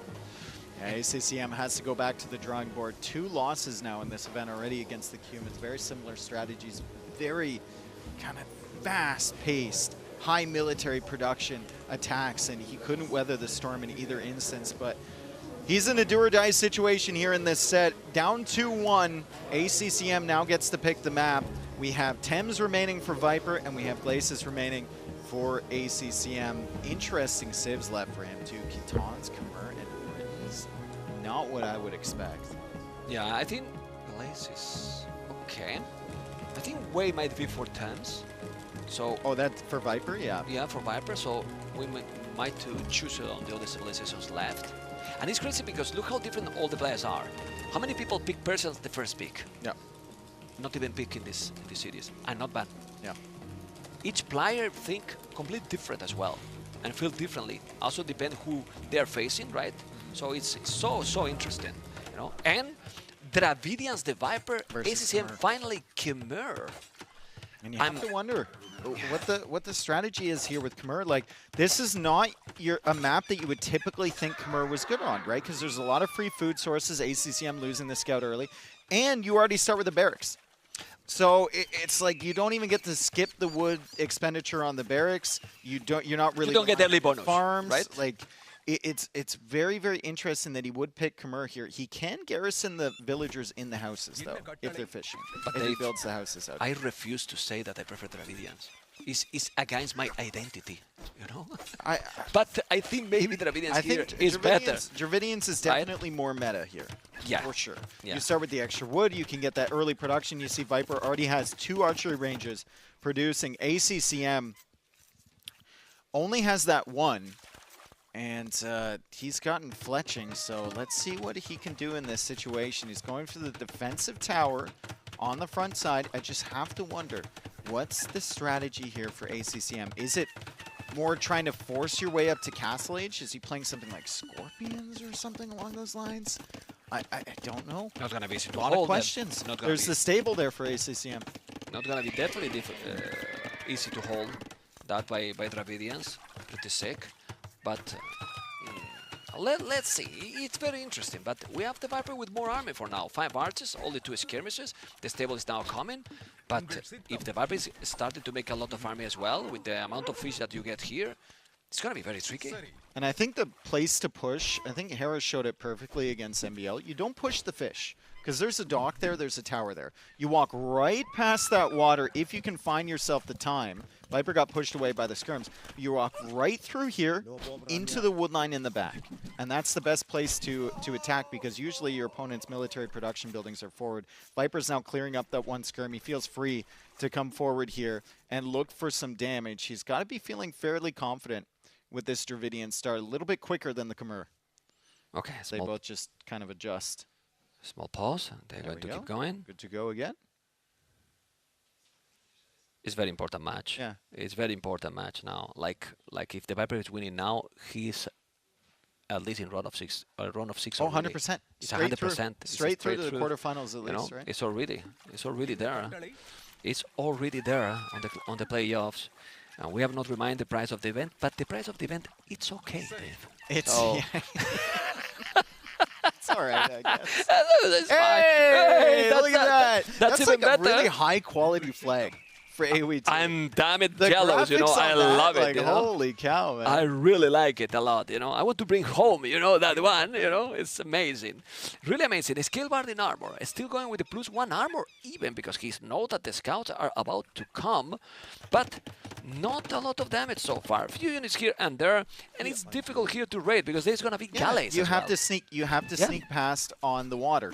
And Viper's trying to do it. ACCM pushing through the middle. There's a fire there, though. And the fire gets a lot of damage against these archers and skirms. And there's a fire as well for ACCM. So a lot of damage being done against these armies as they try and sneak through. Viper's just going to tank that damage. He's going to go right into the back of ACCM's base. He's got the spearmen along with the skirmisher and archer army as ACCM is trying to hard push through the center of Viper's base, and he's only got 4 skirms, so that army is really not a threat. This one's far more threatening against ACCM. Yeah, this is good. Also, skirmishes for Dravidians are firing faster, so that's really OP. Yeah, you are saving them. You put on the house, but they're idle. It's already disrupting your economy. Yep. So resources are going to be looking better and better for the Viper, like they are. It's true that the ACCM is looking nice as well. He has quite a lot of gold. You can make the market and then probably go up. And let's see now, it's so many scouts. Can those many scouts do the job, knowing that he has 2 spears with +1 armor as well? I'm not so sure, and he's just buying time for himself to be up to Castle. Yeah, this is perfectly fine for Viper because there's no surprises. You see the scouts, you're keeping the scouts at home, you take some HP off of those, you're going to kill 2 of them, you're going to kill the skirms, you're still idling the eco a little bit, and there's no threat to your own economy, and he can click up to the Castle Age here. So Viper in a really good position, 44 bills, just like ACCM. And he's still taking the fish very, very comfortably. And he's in again with another army. Oh, beautiful job from the Viper. Yeah. Excellent example of how to switch it up here with your attacks. One on the right side, one on the left side as the scouts are busy at the back. And the skirmishers from ACCM constantly trying to clear up these fires in his base. He wants to be pressuring forward. He doesn't want to be at home. Yeah. You want to have the initiative here. And with gold-minded upgrade, I'm really, really confident to see one more day Elephant Archers. Elephant Archers work so well for Viper. And now, why not? Yeah. Should be so tanky here. And they worked well for Hera. Yeah. As well. Is in the stable for the husbandry, not to make elephants himself, husbandry, and then transition into Elephant Archers. Oh my god, I'm gonna start to like Dravidians that day. What is this? Unbelievable. This is crazy. Yeah. Oh. He's doing a skill by the armor. It's gonna be real elephant? There's no way. He's doing a skill by the armor. Nah, it can't be. They're still tanky. I mean, he has a lot on food. Like really a lot of food. Well, he's gonna make some. Like he's doing the +1 armor, so he's gonna make elephants. I'd rather Double have elephants? an Aztec stable than a Dravidian stable, to be honest.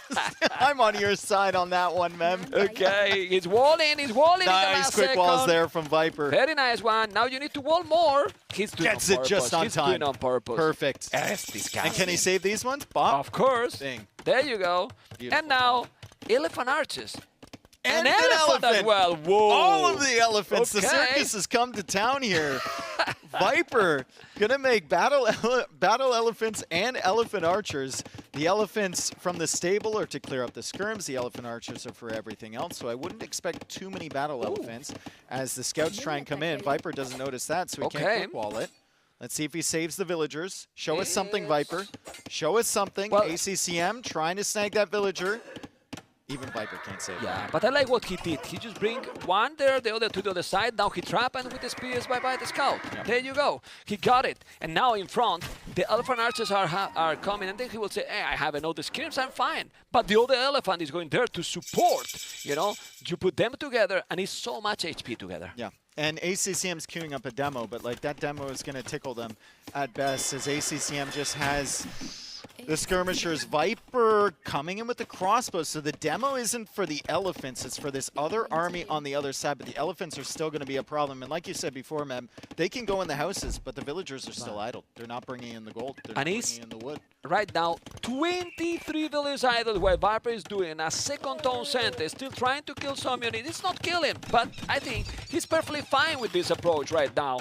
Yeah, the elephant is there, you need to go back, the elephant is gonna work Look also. at the food for Viper. Wow. The fishing. 1,000 food. So much Sick. food. He's gonna look up there and he's, I think, gonna be surprised by how much is in the bank, and that could be turned into a lot of elephant archers. Could be turned into a lot of elephants. That's a lot of resources to invest in the military here for Viper. As Viper pushes in, he's got the elephant, he's got the crossbows, but ACCM is elite skirm. Yeah, but the elephant kill it.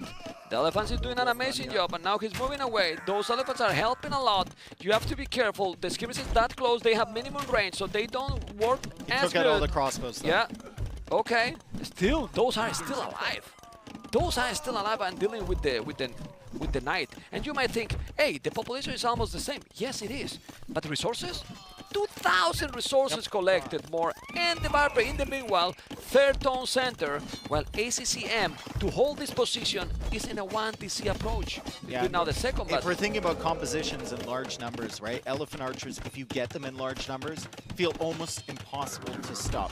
Viper has 5 of them right now. He's got 4 more in the queue. In the Castle Age, 8 or 9 elephant archers is an incredibly difficult army to deal with, especially after you lose all your skirms in that engagement before against the elephant. But he's doing armored elephant as well. Well, he canceled. He just canceled it. Okay. He just canceled it. Maybe it was a misclick and he wanted a mangonel. Okay, it's a mangonel. Now, +2 armor and husbandry. How tanky are going to be those? And ACCM is going to lose access to the fish. So all of that food income from the front side here, the fish and the hunt, ACCM is going to have to leave this. The elephant archers don't really care about demos or dock arrows or the tower or anything. They're very, very tanky, especially once he gets that +2 armor. And Viper, way more rest collected, way steadier economy. He's at 61 villagers against 53 here from ACCM. He's got the advantage in every single aspect of this game, and this is the game that ACCM really needed to win. Yeah. To keep some of his hopes alive in this tournament. Very, very difficult start for ACCM. Yeah, well, this group, we said, this group is incredible, you know? The fourth on this group can be, poof, I mean, top 5 in the world and still out of the tournament, right? So, yeah, or top 8, top 6, right? He's coming now with the armored elephant and even with ballistic, Dave. So, yes, elephant archers with +2/+2, ballistic, the armored elephants taking the tower, but those skirms are not enough, Dave. They are really not enough, it seems. He has got some spears, he needs to do the damage, but look at now those knights. Killing them. And these elephant archers with ballistics can micro around the skirms. Like, they're not doing a ton of damage. Double demo from ACCM does nothing. Absolutely nothing. Demos! What happened to the demos, right? They didn't do anything. I mean, That's not a 1-2 punch. Yeah, that's like a 1-2 tap.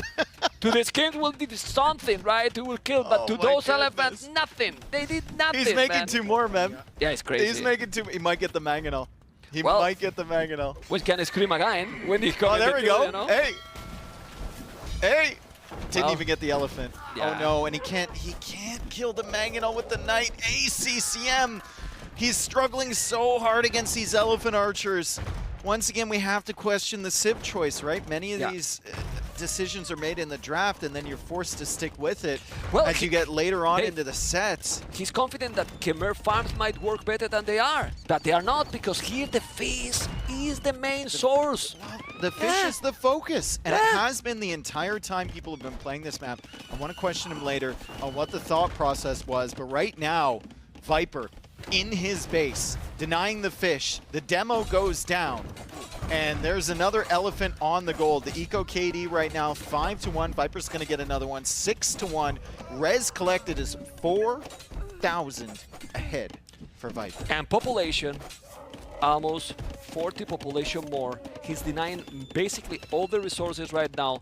Viper, it is, in this game number 4, in a total domination mode activated. Yes. 100 Basically, population against you know? 68.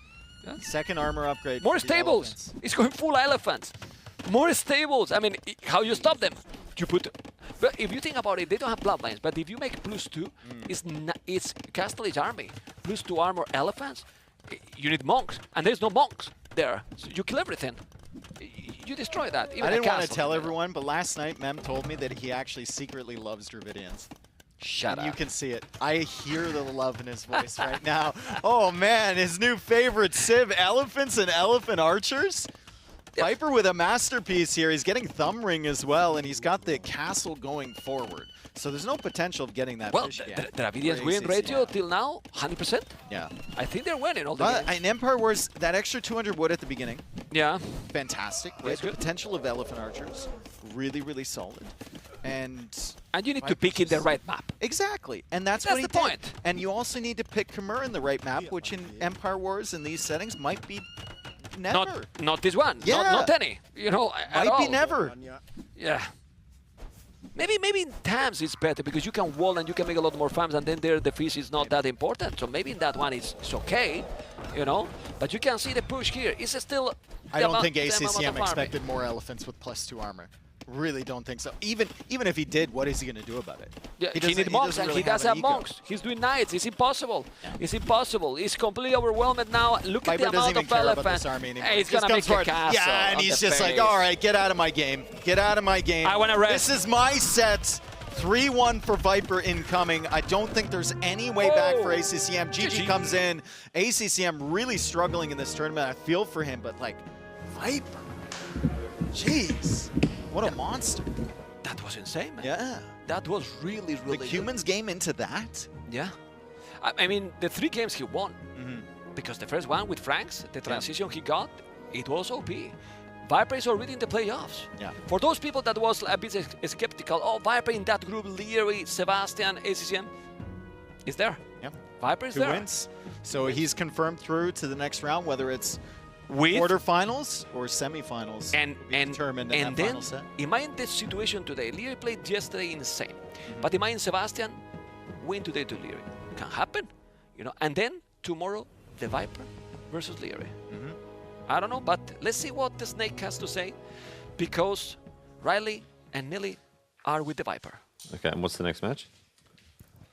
Just waiting for Riley to Well, get excuse me, sorry, I'm trying to get my... I've got this highly anachronistic pen. Allow me to get rid of this one. Excuse me, a writing implement that doesn't fit within the historical theme of the show.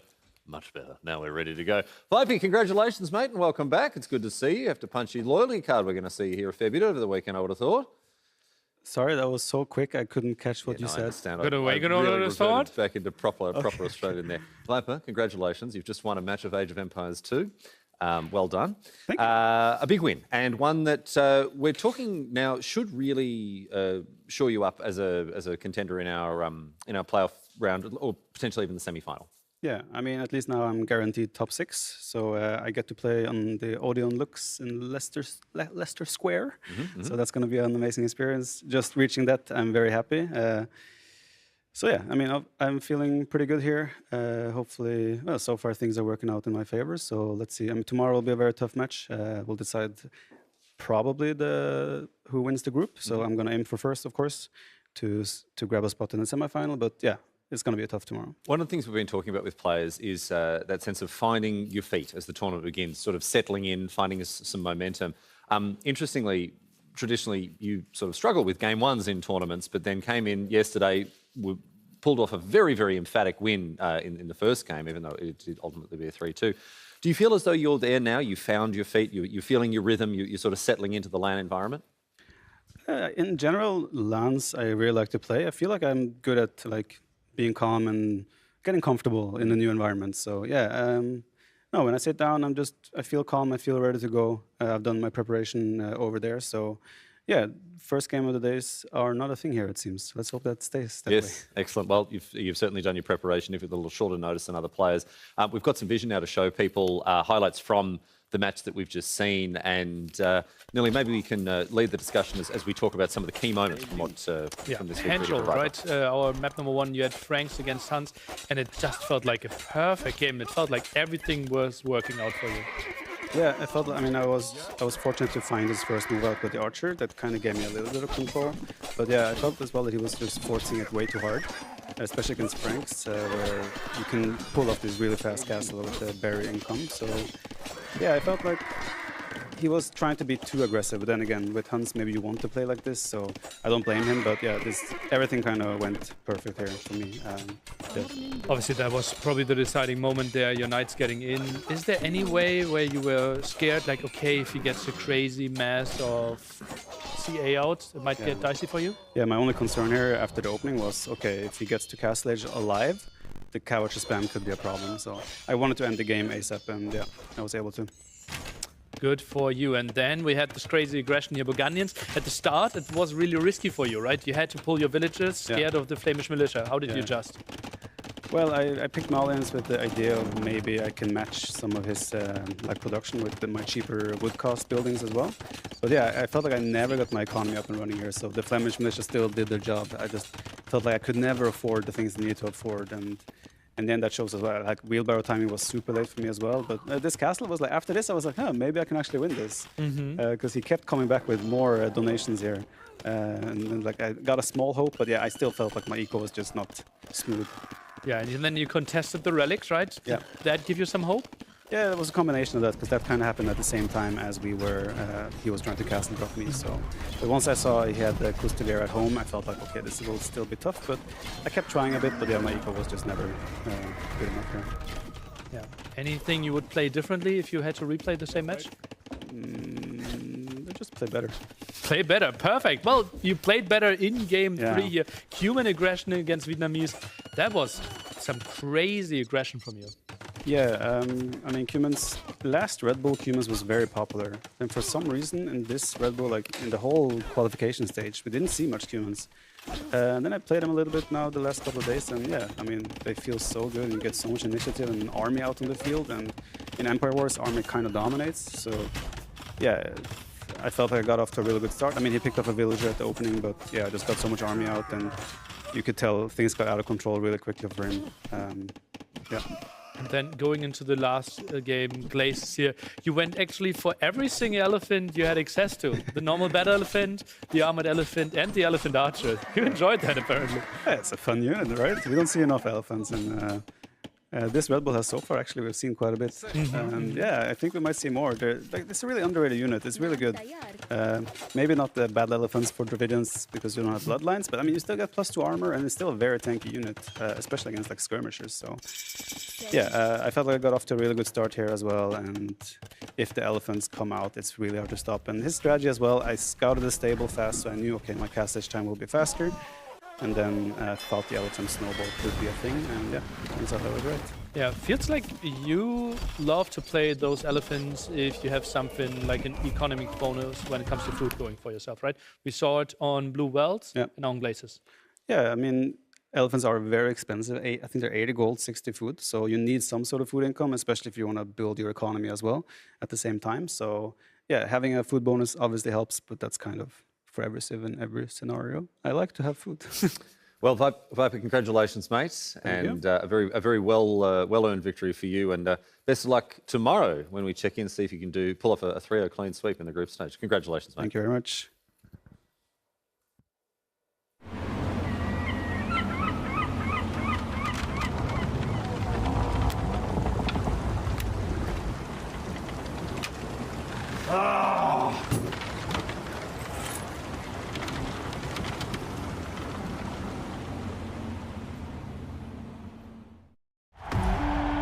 Macedonians!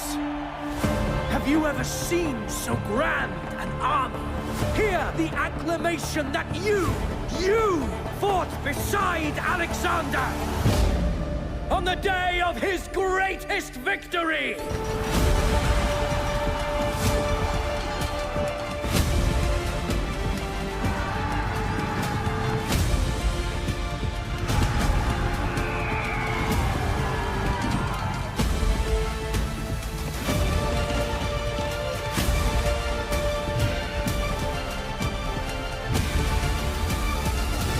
Let undying glory be the victor's prize.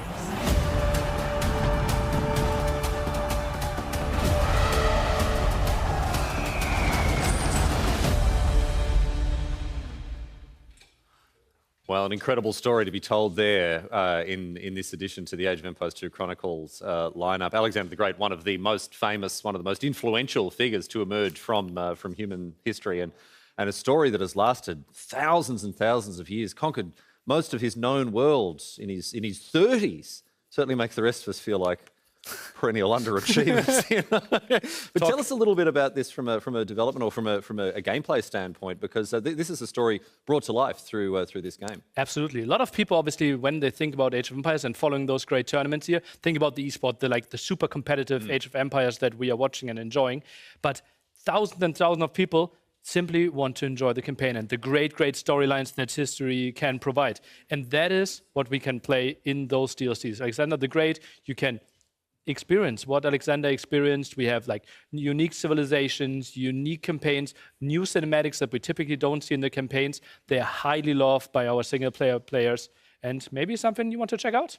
I think even for the spikiest, most competitive players, they're going to have key memories from when they were young. I mean, most of us, the first time we ever played Age of Empires, it was the William Wallace Learning Campaign, Joan of Arc, El Cid, you know, the list goes on. It's terrific to see, again, these historical stories brought to light. In any case, we're going to move on now. Another story will be writ large here at Red Bull Wololo Londinium. It is good to have your company as we get stuck into our third match for the day. Our players are getting ready behind us, Nilly. We can introduce and line this up a little bit for the viewers at home. We've got Mr. Yo facing off against Hart. And that's a tricky match, right?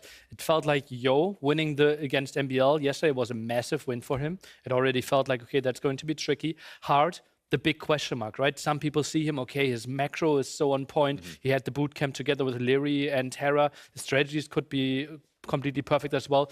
Some people could see him in the semifinals. And now starting with the loss 3-0, he has to get a win today. Yes, indeed. And these two players, they're contrasting, but also in some ways similar play style, a focus on macro strategy, that sort of thing. Yo, obviously, with a very, very long career behind him, a proven track record. Hart, someone who has been really impressive in more recent years. His second appearance at Red Bull Wololo. There's going to be a lot to enjoy about this set coming up. I think we're ready to head over to the casters now. I'm going to wait for confirmation that indeed, yes, the casters are ready. We're going to head over now and get underway with our next match here at Red Bull Wololo Londinium. Let's get underway.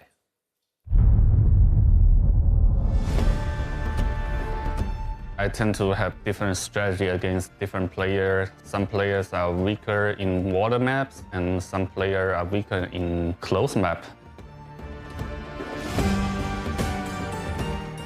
I think people see me a lot as a micro-oriented player. My strength usually lies in having good openings and just making sure the game is going my way slowly.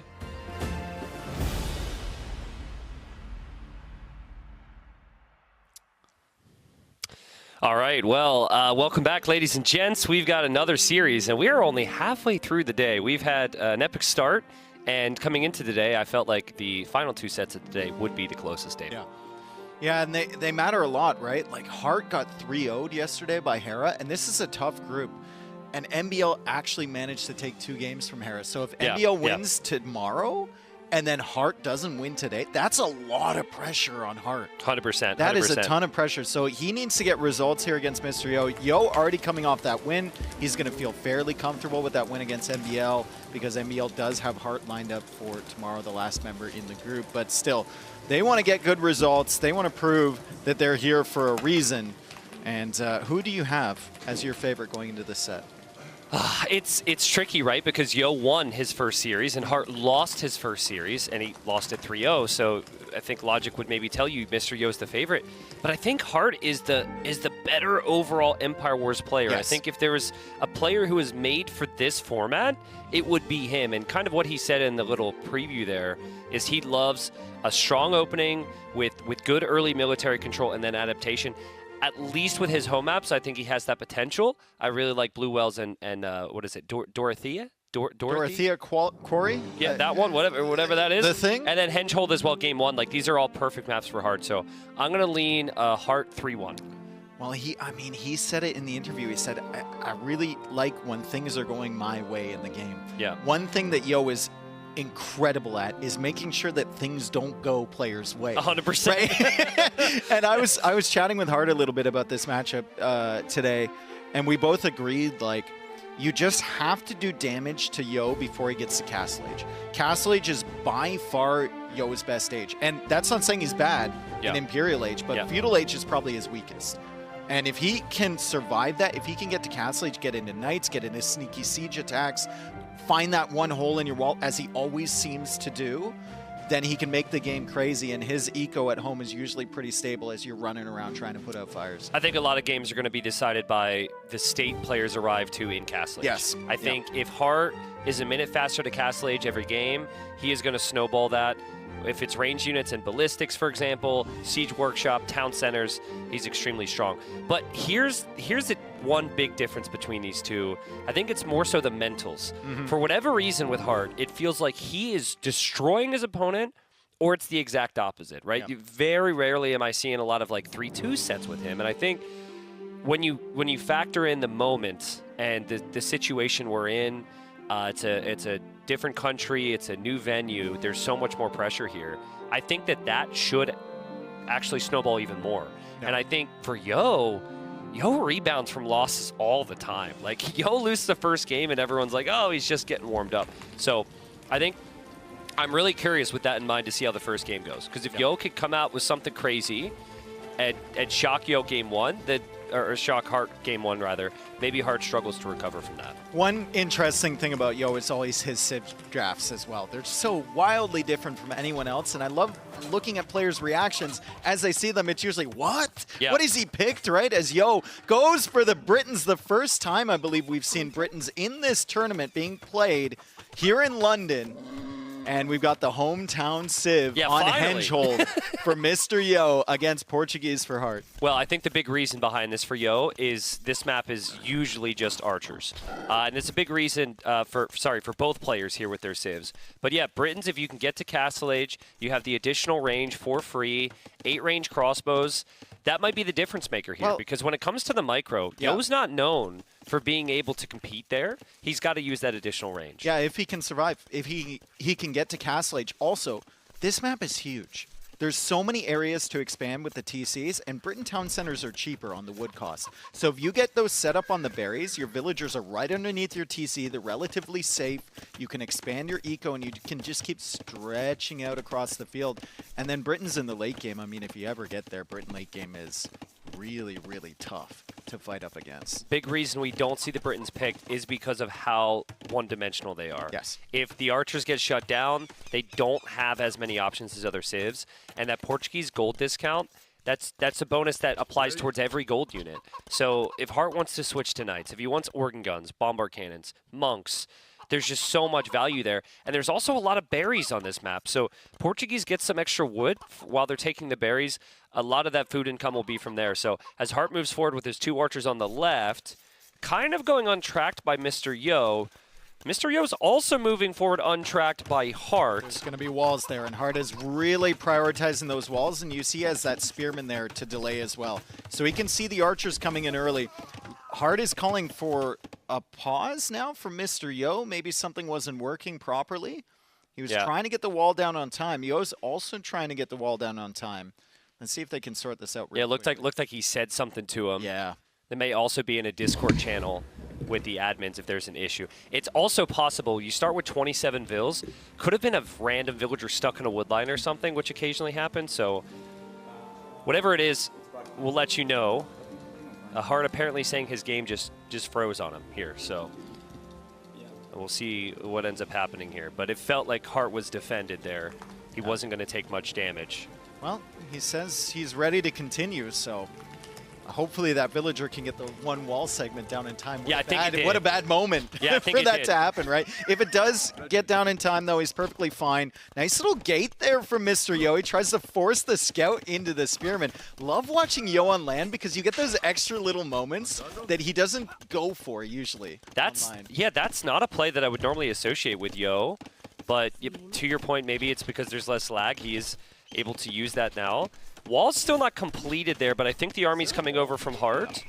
And yeah, Hart should be able to clear that if Yo's not careful. And I think as well, I don't think Hart will get into Yo's base. So look at the castle timing for Mr. Yo. As we said before, so many of his games are dictated by when he gets to Castle Age. Is he a minute ahead of his enemy?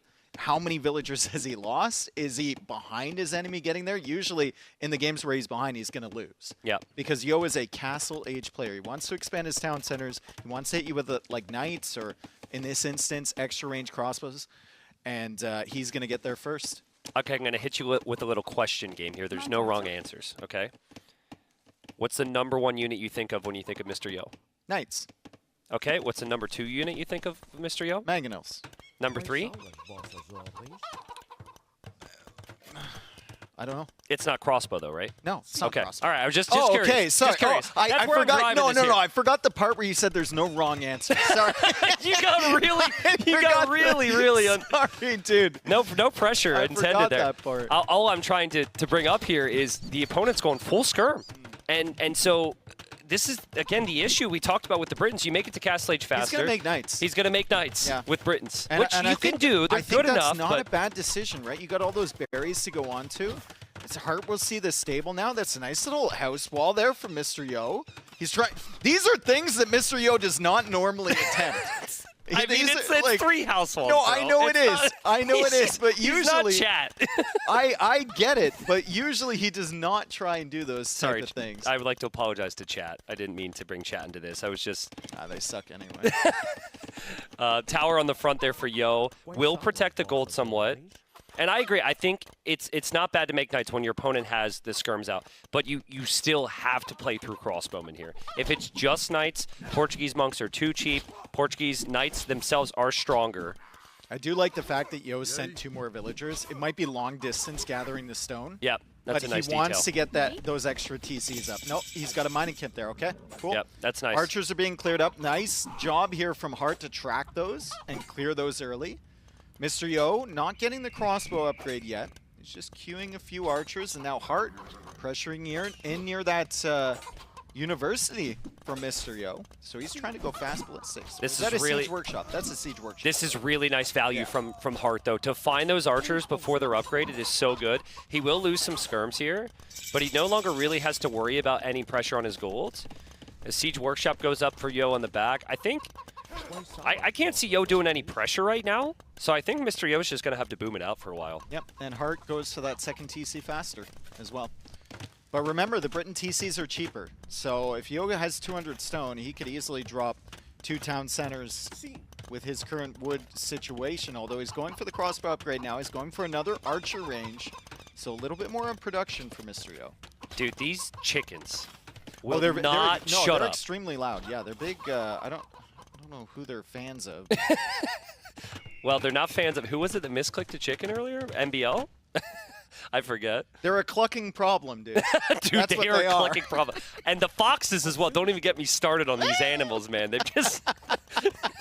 they've been bothering me. Pretty sure there's a hole in the wall there, which Yo will realize. But this is what Hart wants to do. He's the one with the initiative. Yo's going to have to react. And as we see the second town center going up there from Yo, a slight lead from Hart with resources collected. He killed the 1 villager. Scout goes down there, but about 500 more resources collected. Another hole at the back, but Hart doesn't see it. He doesn't even check. This is something that players should be looking at, because consistently, every single time we watch this map, someone's fully walled, and there's a hole at the back of it. And Hart's going to check that. Yeah, Hart but is going to see this. I don't know, dude. That seems like a dangerous alley to go down. It does. It's not well lit. It's a dark alley. There's a sign there. It says, don't go through here past 11 p.m. But there's a club at the end. And there's Yo no clue. bouncer. Yo is no There's clue. no bouncer to this club. He's going to show up on the wood line. Yo tries to go for a wall, but it's only 1 palisade wall. And Yo's going to lose the villagers here. 1 villager down, 2 villagers down, 3 villagers down. Hart going after another one. He's going to kill a 4th villager. The Mangonel just can't catch up. 5 villagers now, 6 villagers down for Mr. Yo because of this hole. And Hart's just going to continue with the micro here. The thing is, he's got the eco behind it as well. He knows how good this position is. He wants to keep this army here and get as much value as possible, but it is already paid for itself. Beautiful micro, backs up towards the Mangonel. Even just 1 more crossbow kill here would be so sweet. Oh, man, dude. Mr. Yo, he needed to get the full walls down. Yeah. I think he might manage to clear these before ballistics comes in, which is. But there's another army on the gold. There's another army on the gold. There's another army in the middle there, and the relics are coming in for Hart. He's got 1 skirmisher back there still. Mr. Yo does not have the setup that he wants with the Britons. He's 10 villagers behind. He's adding in some knights now, and if I know Mr. Yo, he's gonna not use those knights really against the army, but go and try and look for raids with those and send them at odd angles into Hart's base. But I think with ballistics, Hart should be fine. This is the perfect start for Hart. Like, no question. He was able to read his opponent. He's outplayed his opponent. Look at his resources there. Yeah, he's spending his resources so perfectly. Yeah, he barely has any resource over 100 right now. I mean, you can see from just like the little wood ticks that happen every so often how much the Portuguese is benefiting him with those little random berries. Yep. On the other side where he's expanding out to, right? Great civilization pick here from Hart. As Yo tries to come in here, snipe the monk. He's going to give up the knight, though. And he kills a couple crossbows there, and he's killing a couple more here, but he loses the Mangonel, and there's really no momentum for Mr. Yo. How many relics is that for Hart? He's got 3. I forget actually how many there are. I thought there was like 5 or something in the middle. On this map, yeah. Might be 4. Well, the only there's positive for Yo is that he did, for the first time in a while, match the military numbers after that Mangonel shot. So he's got 14 right now. It's 13 for Hart. He finally has a significant ball of crossbows. Now he needs to get that range working for him. I think get ballistics as quickly as possible, and he's going to need a big push through the middle. It's still against +2 skirms, though. Yeah. And Hart's going to have Mangonels to deal with Yo's Mangonels. Plus, there's the Monks to deal with the Knights for Mr. Yo. So, at this point, your win condition, and Yo is really great at identifying win conditions. I think your win condition is no longer win the battle in the middle. I think it's just expand and take it to drag it out. Somehow. Yeah, it's either or. Because if it stays as is, if it stays 2 town centers and you're not pushing, it's just going to be horrible for you. Yeah. But if the Knights are able to get into the right position here, it could be a value for him to still have them out there. Hart with lots of outposts through the middle, and Hart advancing forward with the army there. Double Mangonel. Look at the resources for Mr. Yo right now. His berries are really helping him out. Remember, he lost 8 villagers in this game. It could be the plan for Yo here is to go fast in. Maybe. I mean, that's the extreme. Bracer, yeah, you fast in, Bracer with the extra range. It could be devastating, maybe. Then he can clear up the skirms. He can push through the center, maybe get a castle there. He's got the stone in the back still. That's always an option. What he's trying to do now is he's trying to counterattack Hart, but Hart's got a sense here. I'd love to see Hart's Fog of War here for a moment. I don't know if Hart senses fast imp, though. I think Hart would assume expansion, right? Would assume extra TCs. Yeah, that he might not know.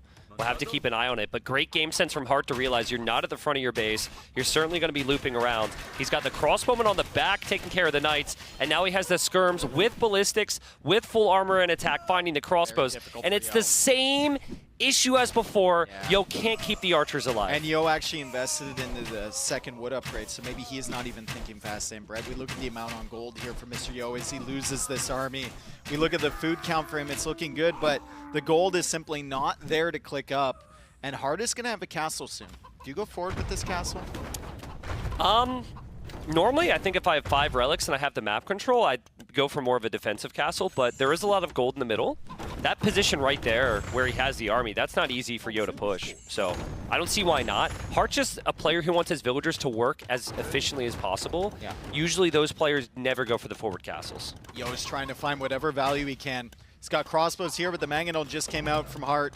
His crossbows are going to have to leave, and we got crossbows in defense from Hart as well. The Mangonels are still pushing. Hart's got a fantastic position in this game, and Yo has just been floating that res. We thought he might be thinking about fast imp. It's not going to happen, though, because he needs to invest in the military to keep himself safe. Yeah, I think it was the plan, but then he just lost everything. And sure he just can't stabilize. And Mr. Yo taps out. Hart just destroys him in the first game. Yeah, unfortunately for the Britons, the first time might be the only time that we see them in this tournament. It didn't quite work out for Mr. Yo. Wonder how that game would have gone if the hole hadn't been there. Yeah, it's true. That's true. Also wonder if it was an overchop. I also wonder if he ever needed to move out with those archers. I think you just stay consistent with your archer production and you stay at home. Yeah. There was no need to move out. Your opponent had skirmishers. How many archers did he lose to a feudal age army? It was like 6 or something. And then he's in his one-dimensional situation where he doesn't have a lot of army. His opponent knows he's going to add knights. He adds a monk or 2. And Hart made it all look very easy, but that was pretty shaky there. This is what I'm talking about. Like, you just don't move You're out on the way here. to Castle. You don't move You're out 5 here. seconds away. Like, just pull them straight back, right? You don't have to fight or anything like that. Skirmishers are going to clear those up, and Hart with a good Castle Age himself behind it. Better eco bonus as well. And then this is just game defining. I think it was an overchop. Mr. Yo thought he was fully walled.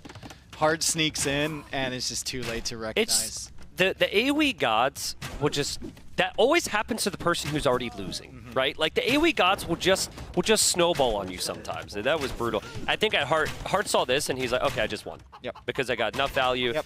As long as I don't make any major mistakes, I've got this game locked down. And this was excellent game sense. I think the only way back for Yo was a counterattack.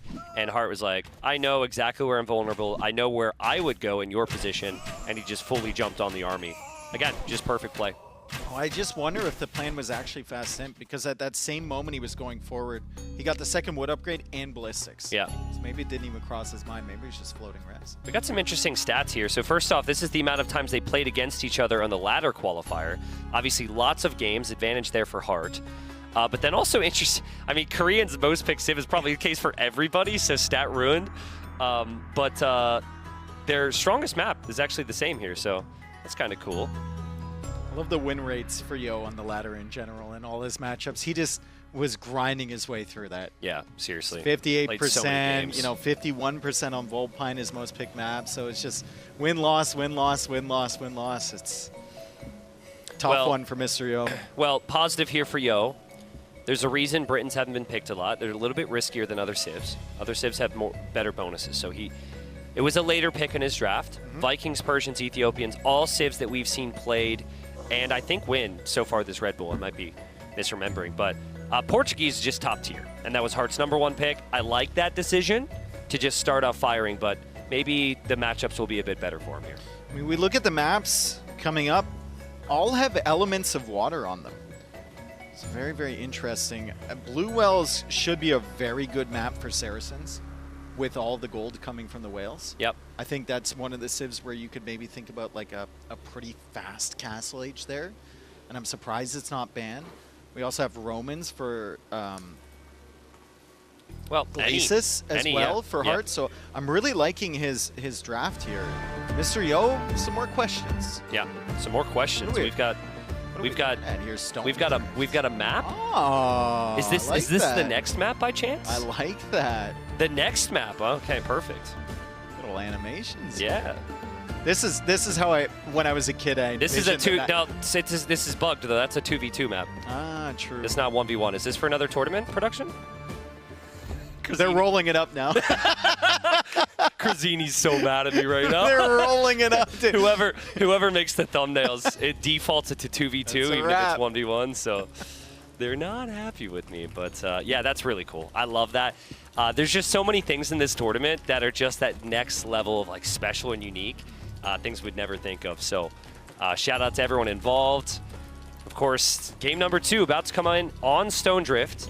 The map that is new. We have 2 new maps, and this is the biggest water map we have in the pool. We've seen a lot of transporting on this map, but I think we've seen a lot of transporting on this map because MBL was playing. And the one time he played was actually against Yo. And here we have Yo. He's going to make a fishing ship to start, then queue a fire galley. Yeah. And the main difference is Hart just queued 2 fire galleys right away. I talked to quite a few players about this map. I asked them, when I got here, what do you think about it? And they all said the same thing. Very one-dimensional. You play water. Yeah. And then, of course, we've seen it twice, and it's been land and water. But like you said, it's MBL. Because of MBL. If this goes back to being a more one-dimensional map, then Vikings should have the advantage here over Malay. Malay can hit the timings with the transitions. Would be very nice for them, right? But if we're getting into just water versus water, Vikings are still the king. Yeah, and it's slightly less one-dimensional than it would have been a year ago. Is that are those snakes on the? Yeah. There's 3 snakes on every island, and they blend right in, and they're also venomous, and you don't want to land there. See that guy landed there. Yeah, that he's little dead. body landed there, and now he's dead. Yeah. So. Well, he's not having a good day. Okay, well, we'll keep an eye on the snakes there as these boats boat, but it's less one-dimensional than it used to be. Explain the water triangle. You've got that. Thank you, Vodka, so much. That's a lot of movement. They roam there. around too. They roam around like deer. I'm the one who brought it up, but this is really distracting as I'm trying to move on to the balance. Yeah, it is. Okay, what about the balance? But you've got Hawks. Hawks are supposed to be great against fires. Yes. Fires are great against the galleys. Galleys are good against the Hawks, right? So there's this back and forth. So far, demos are just bad in general. And demos have been nerfed. There are some situations where they can be strong, but on water v water, I would agree, not something to go for. So you can see Hart just focusing down those Hulks because they're doing significant damage against the fires. But I think I like the fires Hulk combination against low amounts of galleys. Yeah. It's really nice because you can hard commit to the galleys with the fires, and then your Hulks can take care of their fires until you have like 6 or 7 galleys. Yeah. So I know I've got a bit of a reputation for being low elo on islands, but in some of the water testing I've done, I really feel like that dual comp that you're going to want is galleys with Hulks in front. It is incredibly strong because, you know, you're with the Hulks in front, you are protecting from the fires, which they inevitably make, and then range is always king in Age of Empires if you can control it. So Hart showed us in the first game how good he is with that. That's once you get enough galleys, though. Yeah. That's the issue, right? And I think Hart's getting to that point where he has enough galleys, and now he's adding the fires in front. Yeah. Yeah, so maybe it all depends. The other thing here is, like, these docks are both in the front. Everything's super close together here. You kill 5 fishing ships from the opponent, and that's a 10 eco difference right there. Is Yo just going fires and then waiting for longboats? He's a minute and 20 seconds away. Hart clicked up after him, but he's actually ahead because of melee going up faster. Res collected, still a little bit ahead for Yo. He has wheelbarrow automatically. Vikings are very smooth civ in Empire Wars. Yeah, I think Mr. Yo will be very content to boom this out late game, but so will Hart. Fire galleys just looping around. Yo has been using a lot of the garrison there in the dock. And I honestly, Yo might not be able to get away from here unless he loops around, and he will do that. I think this is fine for him. He's just pulling the Navy away. He's still fishing at home. And the galleys are doing very low damage to the fires. Interesting. Fires are actually good now against galleys. Interesting we don't see a single Hulk from Hart because his opponent is going pretty heavy galleys. I honestly think that galley fire is better than galley hull. Yeah, maybe. Because well, also the Hulks don't take down docks at all. Exactly. Right? You need that. Yeah, there's the first longboat queued up, but and the medium warships upgrade too. So fires are also decent against longboats if you get the medium warship upgrade. So you need some Hulks in front of that.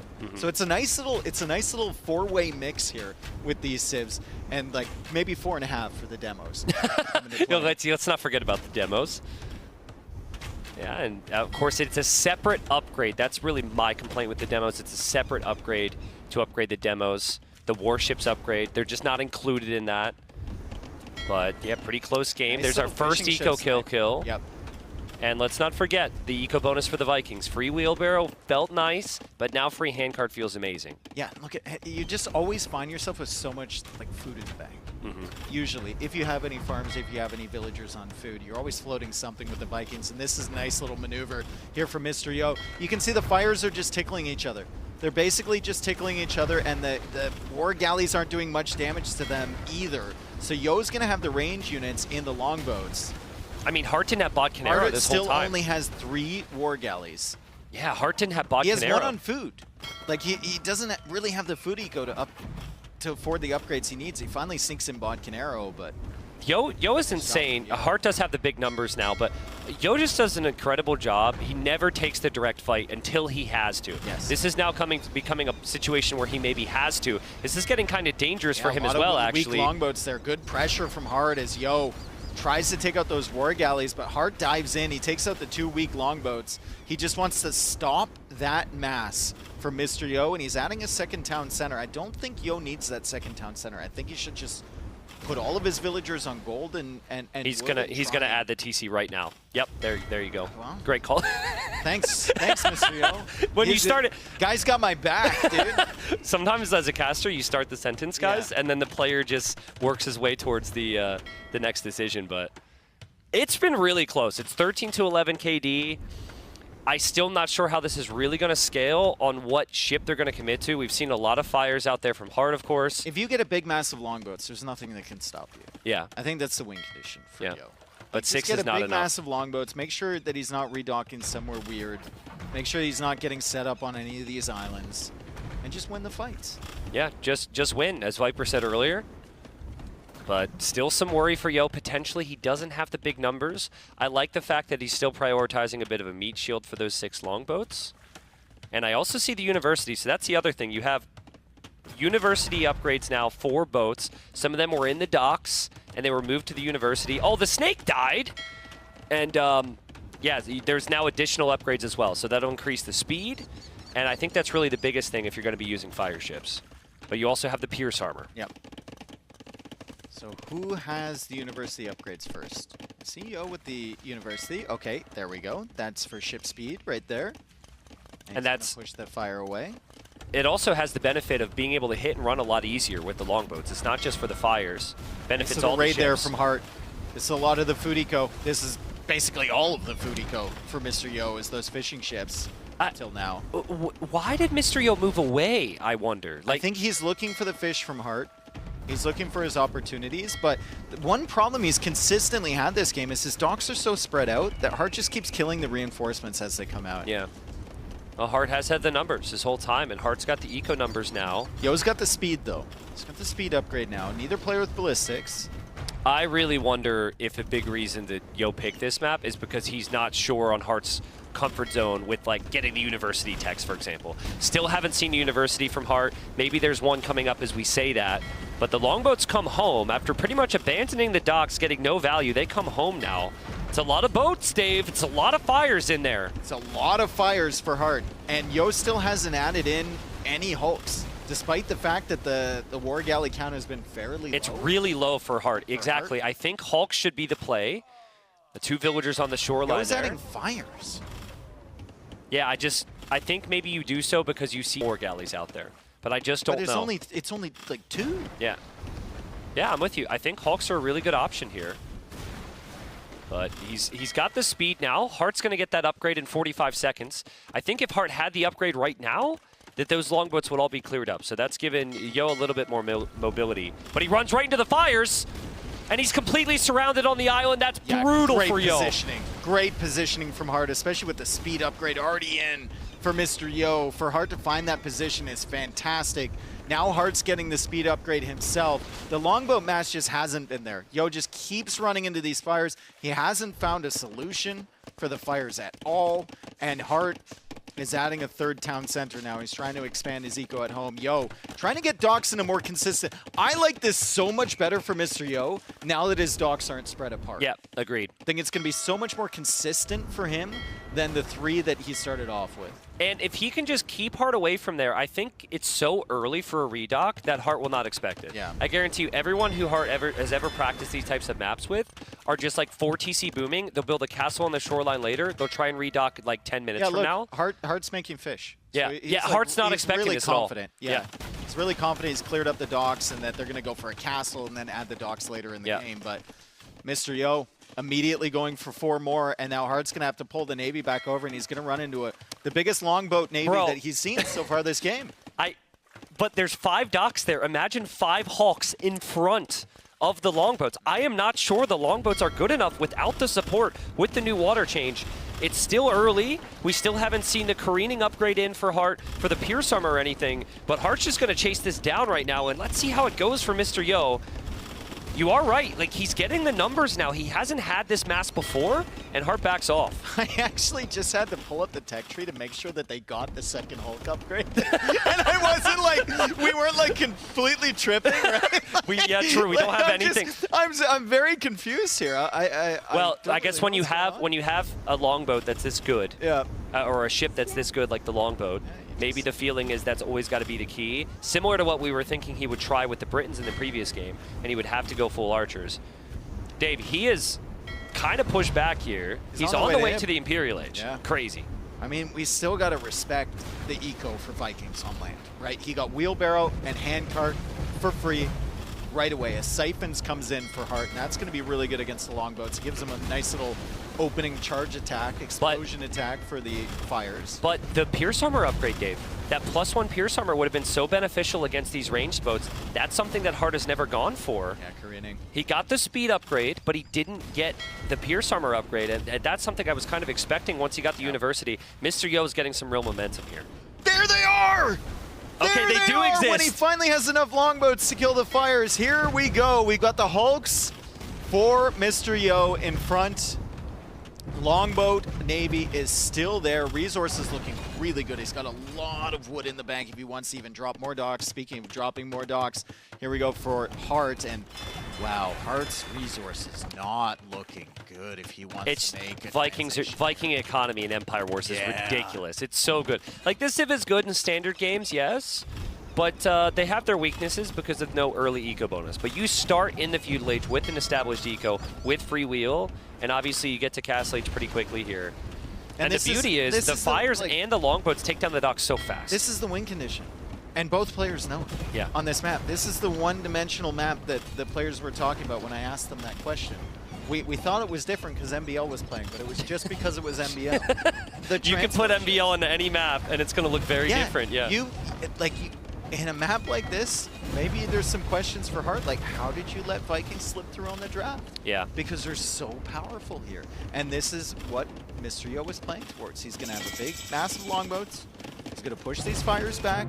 He's in Imp, and Hart's like, okay, I have no solution. Hart's like, get me out of here. Yeah, and it was so good for Hart at the beginning. He controlled the water for so long. He killed every Navy, and it just doesn't matter. I mean, okay, so obviously we casters, we understand the players very well. Yeah. Hart can be very diplomatic. I think for Hart, mentally, he's thinking like, yeah, just get me into the next game. Get me to the next Civ game. win next, right? Because like, he played really well. Like, he was winning a lot of the fights. He had the numbers advantage. He's probably feeling like, I couldn't have done anything more there. Dude. I took good engagements. I had good economy. How on earth does the eco look like this? You win that map in the draft. Yeah, maybe. Mr. Yo had to know as soon as he got Vikings in that draft with Stone Drift in there. But he's won. But if he plays correct. But the ship that Yo was making was a ranged ship, and there's an upgrade available to add Pierce Armor, right? And it's new. It wasn't available in the university before. And Yo said in his interview, he said he's going to pick water maps against players he doesn't think has the experience. Hart is an Arabia player all day, every day, and it was a weakness there. I want to agree with you, but I don't know how much of the longboat damage is due to amount of arrows and how much is due to actual damage coming out. Well, if you don't know, just back up my point and say, I agree. I agree. You know, careening is so important here for the fires against the longboats. I think it's safe to say, though, on both sides, it was probably clear from our cast, there's a lot of figuring out that needs to be done. Oh, yeah, 100%. Right, because I mean, it's still a relatively new mechanic, and I mean, we've been playing the same game for 20 years, so it's like we're basically fossils. It takes a lot of adjustments. Speak for yourself. I'm a fossil? Am I like a cool fossil, like a velociraptor or something? What fossil would I be, Dave? You'd be like a shell. I'm a shell of a man after you said that. That's what I am. Hart staring at his civilizations there, thinking through. Usually the players are going to understand what they're going to play, but there might be a lot of guessing games now on Yo's side, because Yo's draft is very unique. Persians, Ethiopians, Mapuche is a big one, and Wu. Yeah. Let's talk about Mapuche. We don't even know if they're going to be played, but why are they picked on the draft here? I think there's a lot of potential. I've heard a couple players talking about it. The fact that they get access to the champion, and then they get the discounts as well, or the plus bonus on the berries coming in, I believe. Yeah, and they then do. They can also produce skirmishers and spearmen from the settlement. From their settlement. Yeah. So you would have your barracks, which you start with, but then 3 settlements, and you can produce spearmen and skirmishers right away. One bonus that I always forget with them is that you can see where opponents' castles are. Yeah, it's really nice. Which is very, very clever. Honestly, I have not covered enough games where that has become relevant. I'd love for Maybe that to you be just the case don't here. notice it, right? Yeah, true. That's because I already know. Because your everything. scouting is so My great. scouting's so good. It's not even helpful for me, honestly. I think when I asked about the new civs, though, most players said Mapuche would probably be the best out of the 3. Yeah. Weeska probably the worst. I think 2P are insane for fast castle play with the Blackwood Archers. But we're playing on Empire Wars is different. Yeah. Empire Wars is different. So the expectation here is Hart's probably going to go for one of his home maps. Which one? We don't know which one yet. I mean, but he maybe we'll has. find out. Oh, here's the Map reveal. reveal. Here we go. Unfold the scroll of destiny. It will reveal what map we will be on next. It's gonna. Why be are we Blue on Whales. camera for this? I don't know. I feel like we're making it so much less epic right now. Yeah, blue whales, not blue whales. Blue whales. The finger is like super deliberate. How only you, How much can harvest the gold from this whale. That was good. I like that. That's an epic. We're really not doing it. There we go. It's an epic video. All right. Thank you very much. And this is the map where we will have Mapuche. So again, to dive right into it, you can produce spearmen and skirmishers from your eco buildings with this civilization. Only, hold up. Do they start with lumber camps in Empire Wars? And not settlements? Yeah, let's see what the setup is rather. Oh, we got a lumber interesting. camp Okay. back there, and that's a lumber camp you don't often see, but they've Interesting. still designed Yeah. for these civs. And then the settlement, of course, on the berries. We have Hart over here with the archer range. Now, defensively, each player starts with a dock with a few fishing ships. And one of the reasons I think Saracens is so powerful on this map is that gold comes in at the same rate as deep fish. Yeah. So you're going to get all of that gold. If you go for the market, you sell your stone, you can buy the food to go up very easily. I also think because there's not a lot of food on this map, it is extremely difficult to go for man-at-arms or for scouts. And that's been the theme is that only one player is going to do something other than that, which we already mentioned is MBL. So, yeah, play archers. You have the free golden come in that pond. Yep. Try and play reactive. If they eventually dock your pond, that's a big investment for them. Then you can defend from it. And just go Castle Age. That's what Hera and Hart did in their series yesterday. That was the closest game that Hart got to beating Hera. So that seems to be the game plan so far. And look at and this. He finds a villager there too. Yeah, he's going to find a villager coming forward here from Mr. Yo. Little out of position, but Mr. Yo basically has 2 archer ranges worth of production, right? He can make skirm in the settlement, and then he can make archers from his range that he actually had to build. It's so difficult though. Like, especially if your settlement's on the back, sending military forward is so awkward. The potential's there, but I just don't know how easy it's going to be to manage as a player. I know I feel really uncomfortable with this. Yeah. Mr. Yo also hasn't found a way to dock the back of the map. Hart has, and you can see he's expanding his fishing eco. As he comes in here trying to get damage, there's some skirms in defense for Mr. Yo, but he can't hop in the settlement. That's a different Civ. Let's see if Yo saves the villager. One more hit, and she's dead. Yeah, she's dead. That's 2 villager kills. He's got an army forward, though. I think he had some archers forward. They're backing away now. He's attacking at the back there with just a spearman. Hart not noticing that potentially. Notice the theme, though, right? Like, game 1, Yo wanted to play different style. Game 2, he makes a boat that the opponent doesn't have access to. This game now, he's playing with a Civ which has completely different types of units. He does not trust his ability to play Hart straight up meta here. He's trying to do something different, and that's what you want in a strategy game. But so far, really like how game 3 is open for Hart. Yeah, I mean... Are those... That's the sound of, yes, that's a song of nature right there. Tristan, I love how we both pause. Ooh, haunted Red Bull. I mean, we are in a ship right now, so we're actually able to look off the edge and see those whales. It's very beautiful sight. Nice army here for Mr. Yo. You can see the production advantage, right? He's got the archer range making the archers. He's got the settlement making the skirms. Resources for Hart are fantastic, though. Big part of that is the market. He has the 10 fishing ships as well. Some of those collecting the whales, some of them collecting the fish on the outside. And now he's going for a Hulk because he knows the dock is there from Mr. Yo. Can he deny this dock? That Hulk's going to do decent damage against the villager. Yo goes for the palisade wall. Oh, Bill's super weak. And he's going to be able to complete the dock. Okay. Nice job. Well, I also want to point out, I think that first villager that Hart killed was moving in a direction obviously. that was likely to go for She that was going to dock. go for the forward dock. So nice as- gate there for Mr. Yo, too, saving the villager. Yeah, Yo saves the Vill. But I think it was good awareness from Hart to just wait for this. Having the 2 Hulks there, he should be okay, but obviously he can never lose that. Losing the access to that gold would be brutal. And so far, there's no counter pressure on water from Hart, no sneak villagers or anything. No, nothing on the outside either. We just have 1 archer range still from Hart. The whales are still extremely loud, and the skirmishers are coming out from Mr. Yo, and he's about to click up to Castle Age. What options do the Mapuche have in Castle Age against an archer range play like this? Against skirmishers, you can make, maybe we could see the tech tree here, Vodka, because it's a brand new unit. Against skirmishers, you could make your own, like, unique unit, which is... Yes. Oh, actually, hold on. I'm confusing the Civ. So you have Bolus Riders, and then you have, is it called the Kona, right? The Yeah, Kona, yeah. I thought they also had an infantry unit from their monastery, but I'm confusing that's that with the the Muisca. Yeah, That's yeah, the Muisca. my bad. So, honestly, they don't have a lot against what Hart could tech into right now, but I guess it's nice that Hart being able to make skirmisher or camels rather with Saracens might not feel as Look natural. at Hart going into knights. The Bolus Rider has a bonus against cavalry. Yeah. If Yo wants to go into that. I mean, I know he has the skirm already. I think he's going to try unique unit, Dave. He's on stone super heavily. I don't know how much of this was his initial plan, but the plan seems to be going for a castle. Oh, wow. Mr. Yo mixing things up. Absolutely. Like he always does. Like he needs to. Yeah. To stay at a top level.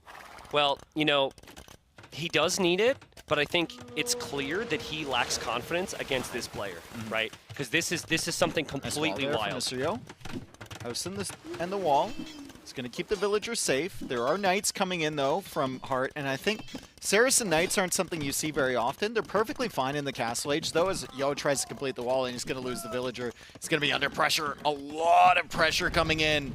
These knights are dangerous against the villagers and the skirmishers, and then the skirms coming from behind. More quick walls needed from Mr. Yo as he tries to get to the castle age. 200 stone away from being able to afford that castle. He's just going to buy it. I mean, this unit better be good. This unit better be good. Whatever he's about to make better be insane because he's losing vills. The inefficiencies are there. More villagers exposed there. No real easy way to save them.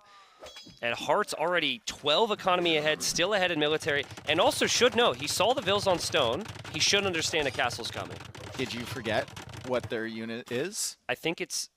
Yeah, I kind of did. I'm sorry. You remember that? Remember when we were testing out these civs and we played the 1v1 and I made that really, really bad cavalry unit? Ah, yes, that one. The Kona? The Kona. Yeah. What's the Kona? I don't even know what the Kona costs, dude.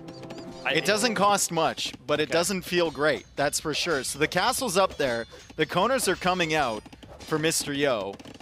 And we will see the skirmishers just kind of out of position. They can't really fight the knights. Forging is on the way now for Yo. An aspect of this, which I think is really valuable, is that Yo's castle is actually very close to the middle where the gold is. So if this unit's solid enough to hold on, he can start to push this back. Should be pretty good. Now here's a question for you, Dave. How many times do you think Hart has played against this unit in his Age of Empires? Against the Kona? Probably once. He probably tested it against something. I mean, they do. The one specialty against this unit, if you guys don't know about it, it's fairly weak, and they don't get the armor upgrades, which is really brutal. It's really weird, yeah. But it does progressively do more damage the weaker that your unit is. So that guy's going to do crazy damage right now. No. Or the increasing other damage units. the other way around. Yeah, okay, the weaker the unit is, they do more damage against it. So it's interesting for sure, but I don't know if it's something that you should typically play into. I don't know if that's the strategy that Yo was initially going for. He's adding in some bolus riders now, though, because he sees the amount of knights and camels. You know, the longer this event goes, the more people are going to show up from the dev teams, and maybe someone's here who said, yo, we haven't seen enough of our new DLC. Can we just highlight every single unique unit in one of these games? Because he's going for the castle unique unit. Now he's going to switch into the archer range unique unit. And Dave is full-on tech tree mode, looking up the verifying the bonuses I'm here. wondering if there's something that I don't know about because it doesn't seem like a great option. And it's confirmed that I know everything about this unit. It just doesn't seem like a fantastic strategy to play towards for Mr. Yo. I mean, especially playing in towards any cav unit against the Saracens feels kind of bad because the camels actually feel like they have a little bit more viability. Hart is just playing so smooth right now. It doesn't feel like Yo's going to be able to get out of this hole. Still waiting, though. With any unit, you need to commit and get upgrades. Look at the units. He's got, like, soon 3 bolus riders. He's got 4 archers. He's got 6 Konas. He's got 8 skirms, and he's lacking upgrades on most of these. I mean, he might have gone for the castle just so he could get the unique tech for the pass-through damage. Oh, that's like really the castle in defense. Yeah. You go for a few Konas. You keep yourself alive. You still have the fish. Hopefully you take out his fish in the pond or whales or whatever. And then you go into these bolus riders against Saracens, and you have that unique tech that's fairly expensive, but it gives you pass-through damage. It is so Mr. Yo, though, to like play Britain's game 1 and end up making knights, and now play this Civ, game 3, and he's going for whatever cav is possible. What is it called? The unique unit. Bolus rider? No, the other one. Kona? Well, okay, good. Okay, I just wanted to make sure you remembered. No, I felt like you forgot. I forgot initially. I was thinking Muisca bonuses earlier. So Hart has a very solid eco. We haven't talked about it much because we've been watching him run around and we've been questioning Mr. Yo's strategies here as the knights come in and kill more villagers. That's a great raid for Hart, but and I Yo mean, doesn't see it. Gonna be the 3rd TC going up for Hart. And Yo just keeps losing villagers on that side. He's losing that little archer raid over there, and the knights are still killing around the settlement. He only just now noticed. Yeah, I think the bolus have a bonus as well, where they are like temporarily slow down units after they do some damage. First attack, yeah. Yeah, but I mean, you need so many of them, and Yo just uncertain on what to go for here. He will upgrade his ships as well, so there's still the water aspect to worry about, but I think Hart is pretty much already got value on the water. He's killing everything. And look at the 20 fishing ships that he has, right? 59 villagers, 20 fishing ships against 7 fishing ships from Yo, 42 villagers overall. Yep. And Wheelbarrow's already in. Second wood upgrade's already in for Hart. He should be in a very comfortable position. And he's got that dock in that critical middle area. I'd love to see a demo. I know we've kind of judged the demos a little bit, or a couple galleys, just to protect that. And I feel like if he's able to get a castle to secure the middle, game over. I guess the question I have is if Yo gets this death ball rolling, how dangerous realistically is it? If he gets the upgrade for pass-through damage, we haven't seen it very often. And maybe Hart hasn't either. Maybe he doesn't know. Maybe he's thinking this could be good. I mean, Hart's been like 6 different areas, and he's gained some reward from that. But there's a time and a place you need to just fight straight through the middle. And look at this from Mr. Yo. He's got the Bolus Riders. He's got the Konas in front. He's going forward with the castle. We do have Knights at the back. He continues to lose more and more villagers and units at the back here as Mr. Yo tries to defend. Hart's still doing damage, but the castle's still going up on the front side. And that castle's not going to be stopped either. That will mean 2 castles to produce the Konas, and then also a castle very close to the middle gold, a castle that will range Hart's town center. Hart's been ahead most of this game, but again, I guarantee you that he does not have a lot of experience, and we don't have a lot of experience with how these units interact. I mean, that should be clear. Yeah. By this point, that should be clear. They are just not really the unit that people have been focused on with Mapuche. For a long time, it was Champy. Yep. And this was kind of a day one thing where people were testing it out and they figured out that Champy was better. And now that Champy has been a little bit nerfed recently, maybe the focus goes back over here as the Kona try and come in. The Knights still causing problems at the back. The Bolus Riders matching up against the Camels. They do have bonus against Cavalry. I don't know if it's enough to stand the ground against the Camels, though. He's going to have to run away. I'm curious, because you can't build a stable to get Husbandry, right? Yeah. So I'm curious on the movement speed compared to the Camels once the Camels have Husbandry. But I haven't been able to track if Husbandry's in or not. That's a lot of Camels, and these are Saracen Camels, so they have the HP. They should be able to tank most of the damage here. Hart's going to try and get in front of him. He deletes the lumber camp. Yo sensed it. Yeah. Yo sensed it. He left. He's going to get the Konas in here. He's going to try and get the Bolus Riders attacking those Camels, but the Konas can't get out, and they're extremely weak. So those are going to go down to the Camels. The castle now helping out. If you were wondering about that unique tech, it's 300 food, 350 gold. So you're still a very long way away from that. And again, you want to go pass-through damage, but you need a lot of units. The food eco has fallen off. The eco's just not been there for Mr. Yo. And Hart's got enough stone, almost enough stone, excuse me, to build a castle. The timing was a little bit off. I think if he takes that fight and then drops the castle at the same time, it goes up. I mean, but he is spending a lot of res, which delays his Imperial Age. So this could still get kind of awkward. If you compare the Bolus Rider to just a Cav Archer, in these messy games, sometimes going for a wood gold unit that's mobile is much better than and just massing up, right? The Camels don't feel great when you're up against 20, 30 Cav Archers or Bolus or anything like that where you can squeeze them into a little choke point and take out the units one by one.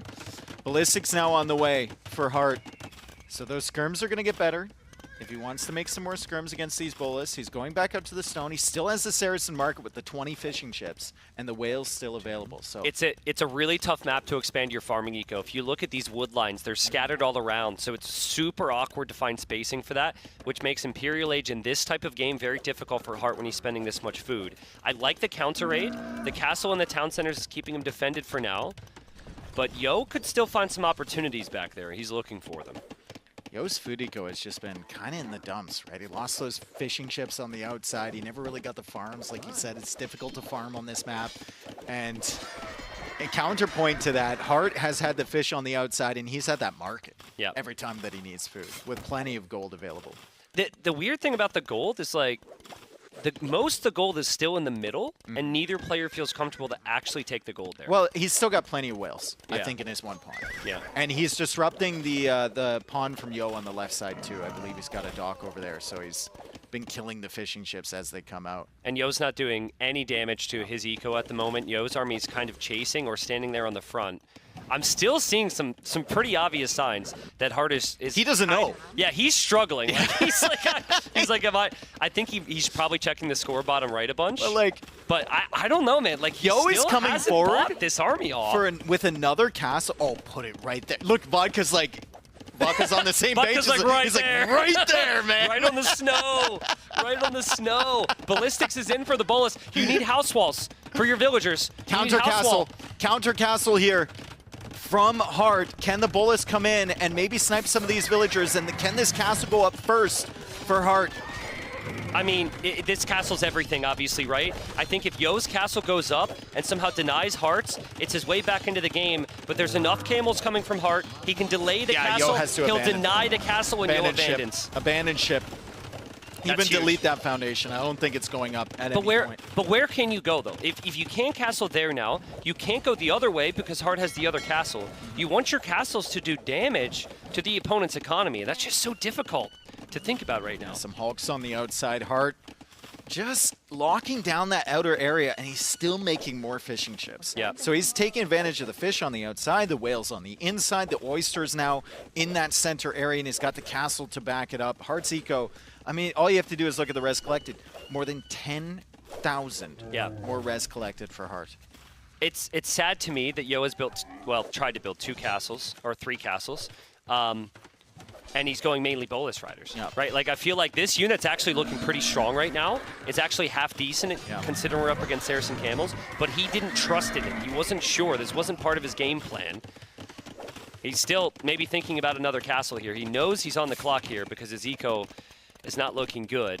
Hart, though, is just going to wait it out for the Imperial Age. And I think with the market, he'll be on his way here shortly. Yeah, I mean, Hart can basically choose when he wants to go up, and he's chosen that he wants to go up. And it's been that way for a while, to be honest. He did have to invest to stop that castle for Mr. Yo to avoid the game getting messy. But Imperial Age is on the way, and I think Yo has never really had more than, like, he maxed out at like 15 on food.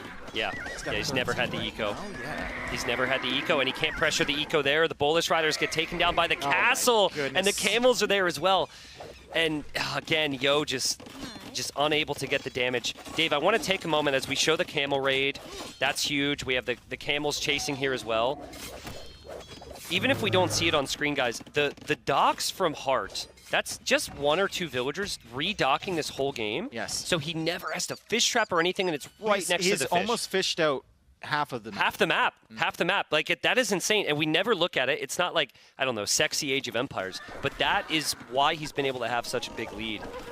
And to be able to do that, add the villagers, lose his Mamelukes, but also get the counter raids earlier, very impressive. Sexy Age of Empires sounds like an excellent caster calendar idea. If we ever need money for a tournament, dude. Did you say a caster calendar? Yeah, people want those.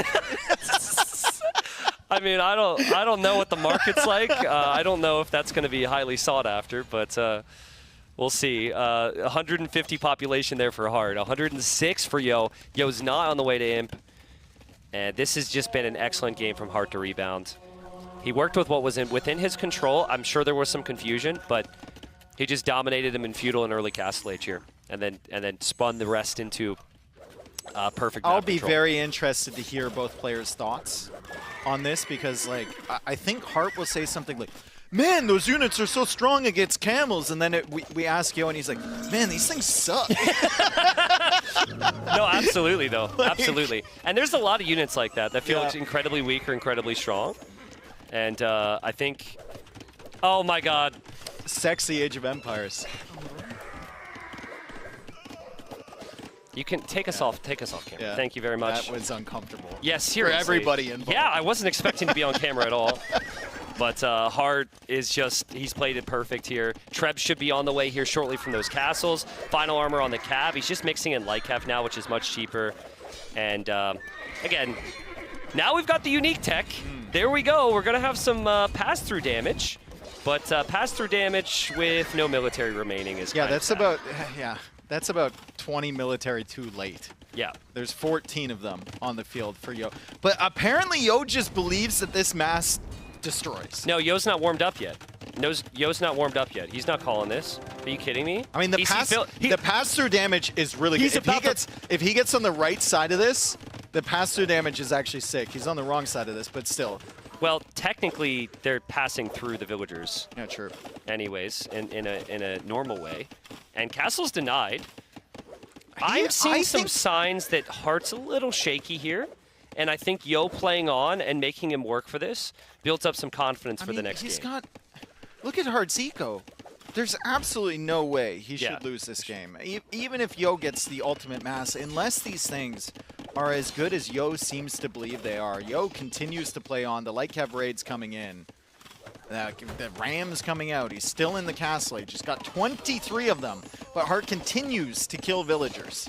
Yeah, Heart's got Trebs as well. And that's the one thing that Yo can't really deal with. Those Trebs will start to push back the castles. And he does have some Rams. He does see the villagers in the middle there. He might raid the villagers. There's a lot of vills on gold. Now we can see pass-through. Okay. There we go. Okay, look at the Eco KD. Like, Yo has been getting damaged this entire game. He's been getting damage with these. He has more villagers than Heart. Yep. He just only has one fishing ship in comparison to 28. So and he's about that one castle compared to 3. It could be 1 compared to 5. He already got the unique tech. He doesn't care. Yeah. That's what the castle was for. He already got the unique tech. He just wants more Bolus riders. As long as he has enough houses to replace the population space, I guess he'll be fine as the Bolus come back here to deal with the Light Cav. And it just seems to me like Heart, there's a line on the map that Heart can't cross. For a very, very long time. And the Bolus are being built. Is there a chance? Tristan? Is there like some weird chance here as the villagers come forward from Heart, but there's a settlement there. The Bolus are chasing those away.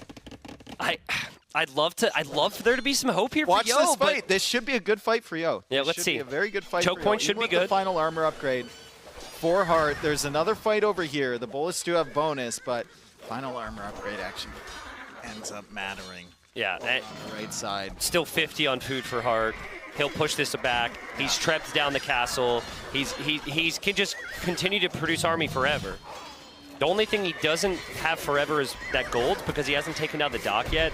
But I think that Heart just takes this fight because he knows his economy is so much better. There's the castle on the right side. That castle will go up. And GG called. Heart responds. He's up 2-1. That was one of the most confusing games I've cast in a very long time. I don't think I'm alone there. No, the initial strategy going in, then the follow-up opening Kona there against Saracens is very strange, right? And then we have the continuation of the game when it feels like Heart is just absolutely dominating. And then Heart's inability to finish him off earlier as well. It was very confusing. It was confusing. I think both players were in an uncomfortable position and just trying to figure out what they could do. Yeah, I think that was the most uncomfortable game of the tournament so far for the casters, for the viewers, because of the sexy comments. Yes. And then also for the players with the civs. But here's the thing, Dave. It's like to have that question mark game, just one in a best of 5, can decide tournaments, right? And so obviously we'd be sitting here and I'd be applauding Mr. Yo and being like, what a genius to go in for this new civ. I don't think he knew what he wanted to do. He went to stone for the castle. He made a couple of those units. It didn't work out. Then he switched to the bullets, which actually looks good. You just can't have those games, is what I'm driving at. And you can't have things like this, where you're losing 7 or 8 villagers over on that side. As we see the Konas come in, they get a big clear up. The Bolus actually made, I think if we were to ask Heart, they made him a little bit nervous, like we said multiple times, just because of how effective they were against the camels and mass. But at the end of the day, Saracens is one of the top civs on this map for a reason. You get that gold income from the whales coming in so quick, and you can just balance everything. He bought 400 stone there, 500 stone to build that counter house. This game turned into a stage where Heart can sometimes struggle. You have off-meta units and weird maps that haven't been seen a lot in other tournaments. So I think Heart was able to it looked like he maybe should have won the game earlier. Doesn't matter. Things got awkward there for him. He was able to stay the course. And yeah, he's up 2-1 right now. And let's not forget, he lost yesterday. So he is the player who is the most desperate to get a set win. Yeah. So one more win and he'll get that here. And he's still got a home map remaining. But Mr. Yo's got a home map remaining. And I would guess that's where we're going next. Yeah, Mr. Yo still has Glasses remaining. Romans, though, for Hart. I think we saw a lot of Romans there. I think Tatars and Wei would make a lot of sense for Quarry for Hart, so I think Romans is a good guess. Yeah, Romans is getting picked. Yeah. On glasses. It's just, what do you do to counter it? Are you going Wu? If you're Mr. Yo, Persians are good on almost every single map. Ethiopians? If I had to guess, I would say Ethiopian. It was either Ethiopians or Mapuche for the previous map, in Yo's mind. He will go Persians. Okay, I'm wrong. Persians for the next map. And Mr. Yo. If I had to guess, I would be wrong. I just don't try and guess Don't Mr. make Yo me Sivs. Don't try and guess Mr. Yo Sivs. He's just so unorthodox. And here we are, game 4. Again, Yo won his first series, but he needs to continue to get the wins here. I would love to guarantee moving into the playoffs. That is not a guarantee at the moment. Militia to open up for Hart.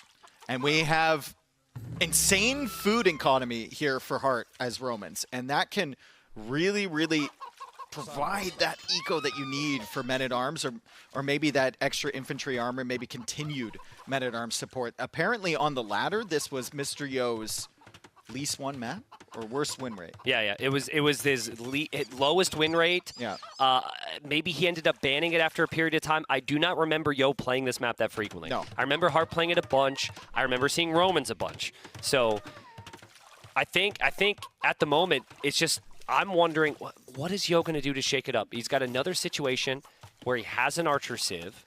Will he be able to find the timing with the archers, and will he expect the man-at-arms where they're going as well? He clearly was waiting near the fish there in the dock, but the man-at-arms are going to run through. Yeah, the men-at-arms are going to run through, and I think players have realized this, right? Like, on the ladder, a lot of players would be attacking the fish, but with the docks the way they are now, and players going for towers there in defense, there's not a lot to hit. So far in this tournament, we've seen people just run in the sides. They go to the wood lines, and with that extra armor from Hart, these men-at-arms are going to be very difficult to deal with. And even better, they force the archers back. So the archers aren't in the center. Your range units can come forward and try and find value. And Mr. Yo, he does this so frequently. He just wants Castle Age. He wants Castle Age as quickly as possible, so he's saving his resources for that. So far, really good micro. Yeah, really good defense. But we have to focus as well on that front area where he doesn't have a tower. Many players will tower there. There's a Hulk as well. I don't like the Hulk. I think I like Fires better in defense here, just because it has such low Pierce armor. Even the Skirmishers can do decent damage against it. Men-at-Arms is over there. The villagers are like pushing the Hulk away, so it can't come back in defense. And now the Hulk is going to try and deal with the Men-at-Arms on that side. But honestly, very well played so far from Yo. I'm still wondering, is it likely that he needs to drop a tower? So far, he feels pretty comfortable. Probably could use a market to balance out his resources, but as I say, he drops that. If he can get Castle Age and meet the infantry opening is a big investment. It hasn't done a lot here. He invested into the Man-at-Arms, the Man-at-Arm upgrade, and also the armor upgrade, which is 100 food. So, but the resource is still looking good for Hart. Yeah. And a big part of that is just you have Romans on fish. Yeah. You have Romans on fish. He didn't even invest into fletching. I also wonder if he is going to build a second dock at home, if he builds mills at home. There's things we're not seeing from Hart's setup. Yeah, so that just adds to the overall efficiency there. Yeah. That's a lot more efficient than when Yo was working with at the moment. So yeah, Yo is up to Castle Age, but Hart's going to be up. Bro, how are they not tripping themselves in there? Like on the fish? Like snagging someone's shoelace or something. Looks like a nightmare. Experts. Oh, true. They're fishermen and fisherwomen. Okay. And they know their job, and they're taking all of the fish here. Yo's going to have to expand outwards at some point for fish, because he's going to get rid of these really, really quickly, but he's on the way to Castle Age, and that was one of the keys to the series for Mr. Yo. We mentioned it multiple times, too many times almost. Yeah. But he wants to be in Castle Age. He wants to mix things up. He wants to get that weird siege push going from the side, and he's actually going for a stable with Ethiopians. And earlier in the series, I was critical. I was like, you're an archer, Civ. Why are you going knights? But it was because he lost all of his archers, right? That combination is actually really good here. He's got 9 archers with the fastest firing archers in the game. And with 1 or 2 knights in front, suddenly Hart just can't play skirms. So I really like Yo's position right now. I don't know if he's got a lead per se, but considering he needs to win this to stay alive in the series, very good position. Yeah, you almost want to open cavalry, force Hard into some infantry to counter it, and then you make that switch maybe into the crossbows. Once you have the knights doing damage, nice little repairs there on the fishing ship. Little like cheeky as the attack scout on the comes fishing through. ship as well. Yeah. Like, that's funny. That spear actually gets some really good intel, though. We'll see these skirmishers. Also probably notice the additional archery range. Very peaceful Glacis game here. Like, very, very peaceful. Well, all things when it gets crazy, players want to secure the middle, and I would love to see outposts from the Ethiopians here. You get your outposts don't cost stone, which is a big reason why people don't do it, and you get extended vision. With Town Watch as well, you're going to have ridiculous vision, and what a spot there for Mr. Yo at the Siege Workshop. Yeah, Siege Workshop right behind that wood line. It kind of prevents Heart from pushing out on either side of that wood line. It's fantastic control of this middle area. Longsword, though, on the way for Heart immediately with that second armor upgrade, which counts twice, so it's going to be +4 armor for these Roman longswords. And where are they? Because I don't think they're here. They're the red I dot think they're going forward. We've got one Hulk here. I don't know if that's enough for Mr. Yo. He's going to have to see this pretty quickly, and those longswords are going to rip right through that Hulk. The fire is coming in. Still doesn't notice this maybe. Okay, he does now, and he's sending the knight over. Obviously, the crossbows as well in the front for Yo have to stay alive. Skirm upgrade's about to come in, and Yo will be adding the siege. So a lot of multitasking. This is where I would typically prefer Heart because he's one of the fastest players we have. But let's see, because Heart didn't know about the Siege Workshop until right there, and you can see he clicked away. Yeah, he sees that, and he just backs away instantly. But now he he's coming in, and there's a Mangonel coming out. He'll see that Mangonel. Pretty confident if he's in an open field microing against that, but with all these choke points, it gets a little more difficult. He'll just send the longswords in there. Good quick walls from Mr. Yo, but yeah, you got to make sure that you're constantly building. Those longswords are doing a ton of damage. He kills 2 villagers, and he's still in the back as the crossbows come back here. Great control from Heart. Yeah, it is. And the crossbows are not where Yo is going to want them whatsoever. Heart will know that. Heart will see this. This is exactly the situation that Heart would have wanted. The siege can't actually do anything now. Yeah. You can't push with the siege because you don't have your army together, and now Heart can move forward with longswords near the siege workshop. Mr. Yo is still alive. He's only lost 3 villagers. Look at the amount of food in the bank. He's dropping a TC, I think, because he's floating so much food, and he wants to be able to use it somewhere. As Heart pushes forward, he'll take out that siege workshop right away. I think I'd like to see Yo do a better job at spending his resources here. I think with that much food, you could have more knights. You could have knights, you could have forging, you could have just that little bit more to engage against those skirmishers here, because siege is no longer an option. I'm pretty sure the siege workshop is going down. So yeah, siege workshop will just get taken down. You're going to need knights here, I think. Does Yo have a market? Did he does. Before? Okay. He did. Yeah, he has a market. But this is the thing with Heart, man. It's just he's so quick, and he loves to control the game like this. Like, these longswords open up the rest of the opportunities. Oh, God. Bear goes in there and gets a little hungry. Heart delayed the town centers. Bear Please don't tell me that longsword actually wins this fight with the help of the bear. Oh! No! He barely won that. Big shots there with the demo and the fires. Mangonel is still back there. Conversion happens for Heart, though. Oh, that's brutal. Mangonel needs to survive. See if the villagers can repair. Nice job from Yo, saving that. Yeah. But the longswords keep getting picks. Another villager going down there, and Heart is controlling the middle of the map. And we mentioned this before, but like, you look at the food that Heart constantly has in the bank. It's like 30, 40. He spent his res less so than fast. 100. He never floats and res. I guarantee you, he has collected more food from that fish than Yo has with the. Oh yeah, because we've never looked at the bills. Exactly. We've never looked there. Exactly. It's been so smooth. Yo has 600 food in the bank right now. Yeah, we actually did look there, and then I think we saw Mangonel hits. Mangonel hit skirmishers. A ton of food coming in for Heart, but he's spending it as fast as it comes in. Fantastic production from him. Good transitions from Heart. Mr. Yo thinking about another siege workshop to replace the one he lost. Resources looking decent. Is there any advantage he gets from maybe clicking up to Imperial Age soon? Because it feels... I can't tell, because of that other game and because of how much pressure he's been under, I can't tell if it's intentional or if he just can't it might float not his be. res. He's getting ballistics now, like it might not be. Like, he might not be able to spend his resources, and that's the result. If this does go late game, though, I think Ethiopians feel fairly decent. Especially on a closed map. If you play Bombard Cannon Arbalest, Romans completely die. Yeah. I'm actually a little surprised. Obviously, Romans have the infantry bonuses. I think there's an argument for Heart to switch into Knights at some point and play full Castle Age. The longswords and the skirms are going to move across the river here. Got to move your vills, Yo. Got to get him out of there. Got to move your mangonel. It gets sniped. The crossbows have to come back. He's busy dealing with another army at the back, and that +4 armor on full display as these longswords just run under the TCs, and they have enough time to kill a couple more villagers. 10-0 on the Eco KD, and Hart is above 1,000 resources collected. And that's just gonna skyrocket here, Dave. The idle time for Yo is insane. There's actually 0 armor upgrades for the skirmishers right now, so Yo could be a bit more confident against know if he the units, notices but that. he might not notice, yeah. It's not something you would really check at this point. You just assume that he has the +1. You might check now that you're seeing the damage. Yeah. As the knight comes in as well, and he's Isn't it- going to push this army away. Isn't it crazy, though, how quickly resources can disappear in this game? Yeah, 48 food now. Because now he's got nothing. Because he has nothing on fish. Yeah. So he uses it to queue up some villagers and then maybe get some upgrades, but now he's got 8 food in the bank. That's such good micro there from Hart as well. I loved how he sniped the knight. Again, he'll happily take some fights in the back of his opponent's base. Yo just can't keep up with him there. There's crossbow production in the middle of the map, and Mr. Yo, he needs some big moment here, and I just don't know where he's going to find it. Usually that moment for Yo is like some cheeky little night raid through the side or some siege workshop placement, but if he can't even get through the little gap in the front of his base... It's his own base, exactly. Like, he's going to have to delete one of these walls on the side to sneak a villager out if he wants to.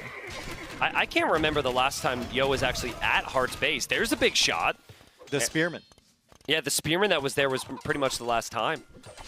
And a lot of that goes back to the longsword raid from Hart, and Yo having to react to that. Forward dock there from Hart. Still only a 2-villager lead. KD still looking pretty good for Yo, because Yo will clear this up. But look at the confidence from Hart, dude. He's like, I know how good I am here. Let's go. Handcart on the way for Hart as well. 75 villagers. Oh, he cancels it, goes ballistics instead. He's just going to keep making skirms. He's going to keep taking that fish on the outside. Over 2K res collected ahead now. And he has the dock in Yo's river. Yeah, and Yo doesn't have any docks. Actually, he might have one further down, yeah. But this is just smothering pressure Great here. unit control from Hart, always. Every time he sees a knight, targeted with a conversion. Every time he sees the crossbows, microing with the skirms. Dodging the mangonel shots as well. But he can... all we're looking at is that, and his eco behind it's incredible. Fantastic. Dave. It's incredible. It's so He's good. going for a demo from the forward dock as well. He's going for a demo, Oh, God. folks. Demo should hop out. Revenge of the should demo. hop out. Revenge should of hop the out. demo. Where's the demo, Hart? Where is it? He's saving it. He wants to be efficient. There he goes. Oh, my. Did he delete freaking, did he delete that, or did that get killed by the... Because if he deleted that, that's the saddest delete I've ever seen. Well, there's your demo, folks. We saw a demo kill at Skirmisher.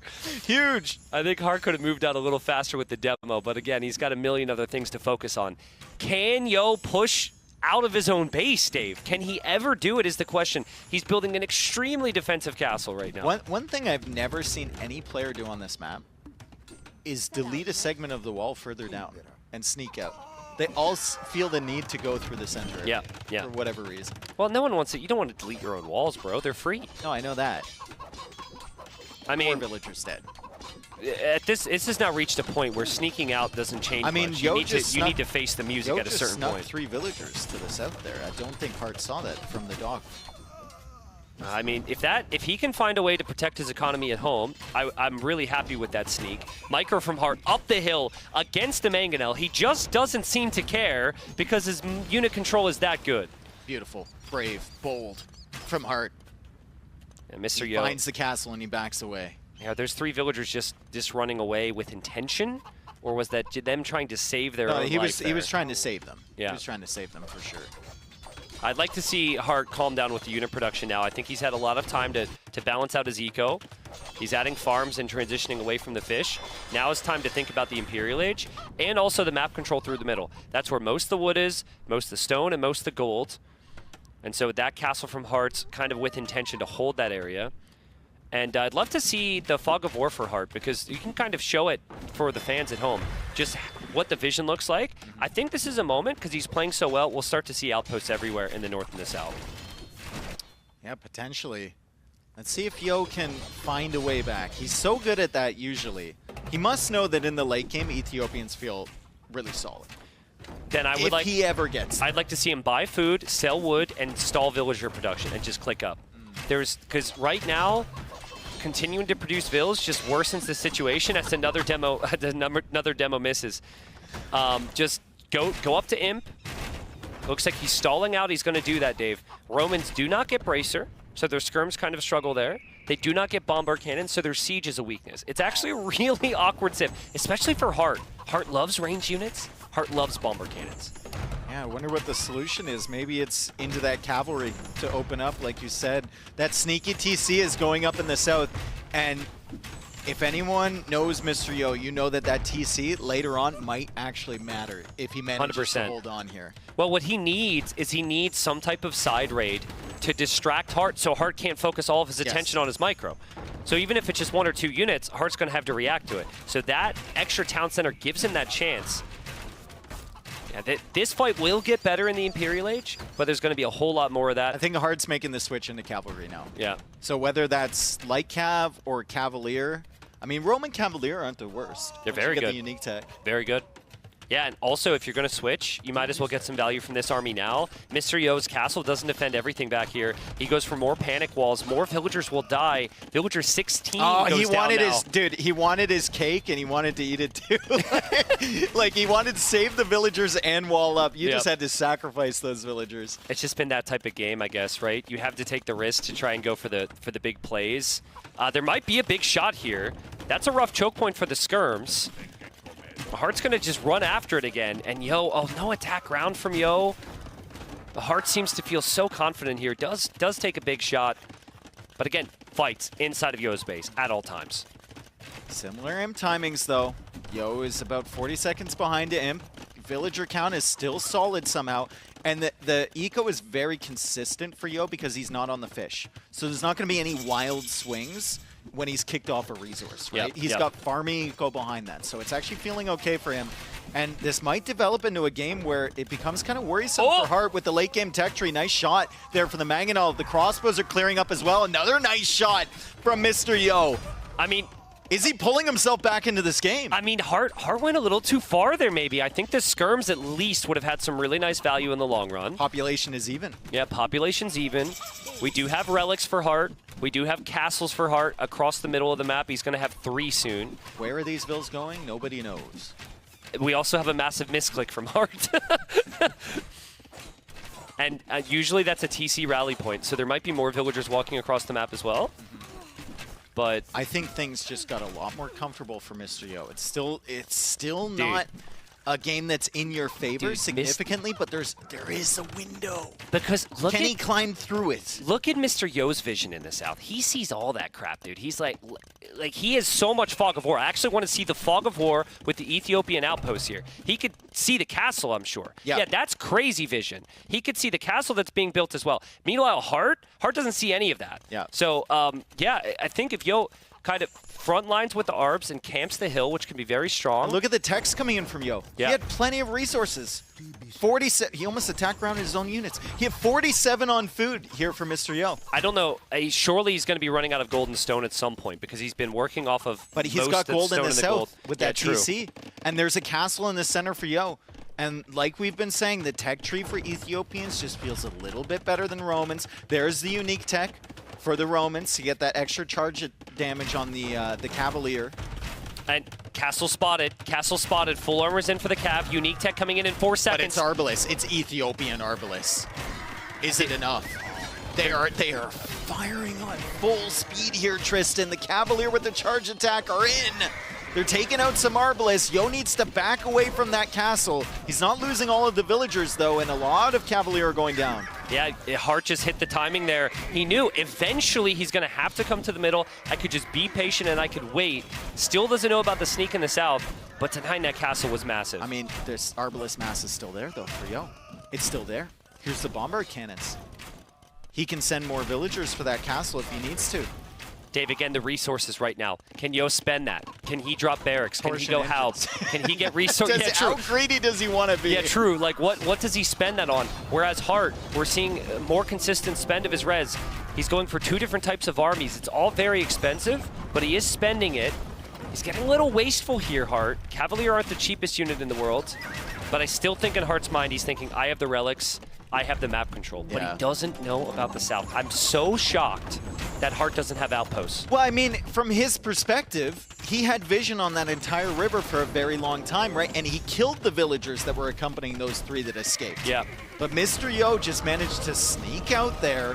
Hart is now going for some conversions against the Arbalest. Ethiopian crossbows are a beautiful thing to watch. The reset time on their insane. shots are crazy. And Yo is using it to full effect. The Bombard Cannon now working well in the skirms. Every single army that Hart sends in here is getting absolutely fried.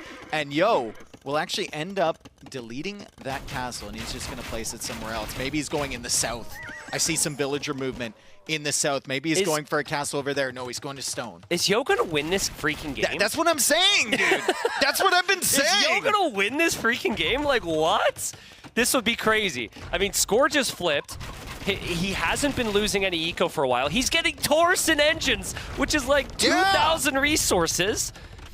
And once that completes, the Bombard Cannons can flatten and those lucky skirms. shots from Hart on the Bombard Cannon. Oh, that was close. No. One of the most tilting things as a player is when you get your moving Bombard Cannons sniped by a Trebuchet, especially against a Civ that doesn't have Bombard Cannons themselves. Speaking of tilting, nothing is more tilting than being ahead the entire game, having control the entire game, having the map control, and then losing the game because you got like outplayed or outmaneuvered or outsived or outsneaked or snuck or you got snooked or whatever. I don't know. You got yo'd. Yeah, you got yo'd. That's exactly what this would be. And then you go into a game 5. Remember, Hart lost yesterday. Yo won. Yeah. So Hart needs this victory, this series victory, way more. I think it's very fair to say that Hart has looked like the much better player. Yeah. For the set. Yeah, Like much he better has. player. You think about the one game that Yo won, it was because he drafted Vikings, essentially.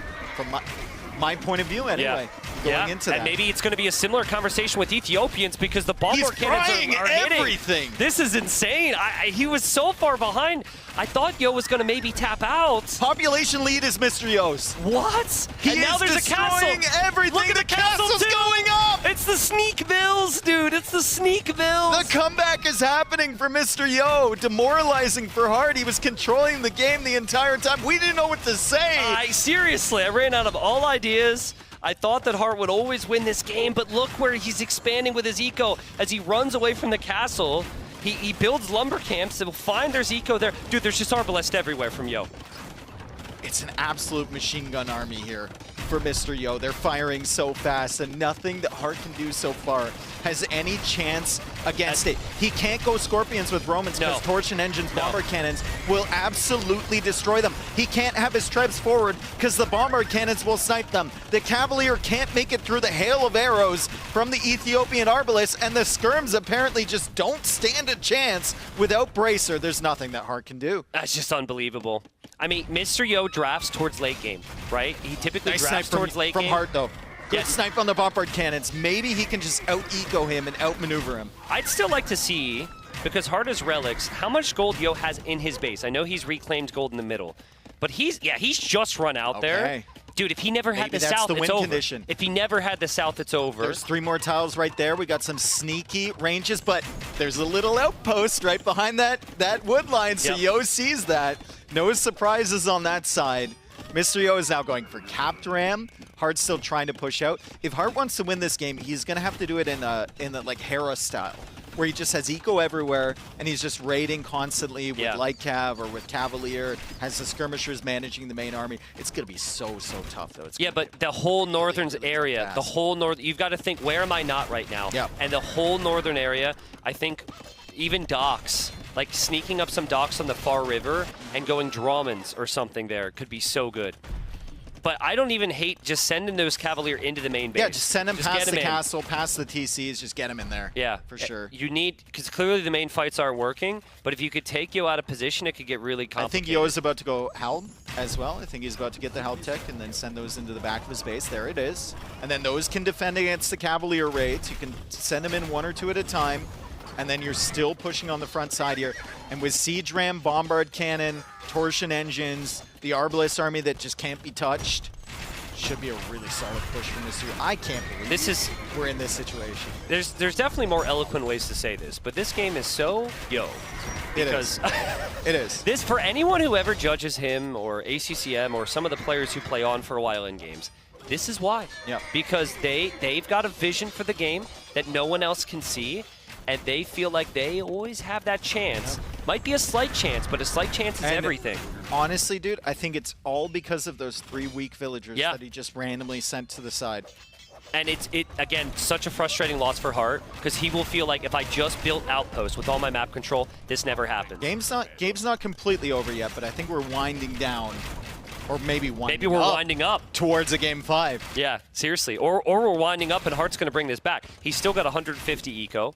But, I mean, his relics are on the front. Yeah. His army's just trickling to its death. The KD tells you everything you need to know. Yeah. He can't beat the Arbalest mass. And here comes Yo, and this is a get out of my game, please. He's going to build a castle foundation where the monastery was. He's going to build it. Yo, just don't cover the Red Bull Wololo flag, please. Hearts. Thank you. Respectful. Heart's buying stone as well. He's going for a super defensive castle in his farm. Yeah, I mean, defensive castle. Yeah. I don't know if that does too much for you right now. Maybe there's a situation where Yo like runs out of wood or something. Wood? I was hesitating. Oh, man. I don't know. Centurions from Hart. It's actually just reached the point where losing those villagers in the north there, it's not that big a deal for Yo, because as long as he still has some resources to make arbs and bombard cannons, and he does, that comp is just not killable, it seems. Yep. Population's still solid for Hart, though. Like, Yo's struggling to deal with the raids, even though he has help. Didn't have all the upgrades yet. Hart, his major problem is that he still cannot kill this army. He just can't. If Yo keeps the bomber cannons and the arbalest near this castle, there's no chance for Hart to ever clear that. I really would have liked Seadram from Hart this game. Seadram, Lycav, think Seadram is a way you could actually push in against Arbalest and Bombard Cannons. You need a few of them, though, especially with Torsion Engines, Bombard Cannons. And it only works when you're ahead in the game, I feel. And I feel like it only works once. Yeah, exactly. And it's reached the point now, he doesn't have the res. He's panic queuing villagers. He's going to go above 150 villagers. Yep. Castle's going to go down. Treb's then exposed as well. I mean, Mr. Yo is just not losing that army there. Oh! Watch out for falling cannonballs here. Holy cow. Torsion Engines goes hard. I mean, unbelievable from Yo. We're going to a game 5? We are. I mean, maybe I'm wrong because it's 185, but it feels like we are. Yeah. Yo's going to take some time here, but he repairs the castle from that side, takes down the trebuchets. Has another trebuchet to push to with his cannons. There's 2 more trebs over on that side as we get the replay absolutely flattened like a pancake. I'd love to see the KD on the arbs and the bomber cannons at a certain point. I think it is showing 107 kills on that army alone. Can Yo save this count? He can. Ooh. Hart takes it out. Nice job, Hart. Okay, well, we might get to a situation now where Yo, he didn't take those relics. Yep. He might be running out of gold shortly. Let's see if he can take both of these trebs. Hart is definitely out of gold. Right? Yeah, he's going to switch, though. He's going to get there. He's 53 on food. Yeah, that treb is going to go down, and I saw a reaction from Hart. Like, he was very annoyed that the villagers blocked that treb. This is a tilter. This is maybe one of the most tilting situations you could have in a tournament land, to have control of the entire game, to have it feel like a foregone conclusion, and then have the game turn around. You will question your draft. You will question the lack of outposts. The list goes on. Hart needs to sort this out here. There's only one villager repairing it, but look at this army. Look at this army. The castle goes down. Will the bomber cannons get the shots against the skirms? I mean, Hart's done the right thing now. He's got different groups here. Does it even matter? He's microing. Yo isn't really microing at all on shooting the different groups there. Now he is. I actually think that's okay for Hart because he hasn't immediately lost his army and he's whittling down the Arbalest. Another big shot here from Mr. Yo. I don't think it actually mattered that much. The Arbalists are just firing too fast. We have the bomber cannons behind. It was a great fight from Hart. Yo doesn't have any more arbs in queue. Yo will have 30 halbs. They're not here, though. Those halbs need to arrive. Also wondering where they are, and there they are with the trebuchet. Yeah. So that tells me Hart is going to clear this army because Yo has basically given up on this, although it's still a struggle for Hart to take out these Arbalists, and Yo is massing up in the center, and he's going to start a push towards those woodlines in the north, towards the gold in the north. I'd love to see... This game continues. I'd love to see how many resources are left on this map. This... Usually, someone kind of takes full middle, and it's not split side to side like this. 3,200 gold only. Yeah, probably and only all in the north there, too. And only 2K stone, and I guess we might still have quite a few trees, but only 100,000 wood left. Could actually become a weird wood game here because the players will run out of all the wood in their bases. But such a big army now. It's not about army type, really, for Hart. It's got to be about the numbers. Yeah. He has to fix the numbers problem. Might be worth losing a couple villagers right now. Maybe. I mean, 156 villagers at this point in the game seems like a bit of an overboom, especially with Romans. He did delete some, I think, as we said that. Nice. He either deleted or he lost some in the north. Still keeping that castle up. Hasn't taken down the Trebs, though. There's also a raid from Yo in the north at the moment, where he's found the villagers on gold There's there a from raid. Hart. Yeah, there's a raid from Hart there. Halbs are coming in. So there's a stone and a gold up there. The Halbs aren't here to protect the Trebs, but the Arbalists are still one Trebuchet going down, and the castle is surviving currently for Hart. I think he's got enough stone to repair that. Still, like, these skirms do not counter these Arbalists. They really don't. They don't have Bracer, and the Arbalists are just firing so fast they're punching through that final armor upgrade. Good raid from Hart, though. This is the type of thing that he needs to do here. But when you do that, that Opens gives Yo up the more pop population space. space. Yeah. Exactly. So you have to do that, and now you have to hold against an even more difficult attack, and then you can probably out-eco him. 50 more villagers than the opponent is significant in these games. Yo needs to keep his Q healthy. Yeah, and he doesn't have gold, Dave. He doesn't have a lot of gold. In the south, I think he's run out, and he never reclaimed those relics. Maybe he's gotten one somewhere. It's actually getting really difficult to see where Yo is getting gold. Yeah, he doesn't have any gold down there anymore. Yeah, Mr. And Hart's Yo. also off of gold. I mean, you have Mr. Yo clearing all those villagers, and that opens more pop space for Hart. Can Hart make this happen? Can we have another comeback here? Hart's trying to buy stone. Yeah, I think yes. For the repair on that the castle. answer's yes. Yeah, good raids here from Hart. Hart holds on. We thought this game was over And that twice feels already. The double attack in the south feels completely against the run of play. When you just had a raid in the back of Yo's base as well, Yo might not notice that. He doesn't not notice reacting. it. He doesn't notice it. Is Hart turning this around? Is he denying the game 5? I mean, the castle for Hart is still up in the middle as well. He's running out of stone now. He's hoping his trebuchets will get the hits. His castle will probably go down. But Dave, there's a healthy amount of skirms on the field here. So close. So What a close. game. Torsion Engines is still so good. 73 builds for it. He never noticed it. No. They're all dead. No. I mean, Hart probably clicked him down there just hoping, as you often do in these scenarios, and it actually worked out for him. And after seeing that, Hart's And going to he play gets on more. forever. He gets more here. Hart is in the process of turning this game around. We thought Yo was dead early. We thought Hart was dead later. And now, possibilities opening here as Mr. Yo goes to the castle in the north. He's going to find himself some more gold there. Hart still hasn't reclaimed those 3 relics, so that's really important. Yeah. The ones that are at the front of his base. He still can't really fully beat the army for Mr. Yo, but he's 50. He's going to be 50 population ahead. Dave, the key to counter the skirms was not the ARBs, it was the bombard cannons. Yeah. And Yo has struggled to keep the bombard cannon numbers high. Yo's population is rising again, 61 villages. He is 0 on wood, 0 on wood, 33 on food, 0 on gold, 0 on stone. 93 army, though. Yeah. Mem would call this eco perfectly balanced right now. 0, 0, 0, 0, 0. Yeah, exactly.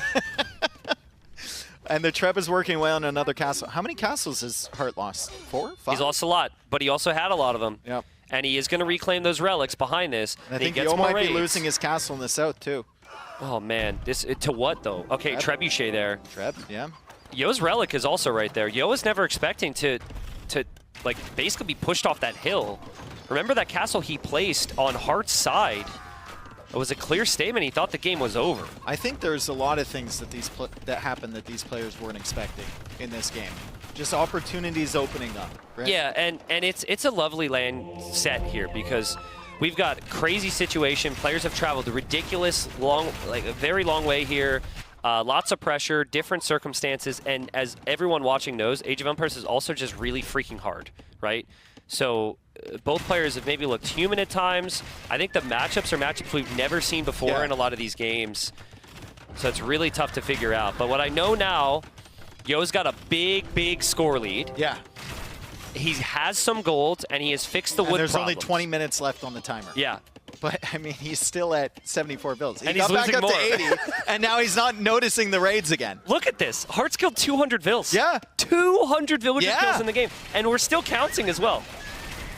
Oh my goodness. If Hart can ever clear this army, the game's over. Viewers watching this, who wins? He doesn't notice! No, he doesn't. Who wins, viewers? I mean, to credit Yo, he's never lost those arbs. Like, he's lost a couple of them, but he's having all of his focus. He's got 2 bomber cannons here, too. All of his focus is on keeping that death ball pushing. So I can understand why he's a little late to reacting, but my God. My God, what a great job from both players big shots to again. do what they need to do and here. And it gets more and more difficult for Hart because you want to overwhelm Yo, you want to kill the army, but every single huge skirm mass you lose to the bomber cannons there just goes directly into Yo's score. Yeah, And score is the win condition here. I think destroying buildings is extremely good. Siege Ram, dude. Siege Ram in the south. But then you lose a whole, like you destroy 5 buildings and you lose a whole light cav army, and it's the same amount of score. Yeah, but look in the south though. None of that's protected. Yeah. Okay, there's capped ram at least. Siege Ram down there would fast clear that. Yeah. And it also would mean that Yo would have to send a lot more military units. Can we just appreciate the res collected difference here?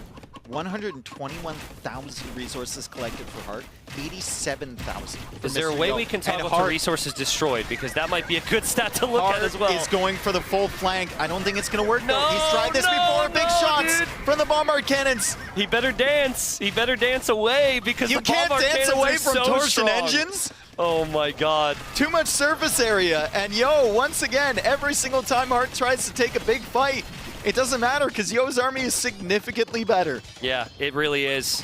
KD's insane. 701 kills for Yo, only 500 deaths. But over the last couple minutes, he's lost 2 town centers. He's only at 69 villagers. And no, that is not a nice number in this scenario. You need to have a higher do the build bomber count. cannons go down?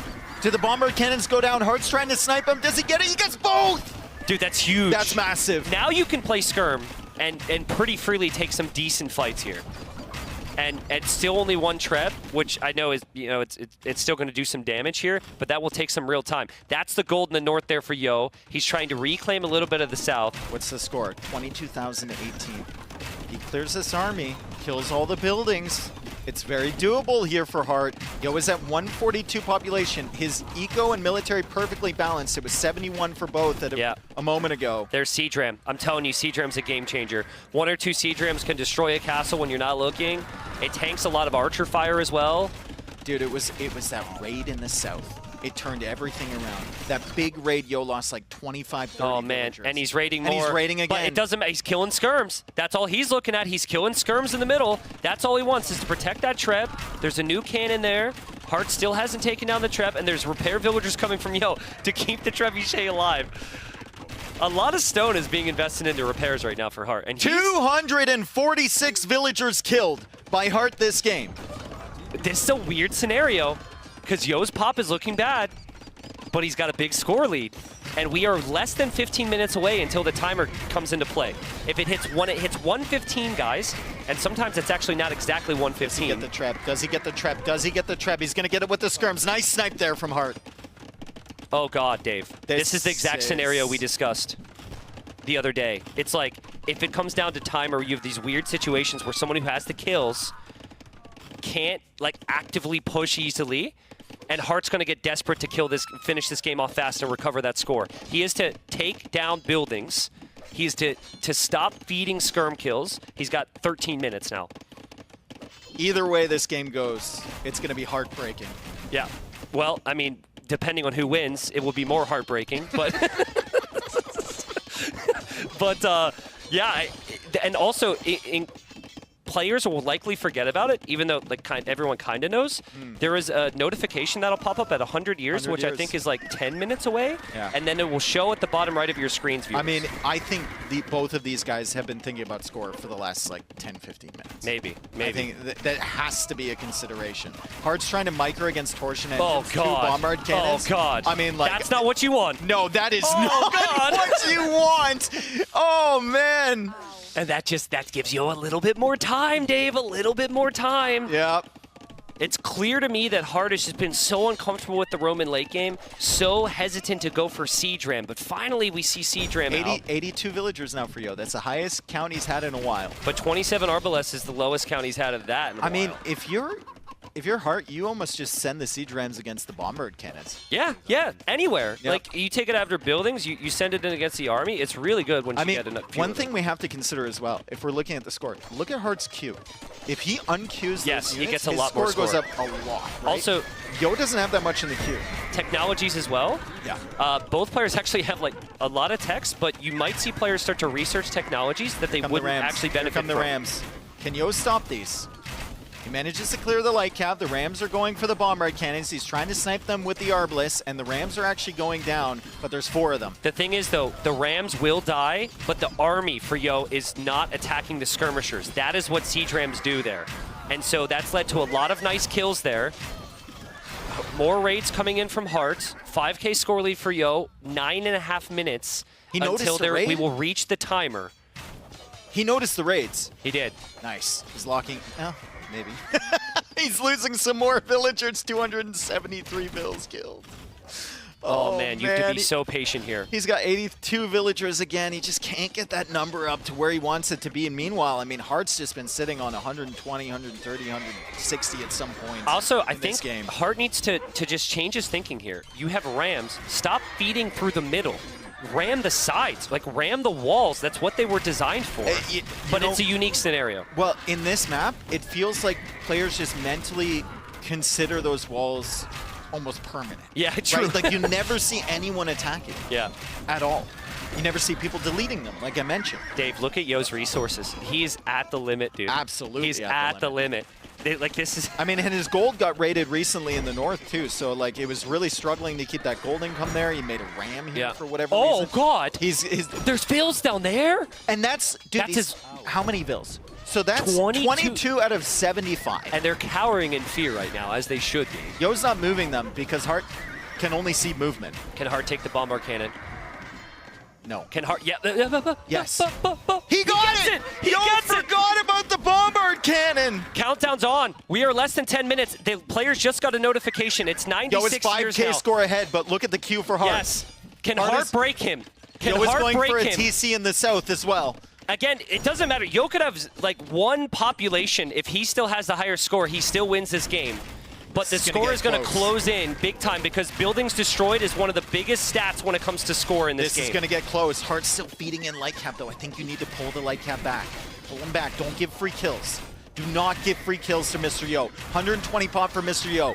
200 for Hart. We could have one of the most hyped finishes here in this tournament. You might want to raise literally everything but the main base right now. Yes. Because obviously Yo is in the main base. 83 years. There is a base in the north that is free for the taking if Hart thinks of that. And he's been clearing some of the extra buildings in the middle. Yes, just stop feeding in your light cavalry, please. Just stop feeding them in. The score is getting closer, Tristan. It's about 4K score difference now, and there's still that amazing queue for Hart. Let me remind you guys, it's 157,000 resources collected for Hart this game, 103,000 for Mr. Yo. There's some other tricks you can do here. You can build buildings to boost your score a little bit. Some players will spam monasteries, get techs, but we're not quite at that point. The We're year 72 count has years. begun. Right beside the players' names on the bottom right side, you guys can see the years. 70 years remaining. The unit queue is good for Hart. He's breaking down buildings. That bombard cannon in the back is a problem, but he cannot get to it. The score difference is still 5K for Yo. And but look at Hart. He's attacking the castle in the north, the TC in the south. These are big score swings coming, Dave. Big score swings. But the TC in the south survives. It survives. It had no support. Bomber cannons out again from Mr. Yo. Please do not give up your entire skirm army, Hart. You need this. You can't give him kills. If he keeps moving, though, he can maybe support the Rams. Can he keep moving? There's so many different areas to look at. A little bit more conservative on these attacks for Hart. I would love that. It would keep him closer. 56 Score is years. still 5,000 years. ahead for Mr. Yo. He's 100 population behind. Hart wins this game. If without the timer, Hart wins this game eventually. It would take a long time, but he has more access to wood. He has more access to res. He has to win the game in the next 50 years now. And But the score's not looking all of good. the players, it was active throughout the ladder. It's been active in every single event Everyone that we've knows. done for Red Bull. That's one of the win conditions Yes. you have to play towards. And Yo has been grinding this game the entire time. The South. Now he's been playing towards this for a very long time. We have 45 years remaining. The South is being attacked. The raids are coming in. Under 100 population for Mr. Yo, and he's still 5,000 score ahead. And the north as well. The castle's down. There's Rams coming. There should be more kills in the north. Hard is pushing. Hard is pushing. Dave, if he takes those 2 bombard cannons that have basically no protection, he will crush the base. But if in he the goes last for them 35 and years loses here. all of the units, Yo gets more score. Yo's trying to hold on to these bombard cannons. He's getting a ton of kills. 1 bombard cannon goes down. I don't know if he's going to get the second Can one. he get Does he it? get the second Can he get one? it? He doesn't get it! He doesn't get it. That's so bad. 83 pop for Yo. It's going to get worse. 33 years remaining. And the push should continue from Hart. He can start adding buildings, occasional scan in the back of Hart's base to see. He's doing the monastery He's doing thing. the monastery thing. Look He's in the building back, monasteries. Back of his base, he is placing monasteries. Cost per build time, per investment, per score, whatever. We need NASA to figure this out. That's the most effective building. 25 years, architecture on the way. I'm sure there's more university technologies on the way for Hart. 23 years now. Yo can barely produce any military units. 76 population and 22 years left for Mr. Yo. We're going right down to the wire here, folks. The score has caught up a little bit. It's only 4K. We still have the amazing Q for Hart. It's getting right down to the edge. 17 years. Can Hart realize and cancel his Q here? He will be destroying buildings, which is good. He needs to cancel his Q to get the resources back into the bank. This has never happened to this level at a LAN event before. In all of our Red Bull events, scores closer now. 12 years remaining. Oh, that's all the so techs brutal. are coming in. Fortified wall. I don't know if he has enough time to get a lot of these techs. The monasteries are going up. What's the score looking like? It's still 4,000, a little bit less than 4,000. Maybe he needs to cancel the Q. I don't know. I just think he's running out of time. We've got 5 years now. Cancel 6 the queue. years. He's got to cancel the queue now and hope 5 that years the score remaining. rises. 5 years remaining for Hart to have a chance here. Yo is still very far ahead. You can see Yo just sitting 3 back. years. 3 years. 2 years. The queue is not being canceled. No, and I think even if he cancels it, it's not going to be enough. Mr. Yo will win. We will go to Game 5. Hart cannot believe it. And my God, and it didn't. Oh, it went to -1 year. -1 years remaining. Oh my goodness. Oh man, and it feels so bad for Hart. Yo is probably laughing here. I mean, Yo had a fantastic comeback of his own in that game. Yeah. And then the Yeah. raids from Hart, exactly what he needed to do there, brought him back. We have to say though, this is a win condition. Yeah. It's been known. They played hundreds of ladder games with this. Some of the most hype finishes ever on the ladder were for the time limit. And Mr. Yo played towards that at the end there. What a battle from What a battle. Hart, Holy cow. it's too late. He's already looked, but he needed to close that game. Oh, he yeah. needed to close that game because what he just did, he looked and he counted Yo's pop. And he was like, oh, God. He was so close, dude. So close. And honestly, I think if he thinks of Seadrams faster in that game, he still wins it. Yeah. Right? Seadrams 3 minutes faster, he wins the game. Yo's basically defeated off the map. I wonder the how- outposts earlier in the game as well. I wonder how much score was in the queue as well. I don't think it was 3,000 or whatever he needed. That was a crazy, crazy game, and it was an excellent opening here from Hart in this one. The Romans were looking amazing. Like, we were running out of things to say. We gave the possibility that Yo could maybe come back. I thought it was over. It was but over. Until those 3 villagers got that TC set up, until he got up to Imp and got those Arbalists, didn't really think there was a chance. Yo believed in himself the entire time, though. The beginning of the game was all this. It was just constant pressure from Hart, no fear of the Mangonels, coming in every single time, sniping the crossbows, and then we got to this army, and Yeah, the machine gun arbalests were just insane. I still think at this stage of the game, Hart thought he had won. Sometimes you're in such a good position that you don't do the small things that you would normally do in a closer game, like the outpost and the vision. But it was the sneak town center in the south. They're not going to be on the highlights, but the villagers that came from that town center changed this game, gave Yo his chance. Man, I thought earlier that that game between MBL and Harrow was the best game of the tournament already, but this has been a fantastic. This was even with it, I would say. Going down to the score there. I mean, Yo was here. I thought Yo had won, Dave. yeah. I mean, big shots, right? But the raid. It turned everything around. Yeah. He had a fantastic position. Also, he never took those relics Yeah. when he had the chance, right? Yeah. And this is the thing. Like, he loses, what, 20, 30 villagers down here? And then he loses more in his base to the raids. And then, of course, there's this final moment. What did Hart have at the end? 24,000 score versus 27.5? Yeah, I don't think even if he unqueues there, I don't think he gets enough. Yeah, I don't have the math on that. Yeah. So I would say that luckily it wasn't like 1,000 score difference or something. If it was 1,000 score difference, then maybe that could have made it up. Well, talk to me about mentality. Who's got the upper hand there right now? It's got to be Yo. Right? I think Yo feels very lucky to be in the position. Because I think Hart, if you were to ask everybody involved in this set, the viewers, the casters, the players even, everyone would agree that Hart has been the better player so far. Yeah, in these 4 games. Yeah. And Yo is just, as he so often does, managed to sneak his way in. We go into a game 5. It's going to all be about composure. Yo has been here so many times in his career. Hart, this is going to be a tester for him.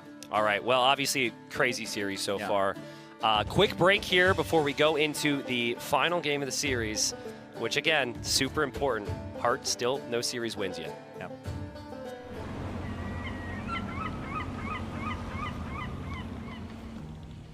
Day 1. The HMS Londinium has weighed anchor, her prow set towards the greatest wonder these waters know, the Royal Albert Hall.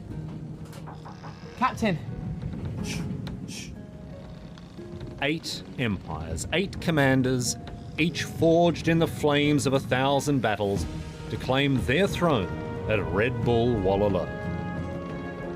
Hera, ACCM, MBL, Leary, Yo, the Viper, Hart, Sebastian. Not all who sail will reach the hall. That is the cruel nature of the voyage. Ah, that sound. Let us see who is worthy of the call.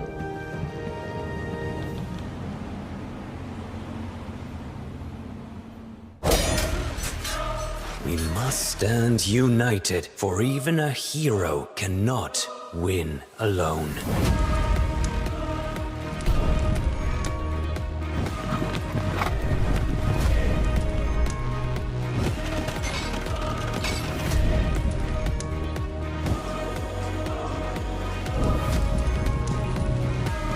You can never break the Mapuche people. Attack, my warriors! We all have loved ones in the capital. Join me. Together we can save our people. We may not see our homes again for a long time, but one day we will take back what is ours.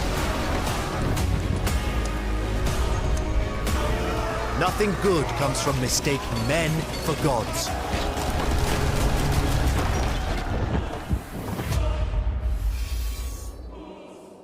Whew, my God.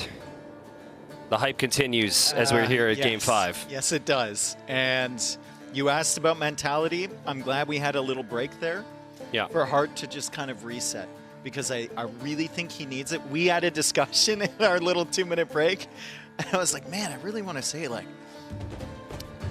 Yo's been dominated on every single game. Yeah. Even the water game that he won. Yeah. He just had a better civ. Yeah, yeah. And Hart has been absolutely dominating him, and it's still 2-2, and that's very classic Mr. Yo. He's got the experience to just get the job done. Absolutely. And now Hart needs to prove that he deserves to be here, that he can win this Game 5, that he's got the composure to get through these moments. Remember how this works, guys. We have 2 groups, and you play 3 sets. And you play everyone in your group in one time, and that determines where you go from there. You'll go either into the 2nd or 3rd place position, which means you're playing on the weekend in the playoffs, or you would go into the immediately into the semifinals on either side of the bracket if you're 1st place. If you're 4th place, basically if you're someone who goes 0-3, most likely, you're unfortunately done in this tournament. Yeah. And so this is the 2nd set. Hart has played amazing, but he lost last time, and now he could potentially lose here. Yo, big ramifications for a potential run at 1st place right now. Yes. Because he won his 1st series and now is looking at a 2-2 here. So, and also for Mr. Yo, we should point out he is going to play Hera in his final set, and Hera is likely the favorite there. So here we are. We've got game number 5. I don't know how we are here, and we have Tatars for Heart on his home map. We've got Dorothy Quarry here. This map is extremely difficult to play, Dave.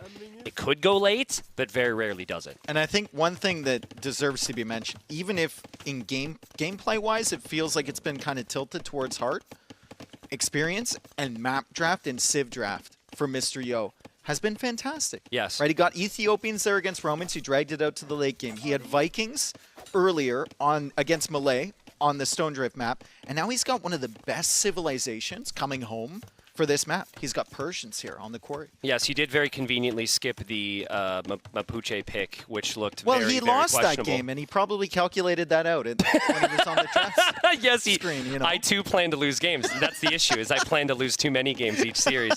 But no, both players on the opposite side here. There is a water element. I'd love for Vodka to zoom out before the fights begin and just get a double click on the oysters. Because, again, massive amounts of gold on the oysters. Yeah.